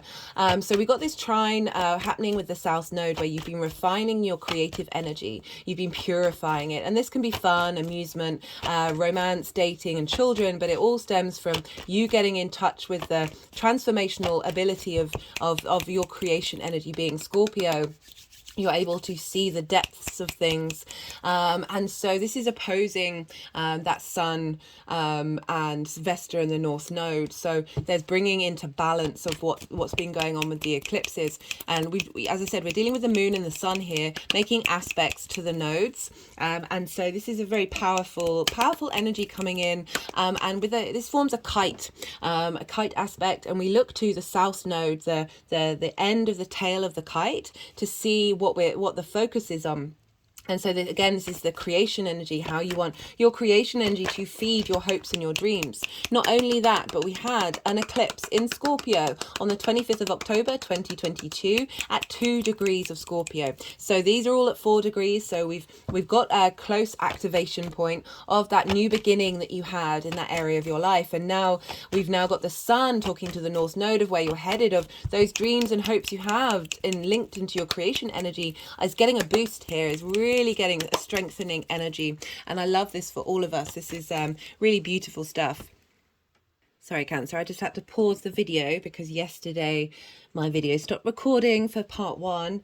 And that's meant I've had to upload it to a laptop and reintegrate it. And it's taken since 7 o'clock this morning. It's now, I think, what time is it now? 20 past 2, so a fair amount of time and now I was just like, I need to get that uploaded. That's going to take a while, and then get it into high definition. So Mercury retrograde was certainly playing around with me yesterday. I just thought I'd let you know that that's why the video stopped. But yeah, so that's really gorgeous energy, and I was talking about a culmination of your hopes and dreams as well, and that creative energy. And that's when that video came. Finished integrating sort of a culmination of something. I do find it funny how like the outside world does have an impact on these messages, the synchronicities, guys. So the third pile is the second aspect, and this is happening on that's a fair amount of cards. That's the 3 of Pentacles, the Page of Wands. Okay, they want all of them. So what was I saying? Yeah, so the 1st or 2nd of May, depending on where you live, we're going to have a conjunction between Mercury and the Sun. This is the midpoint of Mercury's retrograde. So this is called a Cazimi, and this is whenever a celestial body comes into conjunction with the Sun, we get a lot of downloads, we get a lot of light frequencies come in, a sense of clarity, messages, whether conscious or unconscious. This is being integrated at this time. I've already pulled cards for this in the Mercury transit video, more focused on Mercury's journey. Mercury moves at this point from an evening star where it's been reflective, thinking about the past, cultivating, there's a sense of strategy, and it's now moving into the morning star where, even though we're still halfway through the retrograde, we've still got more of the retrograde to go, we're focusing more on the future and where we're headed and taking action. So what's the Sun getting out of this? So I've already pulled cards for Mercury, right? So Mercury's then going to feed all of its wisdom and knowledge of what it's done in this retrograde into the Sun and give us a sense of clarity and understanding of what this retrograde means. And why is that important? Because a couple of days later, on the 5th of May, we're going to have the final eclipse that's linked into this nodal cycle. And so this is a full moon in Scorpio. And this is happening, as I said, on the 5th of May, and this is a culmination. So it's a full moon, it's a culmination of what we've been doing, particularly from that eclipse that I talked about in the previous aspect that happened at the end of October. It's also like I can bring in endings, but also start new beginnings. And I really like how the Sun, who's obviously involved in this eclipse, has all this wisdom and knowledge of what's been going on with Mercury, and so therefore we're able to process that quicker because we're dealing with very intense energy of now that that's been integrated. The energy of Mercury and its journey and its retrograde and our understanding of it is shifting that frequency, raising that vibration. So we're going to be bringing in different dynamics that we might not have been able to access otherwise. On the 7th of May, Venus is now moving into Cancer. So in the lead up, all of this that I've just spoken about, this is tapping you into the hidden parts of who you are, the magic of who you are, is having an impact on that expansion from our unconscious self of what our hopes and dreams are and how that is reflected in the energies of the Sun. And now Venus is moving into Cancer of you. There's more action being taken here. It's now in an angular house. It's to do with you and your actions. You're feeling good about yourself. So it's facilitating that sort of underground energy of your unconscious soul needs. and hopes, and now that's coming in a bit more prominence. There's a bit more understanding and clarity, but also very much directed to the conscious version of yourself. And so the fourth pile and the third and final aspect is happening on the 9th of May, so a couple of days after this shift of Venus moving into Cancer, is the conjunction between the Sun and Uranus. Again, this is another Cazimi where we're receiving divine inspiration, divine wisdom. They're talking to each other very strongly. Uranus is very supported by the Sun at this time. And what I love about this is, so Uranus is sort of, its axis is vertical rather than horizontal compared to the rest of the solar system. All its moons are in retrograde, and its north pole points towards the Sun. So its direction is pointing towards the Sun, and it's highlighting this sense of, yes, Uranus may be very innovative, maverick energy, but it's also its focal point is the center of our solar system, the center of us, the center of that thing that is unavoidable.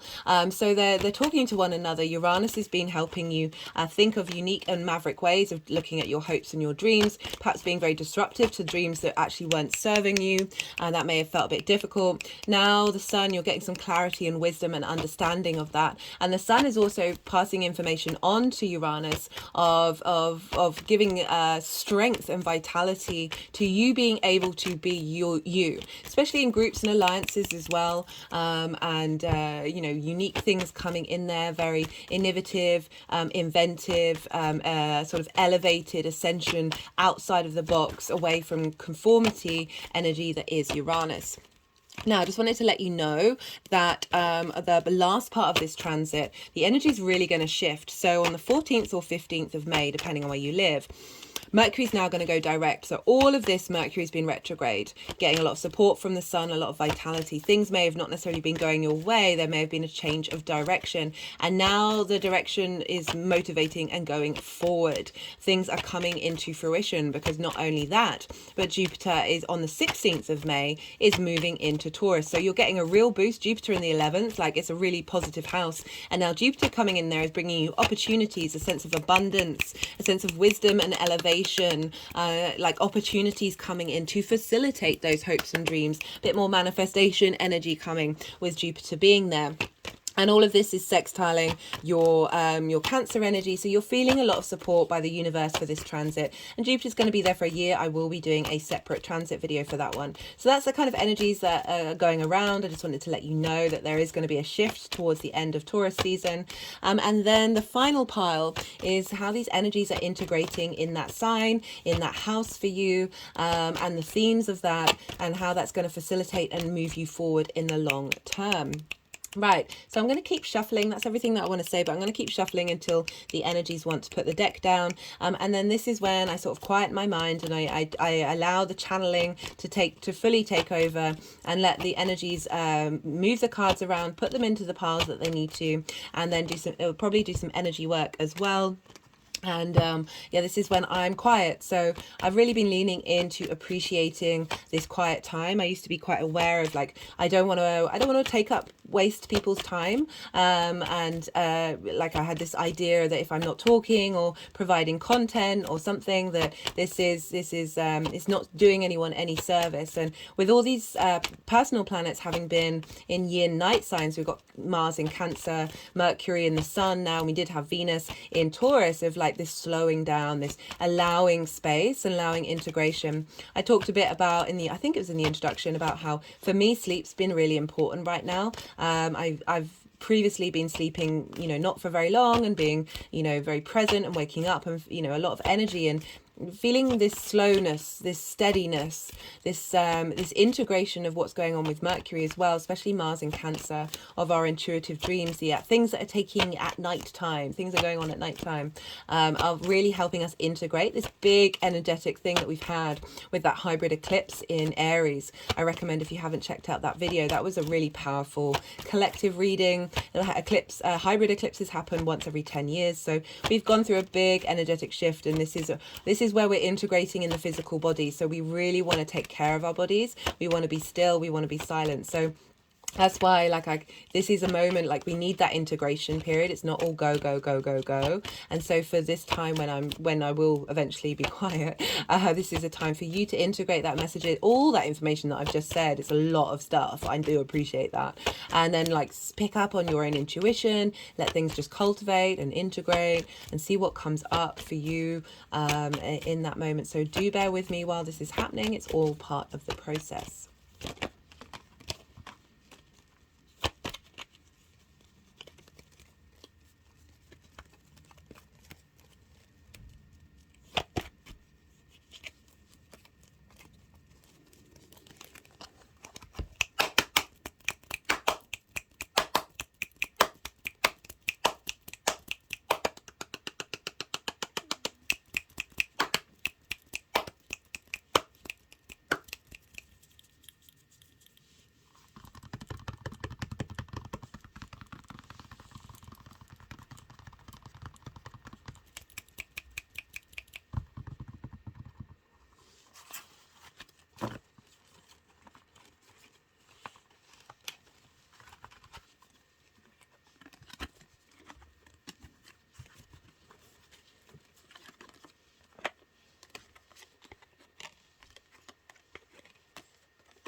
An energetic release then.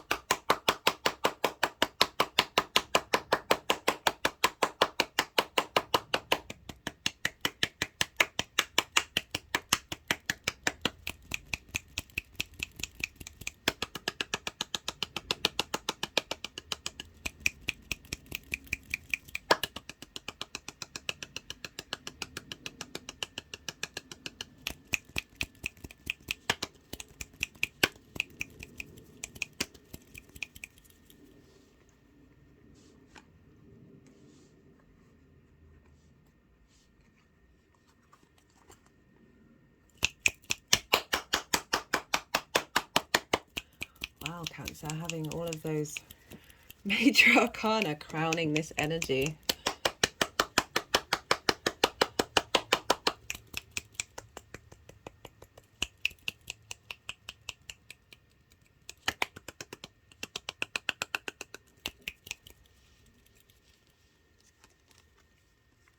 So we've got a lot of stuff here. Got a lot of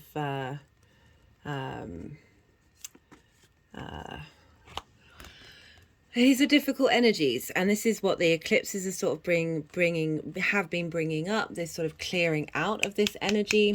We've got the 9 of Wands. This has come up loads, and this is feeling physically exhausted, like you're still standing, but you feel like you've had to do a lot of battles, perhaps your hopes and your dreams, you're still standing by them, but it feels like you're just not getting anywhere and you're exhausted by it. We've also got the 5 of Swords, and this is about conflict, but at what cost?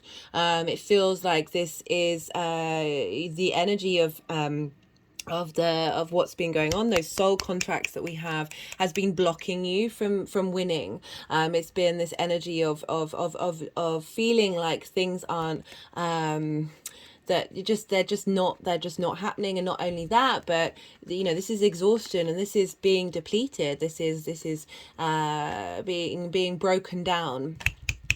And we've also got the 8 of Swords, which is about being in a cage of your own mental making, of feeling like this situation is forever, right? And if this figure just moved a little bit and changed perspective, they would be able to release those binds. So this is the Soul Star activation card. It's about, it says, fulfilling soul contracts, remembering who you are. And with that eclipse that we had in Aries, it very much feels like we integrated on a soul level, and we've been doing so much karmic clearing that's been clearing out a lot of things that, for me personally, we've signed up for, and often the universe blocks us in certain ways for a reason. Like, if anything astrology has taught me is that timing is everything, and when you think something's not working, then it's usually helping you get to a space of growth. And so feeling like you can't move in a situation, feeling like you are restricted. We've also got the 2 of Pentacles. Now, this for me is the survival card. This is about juggling 2 different things, or being in that space of there is movement, there is action, but it doesn't feel like you're getting anywhere. I always talk about how the ships are on these very high waves, and imagining you being on that ship, right? All you're thinking about is surviving, or you're moving, but you're not necessarily able to contemplate. You're not able to think about your hopes and your dreams, perhaps because you're having to survive in the outside world. And feel like quite stuck. There's moving energy, but it's not going anywhere. Same with this, it's like you're still standing your ground, but it's not getting anywhere. And again, the stuck energy of the 8 of Wands. And we've got the Devil card with this, and this is like, it's about power, it's about things having control over you, and that can lead to addiction, and it's based off of trauma, right? So again, those soul contracts that we've signed up that have been blocking us, our limiting beliefs, are being cleared. My head just went back, and you've been working through this with that eclipse energy. There's a lot of power in eclipse energy. The North Node, you've been striving to fulfill your hopes and your dreams, but sometimes these things don't necessarily feel like they're manifesting in the way that you want to, or in the time frame that you want to. But we've got the 10 of Wands in reverse. This is that heavy burden being lifted. And it's with the 10s, it's like you're holding not only the burdens of yourself, but of those soul contracts, of your ancestors, of your hopes and dreams. This is passions. This is Wands. This is passions, creativity, your hopes and your dreams. Those passions not being manifest. They've been weighting you down. You've the slow trudge, but again, still not. You're not able to see the joy in life, like the view. You're not looking upwards. You're not aware that there is in fact something, the home at the end of that. But that's being cleared out. And then we've got the 6 of Wands, and this is going on a journey. Okay. And we've got the Page of Wands. Like, that's going from troubled water into clear ways. You've got what you've needed, tried and tested, and you're protected. Your journey's being protected. And I really love how the Page of Wands is crowning this sun energy, because this is like vitality coming in, a fresh new way of looking at your passions, looking at your dreams, looking in a creative way of how to do things, but it's also heralding in new opportunities that are coming in. The sun is bringing that vitality, that strength, that light of. Then again, you know, wands are very much about going on journeys of, like, perhaps some of you are going on a physical journey that's been a hope and dream of yours, and you're being your idea of what you could hope and dream for is being expanded with that vitality. Love it.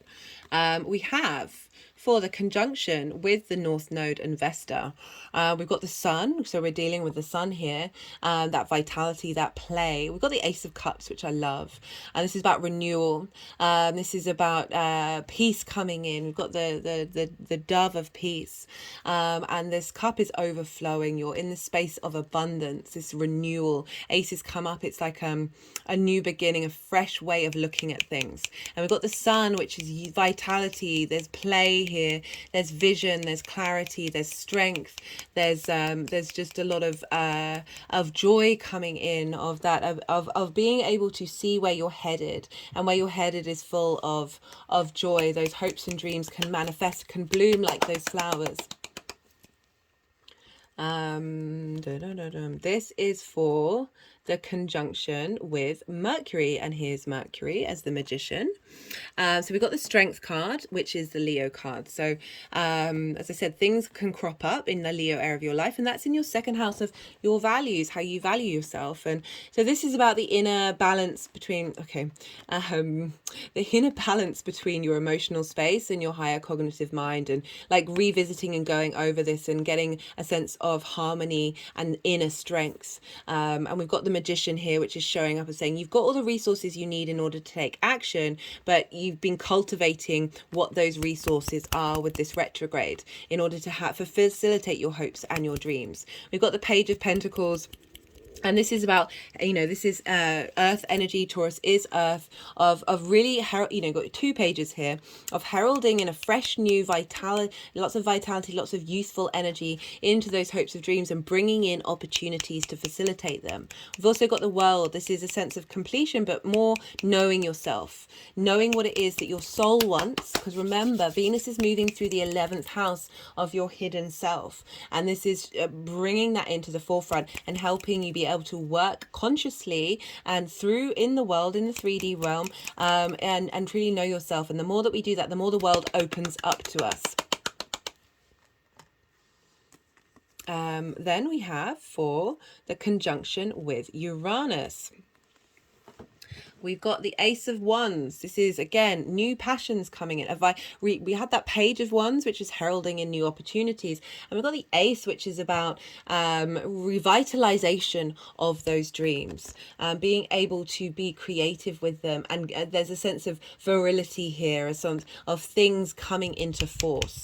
We've got the Queen of Cups. So this feels very much like the moon, feminine energy of being very nurturing, of this Uranian sun conjunction is providing nurturing support, is really giving your hopes and your dreams the growth that they need, the support that they need in order to flourish, and perhaps thinking in different ways of nourishing them in a different way that is from that boost of that Ace of Wands, of there's a real passion there, there's a reignition of your passion, you're able to tend to that on a very intuitive, emotional basis. We've got the Three of Pentacles and Judgment. So the Judgment card is about resurrection, a resurrection of hopes and dreams, of all the different parts of who you are, raising their frequency and leveling up. So again, it's really highlighting everything that you've gone through is now shifting gear. The energy is shifting and changing to give you support for what it is that you need to bloom. As I said, we've had a lot of eclipses there. You're really shifting gear, of cultivating and bringing all that wisdom together, and through that journey you are able to, and with that Uranian sun of that maverick way of dealing with things, you're now authentically yourself, right? So like that frequency of you is shifting. And we've got the Three of Pentacles. This is mastery and collaboration. So knowing your own skills, knowing what you have to offer, and being able to put that into practice now in order to create something beautiful and long lasting. So for the energies moving forward, we've got the Nine of Cups and we've got the Empress. So the Empress is about fertility, about abundance. It's the Venus card. There's a sense of love and appreciation of the dreams that you have. This is the wish fulfillment card, right? We're dealing with hopes and dreams here. And so it's about acknowledging that the energy that you're seeding is cultivating the space for those hopes and dreams to come into a space of abundance in the 3D realm. Also with this card, I always say, like, it's not necessarily about things coming true that you've wished for, but being able to embody every area of your life as if your wishes have come true. And by doing that, you then open up that frequency to bring in what it is that your soul truly wants.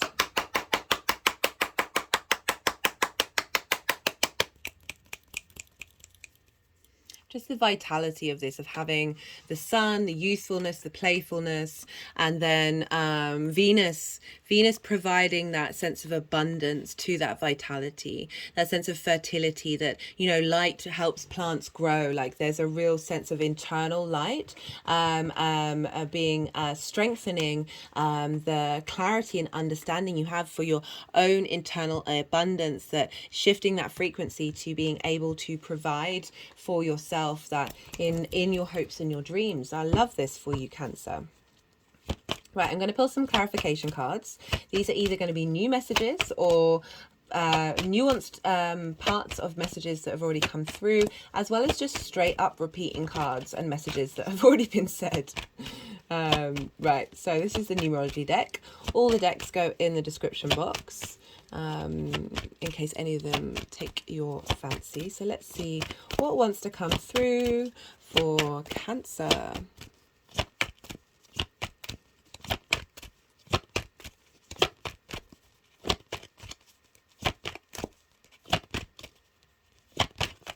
Yes, you know, it's also, you know, I always focus on hopes and dreams because I feel that the more that we understand those, the more that we are then drawing in groups and alliances and friendship groups that match that frequency.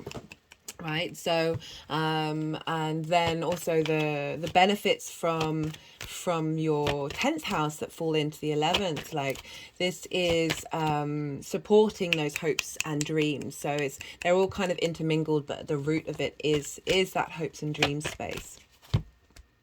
My hands have just gone over my heart chakra.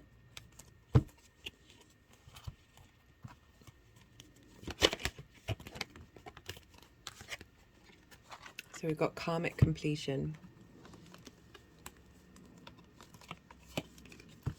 Yeah, you've been having eclipses in the 11th house is really sort of you know, highlighting the fears and the worries we may have around our hopes and dreams and redirecting them more onto our soul level. That yeah, you know, the nodes can be incredibly karmic. And you've also had the South Node in Scorpio, which is purifying and understanding your creation energy. And the more that you understand that, the more that's opening up what your hopes and dreams are possible of. And this is fixed energy. So fixed energy can be hard to shift and can be very stubborn. This eclipse season has been allowing a change in things that might have just wanted to keep on going the way that they were.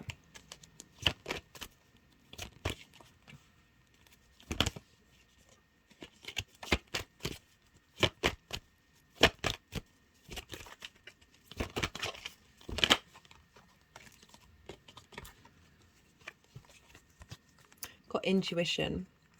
It's going, you know, you are ruled by the moon, so eclipses can have a bigger effect on you, and this is because this is sextiling your Cancer energy. like really, and that Queen of Cups, as I said, very much you're feeling like that's your energy of your being able to nourish your intuition, and like it's now coming from a lot more grounded, soul authentic place rather than being blocked by that devil energy. We've got battle. It says good versus evil, but I'm not usually a fan of that. That dichotomy, like all of these things are together, that all of that energy that's felt like a battle, you had that Nine of Wands, that's being cleared out. It's not an uphill struggle anymore.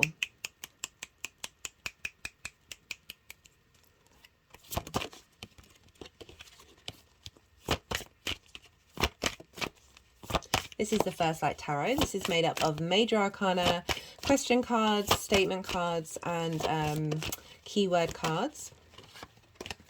Got activate, awakening and enlightenment. Yeah, as I said, we're moving from that Aries energy and now we're embodying it. Let's pull from the Oracle of the Rising Sun. Let's see what messages want to come through there.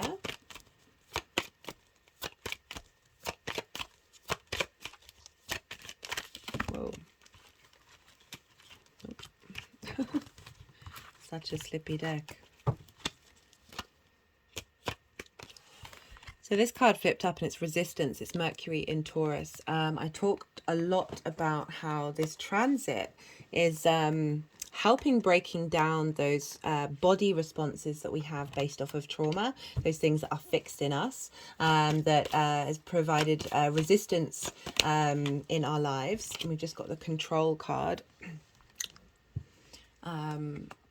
Control over your intuition, control of how you feel in the world, you know, how these hopes and dreams manifest. Right, let's do final message for Cancer. So sometimes I have to limit myself, otherwise I just keep going.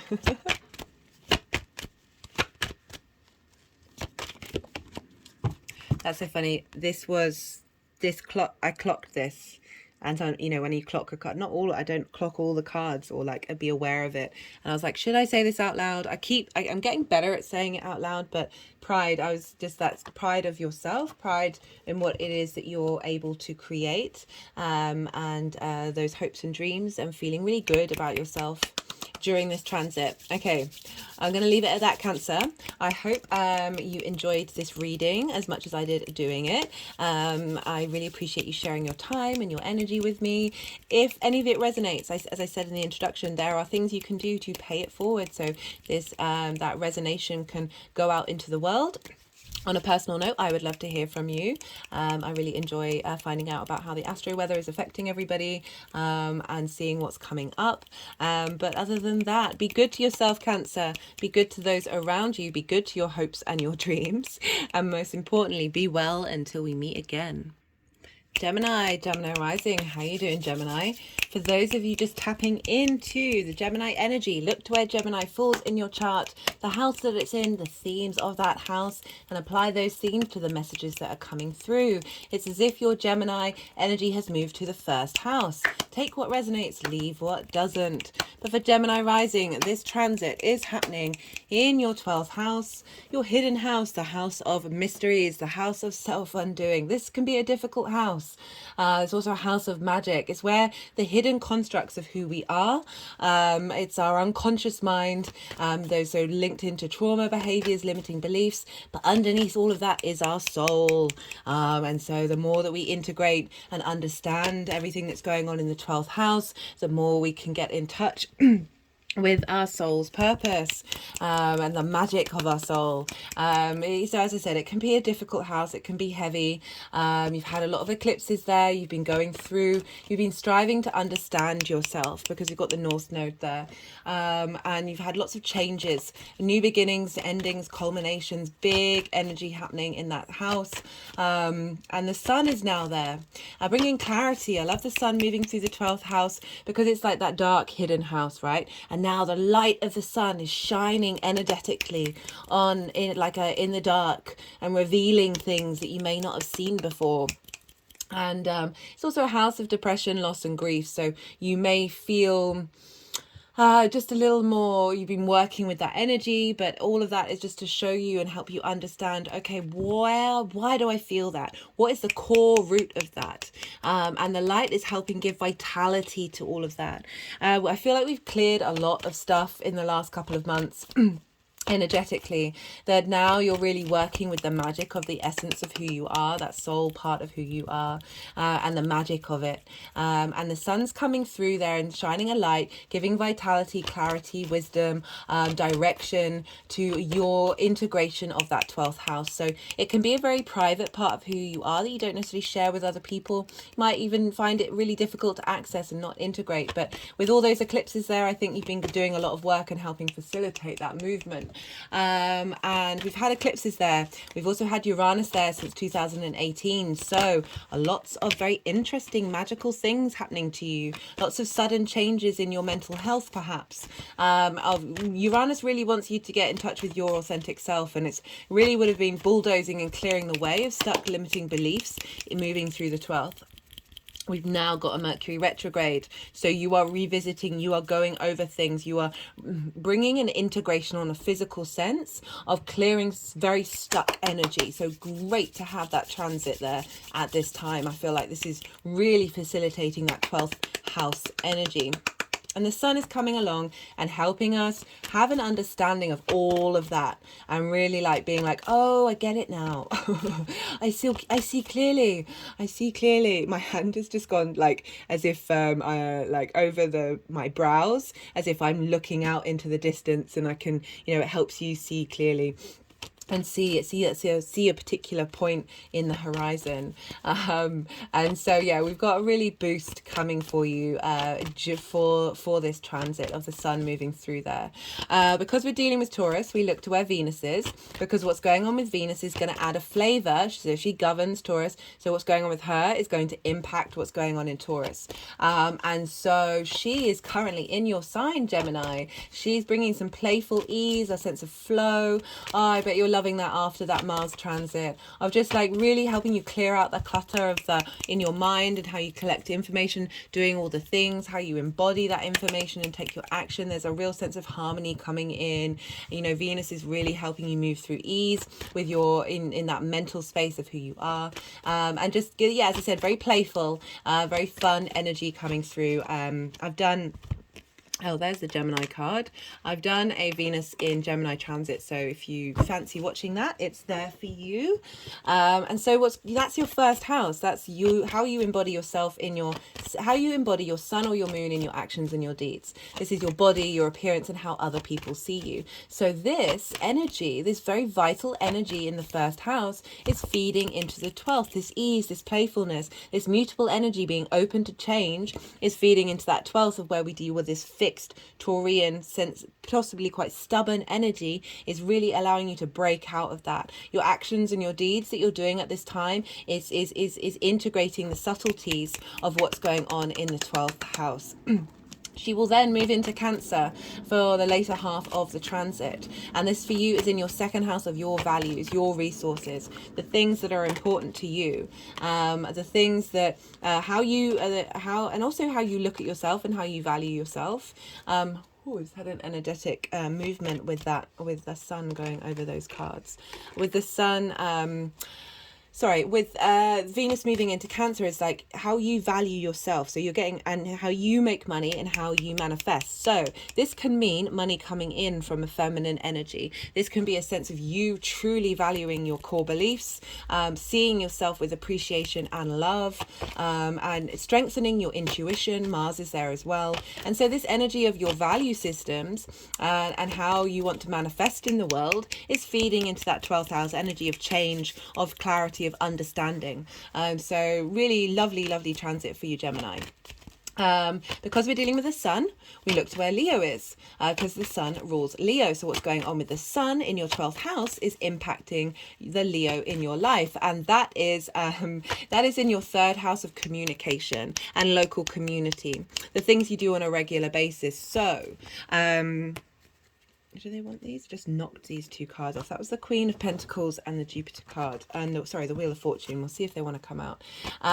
So what's going on with the Sun in the 12th house of revealing hidden mysteries is helping you be able to communicate from your more authentic heart space. Also, themes may come up in this area of your life of people that you meet in your local community that help you understand those hidden parts, help bring out your magic.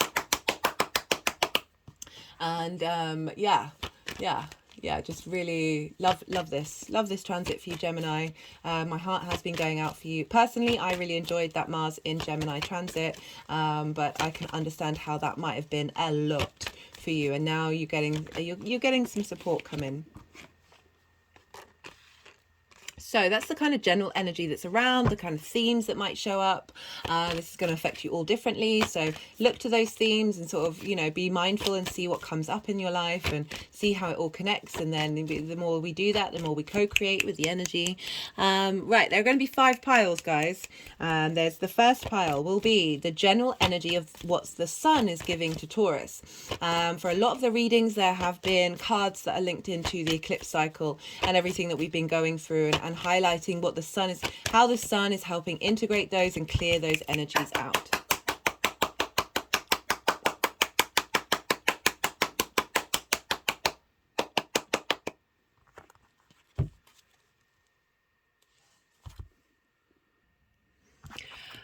Right, well, sorry, I just had to pause the video because I realised that I forgot to mention that there's going to be a Taurus new moon right at the end of this transit. I will be doing a separate video on that, but I've just realised, you know, I could blame it on the Mercury retrograde.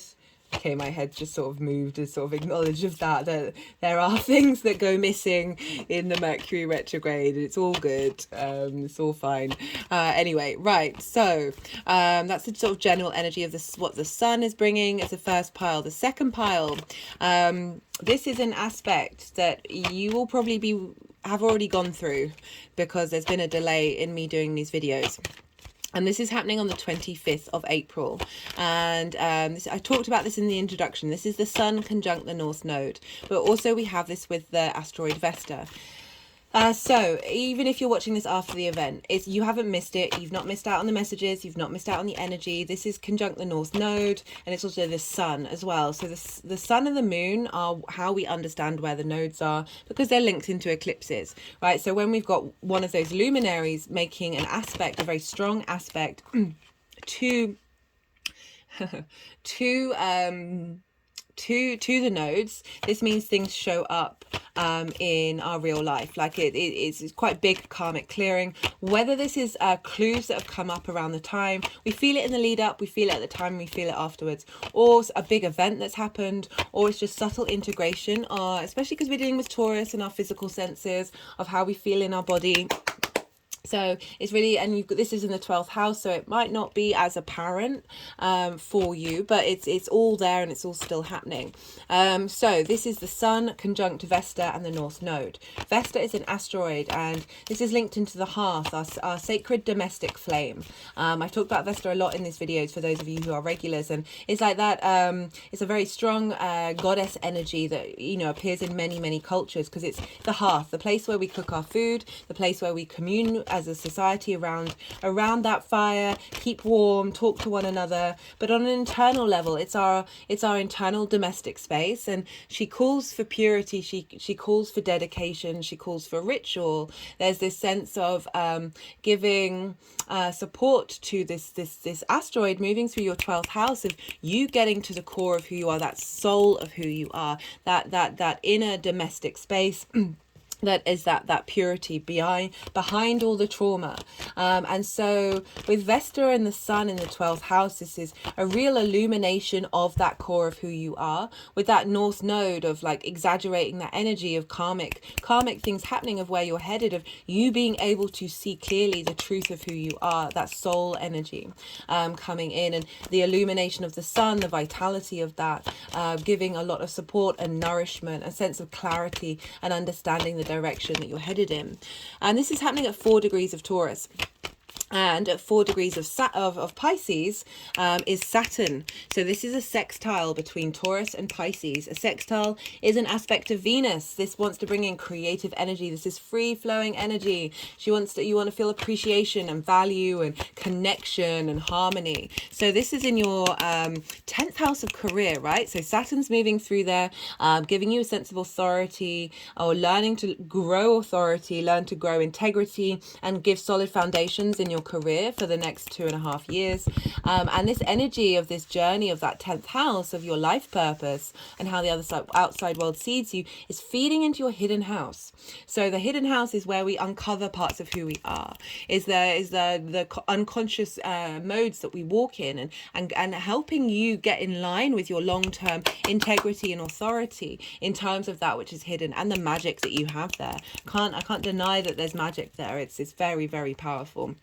And so this is like bringing creative ideas into that Sun and North Node of the bringing together of the lights, the shining of your magic, the revealing of the hidden soul of who you are, and how to tend to that in order to then support your career, because that energy is feedback looping back into Saturn as well.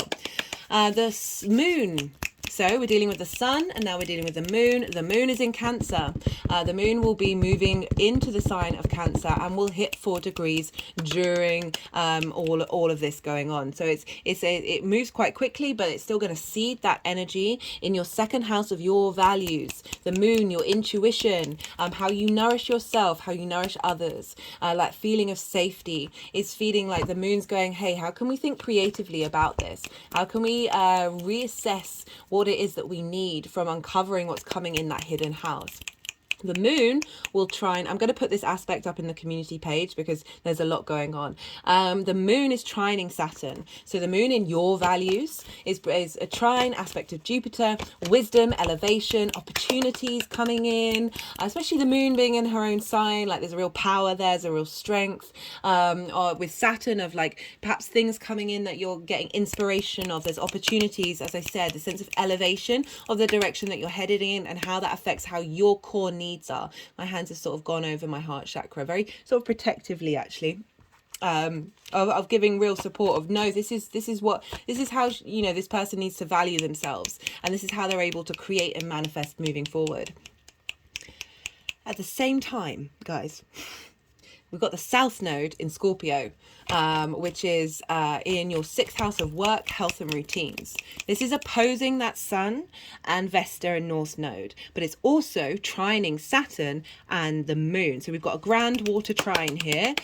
So very intuitive, very dreamy, could feel a bit heavy for day yang signs. So that's air and fire, but very, very magical. And I love how that's happening with your 12th house. So this forms a kite aspect, and we've got this sense of you've been purifying and refining your work and your health and your routines. You've really been focusing on starting new journeys with that, culminating old habits, and now so with the kite aspect, again, this is why I'm putting it up on the community board, because it's a lot. The kite aspect, we look to the end of the kite, and that is the South Node. So that is that work, how your health and your routines may have been blocked by hidden things in your 12th house. And now that we're bringing that magic into the forefront, having cleared a lot of soul contracts that have been blocking us, that you're really going to be able to support that new journey that you've been going on in your health and your routine, because these are all at 4 degrees. We had an eclipse in Scorpio on the 25th of October 2022, and this was at 2 degrees of Scorpio, and this was essentially a new moon, but it's an eclipse, so very big new beginnings. And this, I love how this energy of the Sun and Vesta and the North Node combining this vitality in that 12th house is feeding into that journey that you've been on, that the physical senses of how you connect them together, that's hidden, the magic of you being able to transmute that magic through the physical form of giving ease in people's bodies, and utilizing that in your work and your health and your routine, and you understanding your own issues in health and your routines and what's been blocking you. Now you're now flourishing. That's now getting a real boost. So the third pile is happening on the 1st or 2nd of May, depending on where you live.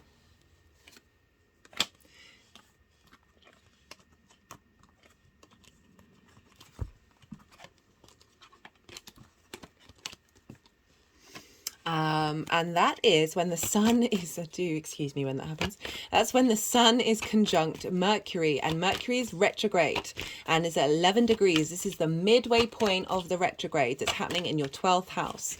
And this conjunction with the sun is called a Cazimi. So this is whenever a celestial body comes into exact conjunction by degree, by exact degree with the sun. This is when we get divine inspiration come in. We get messages coming in. And I love this happening in the 12th house. The magical messages coming in through your physical body and what makes you feel good. And this is the midway point. So I've pulled cards for this in the Mercury transit video, where I focus more on Mercury's journey and I talk more about what that retrograde means and the shift and change in Mercury's dynamic. And this is when Mercury moves from being an evening star, which is a planning, it's very thinking of the past, it's going over things, and now it's moving into the morning star. Even though we're still going to have the other half of the retrograde, so we're still going over things, this is more how we're taking action to move forward. It's getting a boost from the sun, but I've pulled cards for that in terms of Mercury. So what is Mercury doing for the sun? Well, Mercury is feeding all of that information, all of that hidden knowledge that you've been going over, whether consciously or not. I talk a lot about how sleep has been really important in terms of integration, especially that 12th house. Of integrating into the physical body, everything that we've gone through with that Aries hybrid eclipse that happened. When was that? Thursday. Thursday. So we're still like reeling from that energy. We're still working with that. And so we've got the sun is now getting all of that information. And why is this important? Well, now we're getting clarity, real clarity about the direction of this retrograde. It's not quite confusing us and things going missing. I mean, things still could be reworking out, but now you're like, okay, I can kind of see what's going on here. But more importantly, 3 days after this, on the 5th of May, we're going to have the final eclipse in this nodal series. So the final eclipse with the nodes being in Taurus and Scorpio. We're going to have a full moon in Scorpio. And this is a lunar eclipse. So the moon is going to be partially hidden. I think it's a partial eclipse. And so that means the sun is very prominent. Our conscious thought, our conscious mind, our direction is very prominent right now. And the sun has just received all of this information from Mercury. We're integrating it. We have clarity of it. And there's this full moon eclipse is like a big culmination, a big ending in order to open up a new doorway, like in your work, of how it being celebrated in your work, but also this understanding of this retrograde. We've infused this into the eclipse. And therefore, like moving forward, this retrograde, the energy of the frequency of Mercury is raised a level, because we've been dealing with like big karmic energy here. So we're really clearing out a hell of a stuff and of what our soul is now very sure of, and how, you know, on various levels of consciousness we are, and now in our physical body, that hidden part of who you are with Taurus, your throat, your voice, your true voice, coming through, being able to, like, the rest of that retrograde is really like going to take a completely different frequency level. I will be pulling cards for that eclipse. We will be having a new moon eclipse in Scorpio later on in the year. However, this will be when the nodes are in Aries and Libra. But so this is like a big culmination of everything that we've been doing with this eclipse cycle, and having that retrograde just being like really integrating that receptive space of being open to change. 2 days after that full moon, we have Venus now moving into Cancer on the 7th of May. So now it's going to shift. It's shifted from the actions that you're taking, how others see you feeling like very empowered in yourself and being able to sort of understand what's going on, and it being mimicked in and that playfulness feeding into to what's going on with the sun. Now we're shifting Venus into Cancer of your values, how you value yourself, how you make money, how you manifest. As I said, things can come in this way, a sense of appreciation. You might be spending a bit more, but I'm getting more that it's genuinely an appreciation for nourishing your needs and seeing, seeing an understanding of your intuition and how to harness it. So on the fourth pile and on the 9th of May, the final aspect I'm talking about is when the sun is going to conjunct Uranus. So Uranus has been in your 12th house since 2018. So it can be very disruptive energy. But you know, Uranus for me, I love the Uranian energy. It broke down and broke down all of my life, but the life that I didn't, it wasn't serving my soul essentially. So the sun, the Uranus, the planet, its axis is vertical rather than horizontal compared to the other planets. All its moons are retrograde, and its north pole points towards the sun. So, you know, they say Uranian energy is very rebellious and going against authority, and yet its north pole, the direction that it's headed to, is pointing to, is connected to the sun.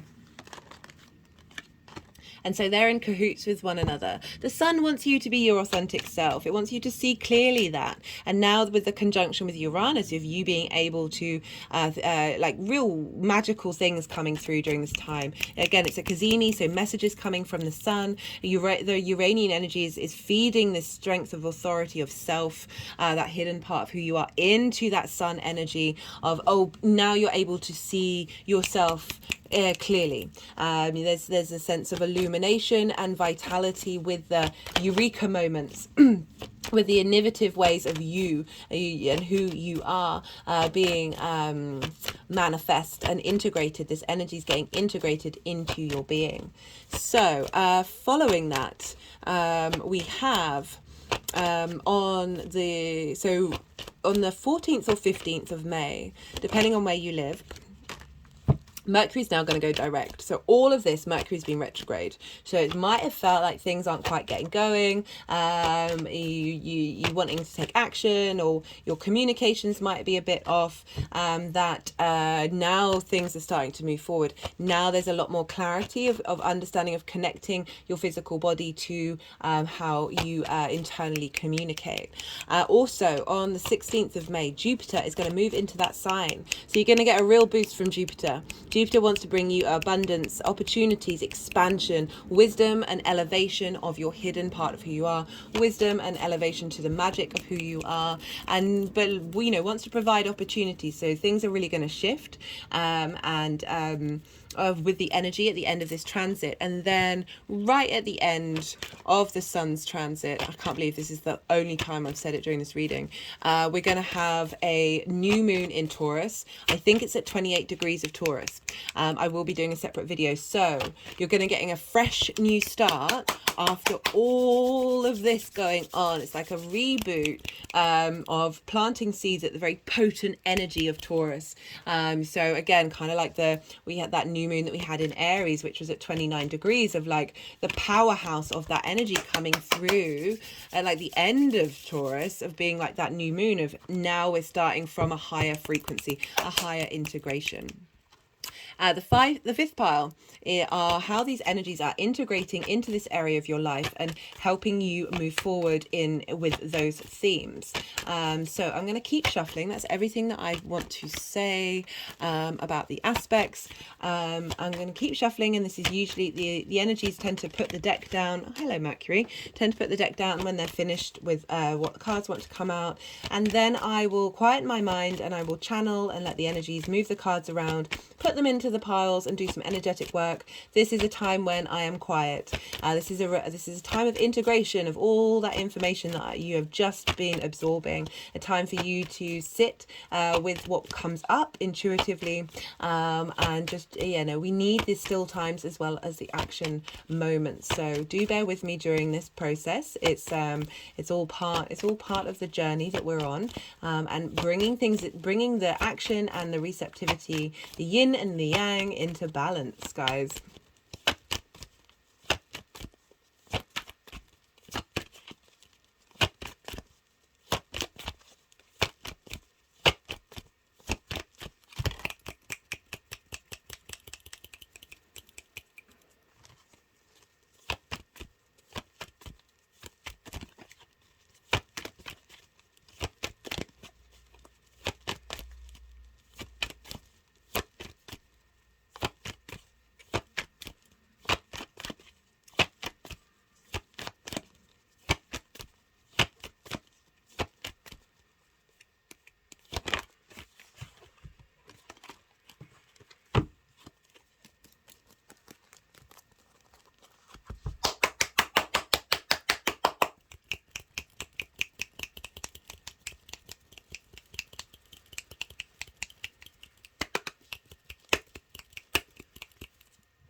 So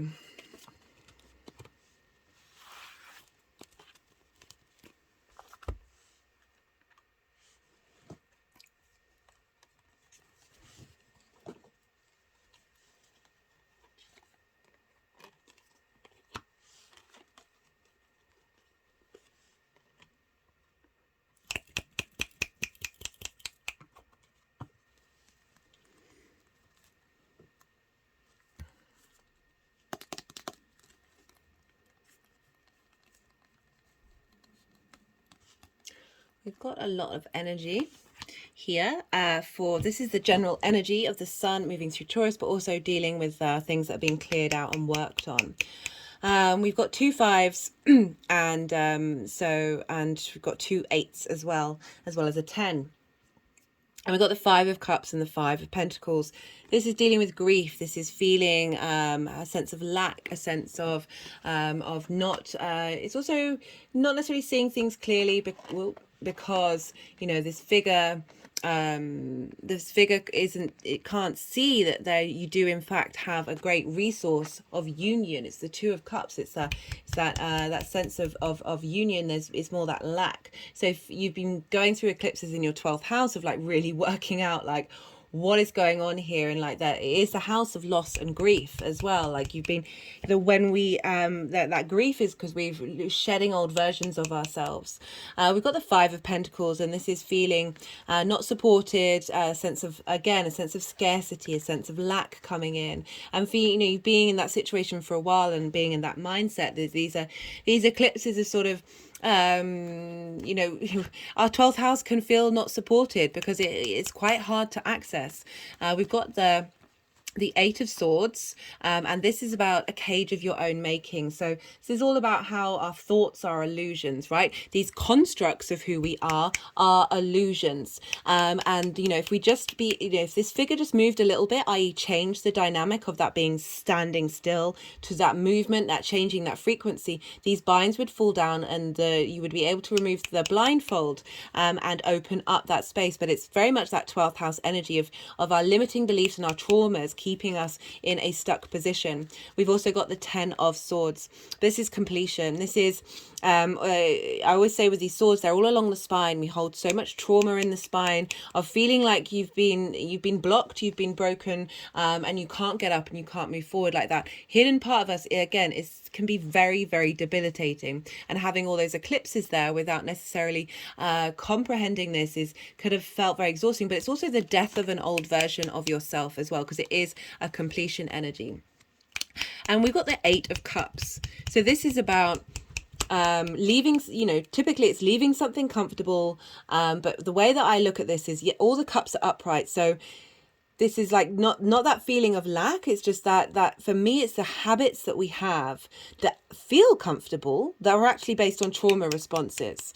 We've also got an eclipse here, so highlighting the journey that you've been going on with this eclipse cycle of helping work out and clear this stuff out. So this is a limiting beliefs, our trauma responses, that you're taking a conscious effort to go on a harder journey of making change, of then climbing that mountain to get a higher perspective of yourself and understanding of the lay of the land. The higher up we are, the more we can see all the different nuances of all those hidden parts of who we are. And I love how we've got the Magician crowning this energy for the sun. So this is Mercury's card. You are ruled by Mercury, so Mercury transits are going to have a bigger impact on you.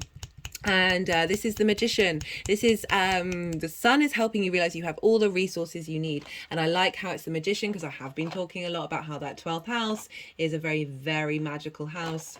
Goodness me, it serves me right for having all these many different things on the altar, so you get lots of visuals and enjoy it. But the Magician is the sun's energy is coming along and going, no, you've got this. You're able to take action. It's not necessarily, it's sort of letting you know you have the capability of taking action, even though we are dealing with a retrograde. But this understanding, this clarity of what's going on and what you have at your fingertips, Gemini. We have for the conjunction with the North Node and Vesta. We've got Temperance and the Ace of Pentacles. You know, that's also dealing with that 10th house of your career and the second house of your values.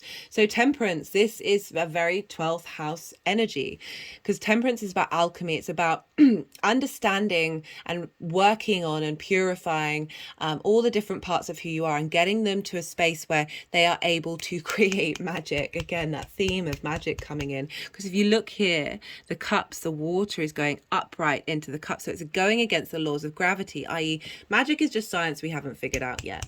And this North Node conjunction of the sun is saying this is the energy that you're integrating. You've gone through so much, you've been working through it, and now through that understanding, that striving of understanding that 12th house, you are able to bring in this energy of alchemy, and being able to create from that hidden space. We've got the Ace of Pentacles crowning this energy. This is a new way of feeling in your physical body. Taurus is hidden from you. That sense of pleasure that you get in your senses. You know, I find like with the 12th house, like these are things that are private to us that then get a bit bigger because we're hiding them. And then we sort of indulge in them. So there's a new way of dealing with your own physical sense of pleasure, your sense of value, and being able to operate from a different dynamic, a different frequency. Aces are fresh, new beginnings. It's a renewal of energy in your physical body. That is your, you know, the powerhouse of who you are, that sense of appreciation for everything that you've been through, and really being able to feel good in your physical space. And create magic. I keep getting that message. We have for the conjunction with Mercury. We've got a fair amount of cards here. Right. So this retrograde. Comparison is the thief of joy. Revisiting this energy, working through this energy, helping you move through that stuck stagnant feeling that may be fixed in your body. The moon is about releasing delusions, but it's also about an innate sensitivity into the magical realm of really being able to I'm just thinking about depression actually, because the dogs and the wolf there of, you know, dog day, your dog days, your dark days, of really being able to these blocks that you've had in your physical body are getting cleared out. The illusions are breaking away, and now that you're more sensitive to understanding the truth of the situation, this very deep intuitive psychic energy coming in that you has been blocked, has been in your body, and now that's opening up through that Mercury retrograde. We've got the Knight of Pentacles, slow and steady wins the race. And so Mercury very much moving slowly through that sign, but there's a great deal of loyalty there. So there's a sense of strength coming in from this retrograde, and the sun, you know, we're dealing with a conjunction with the sun. This is a sense of play though that really comes out with the sun card, of being able to bloom, of your soul essence, the magic of you is coming out into the forefront. We also have the Chariot card. This is the moon. This is the Cancer card. So this is tying in with, you know, Venus. Actually, she's not quite in Cancer yet. Anyway, she will be moving into Cancer. Perhaps that's when this is really going to filter into you. But this is about knowing yourself and not needing to control the situation. So this is the balance of the yin and the yang. And if you notice, they don't have any reins. So they are moving with speed through the world in command of themselves. Knowing the lay of the land. You've got the stars, the moon, the astrological symbols, knowing what you're working with and moving with confidence. There's a shift of energy here. There's a shift of frequency. This is also can be linked into victory, of like really championing the transition that you're getting with this retrograde, and Uranus being there, of really knowing yourself. Because we've got the Strength card crowning this. So this is bringing things into balance. This is bringing your animal, instinctive, emotional space into balance with your cognitive, higher self perspective energy. These two need to be in tandem with one another. Another name for this card is lust, in terms of lust for life. We get that when we are truly in balance. We are able to really flourish in the world. And it's like you bringing this strength of balance into into those hidden parts of who you are with that retrograde.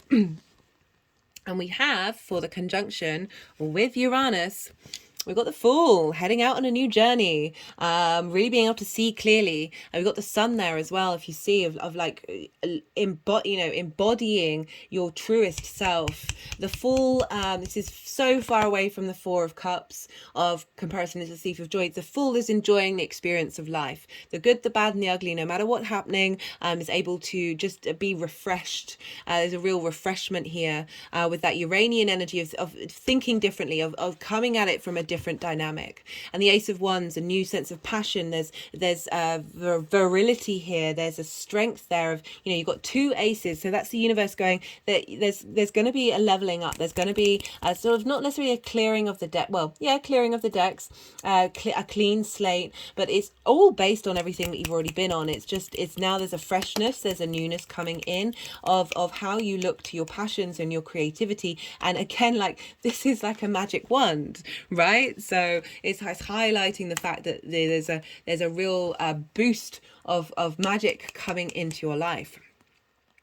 We have for how these energies are going to sort of cultivate and manifest moving forward.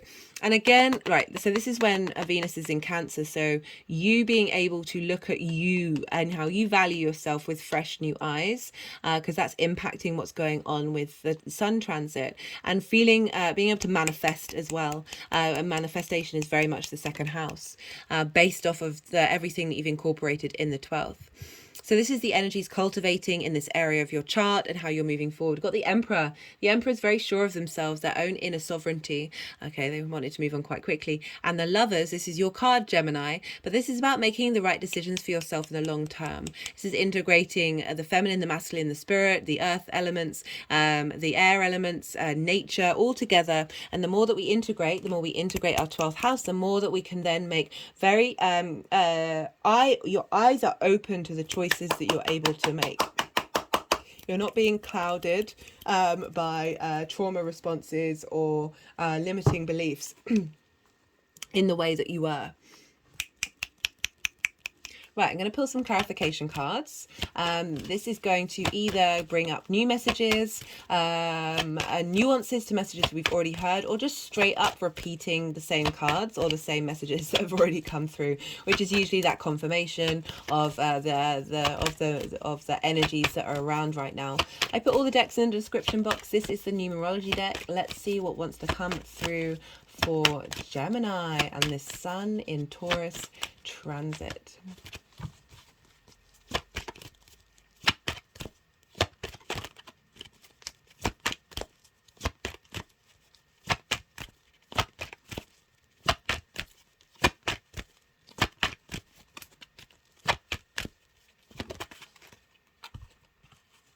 Patience is a virtue.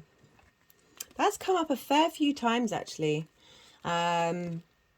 of being patient with all those soul contracts that needed to be cleared, as well as potentially, I can imagine, with having Gemini rising and Taurus in the 12th, that fixed, slow energy of Taurus, of patience, slow and steady wins the race, might not have been as accessible to you as you would have liked. I mean, that's the thing with the hidden house, like, it's things that we can't necessarily access and integrate, that I like that's coming through, of not only highlighting the journey that you've been on that might have been quite difficult and might have felt very frustrating, but it's bringing in that ability to be patient and to let things be and let things cultivate in order to make the right decisions. So my hand's just going over my third eye chakra.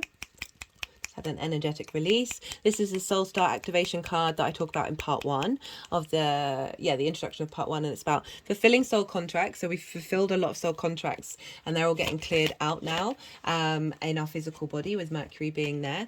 And it's also about remembering the truth of who you are, which is very, very valid. Like, we're opening up new soul contracts, new ways of things that aren't blocking us. We've got the World card, renewal, rebirth, reincarnation, celebration. So a renewal of your soul and of those contracts that are hidden in that 12th house. Right. Let's do the Oracle of the Rising Sun and then come back to those other two decks.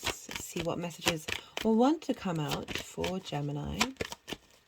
I mean, I think patience is something that we as a human race really suffer from.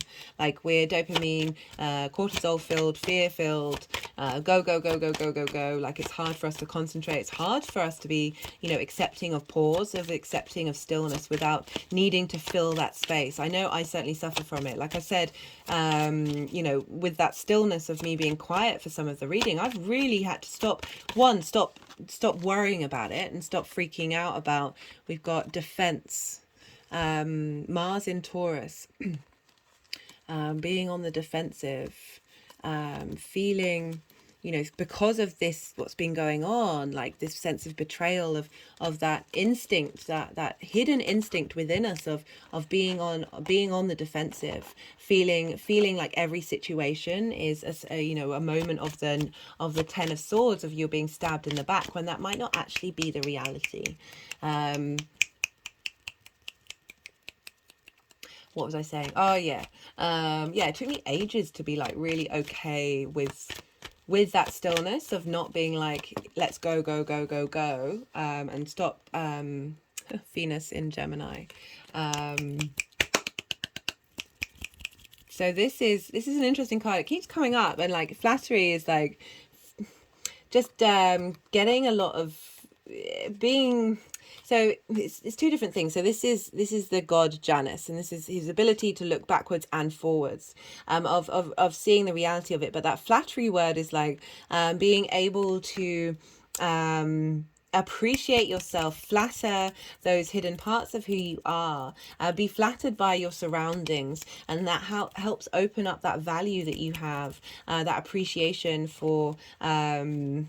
It's just a funny word, because I don't know, I guess I put some negative connotations on it, like false flattery, but it's just when you're being admired, when you're being appreciated, that you are able to admire the decisions that you're making. You'll be able to admire your own inner strength. Right, what was I saying? Yeah, just we all suffer from patience, so it's not a personal attack, by the way, Gemini. Just also aware at the speed of your sign, you are the fastest sign in the zodiac, that patience can be a bit difficult. Karma, domino effect. Again, we're clearing out those soul contracts. We're working through those things. And I channeled in like I think it was the Aries, that second eclipse, that second new moon, where it's like our souls have been a bit impatient, but also not, because that's not what souls are like. But this sense of this, like, they're now all singing in unison with one another, like it's like, oh, finally we got to this point. The High Priestess, perception, hidden powers, reflection of ideas, knowledge, knowing that inner space, that magic. I love the High Priestess with the Magician. Yeah, that's bringing into balance the true. I said you got a lot of magic there. Got a lot of very stable magic that manifests in the physical world, very personal to you. Love that for you, that integration of the masculine and feminine energies, of being, again, that patience. The High Priestess isn't about taking action, she's drawing what she needs towards her. She's very cool, not cool, calm and collected. It's she's just very comfortable in her power. She's not needing to busy herself, but like highlighting the intuition, and however that manifests in that physical body, of you being able to respond through that magic of utilizing your physical form. Yeah, the souls are all singing. Oh dear.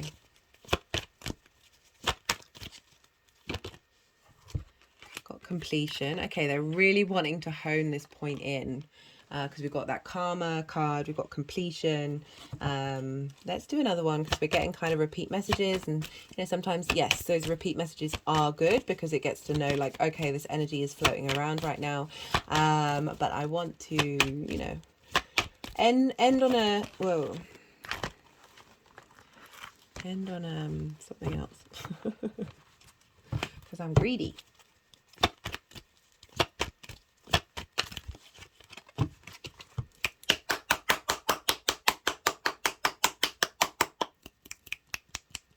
They're like, no, we've got work to do. We've got things to do.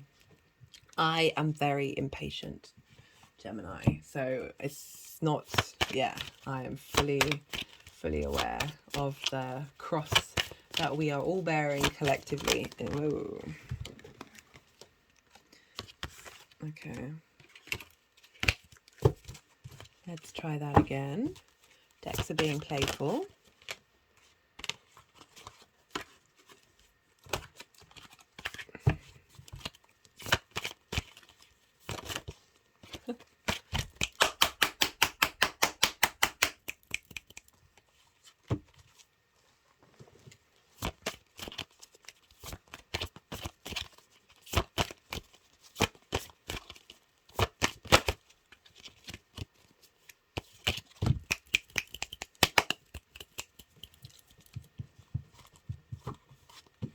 Okay, let's try this again. I've just got so much energy running through my arms and my hands. They're like, we want to get out. We want to get out.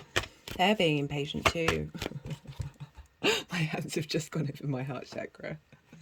Gemini does rule the hands and the arms. But final message for Gemini, for the sun in communication. Being able to communicate to those hidden parts of who you are, communication with that magical side of you, being able to connect to that hidden part that might be difficult to integrate. You're now able to access that and integrate that and bring that towards you. Okay, Gemini, I'm going to leave that. I'm going to leave it at that because I could keep on going. And it's been how many hours? 5.5 hours. Woo! I really appreciate you sharing your time and energy with me here, guys. It means so much to me. It really does. If anything resonated in this video, there are ways you can pay it forward that I talk about in the introduction. If you want to push this energy, this sense of, as I said, if anything resonates and helps you see and understand what's going on, and you want this to be available to more people, there are things that you can do. On a personal note, I would love to hear from you. I'd love to know what's going on in the astro weather for you and how this is showing up. It's something that I enjoy on a personal level. Yeah, be good to yourself, Gemini. Be good to those around you, and more importantly, be good. No, what was I going to say? I was going to say, right, be good to yourselves. It's been a long day. It's been good to yourselves. Be good to those around you. Be good to your hidden house. Be good to the 12th house. Take care of that unintegrated part of who you are, that magic of who you are, that soul. Give it a cuddle. But most importantly, be well until we meet again.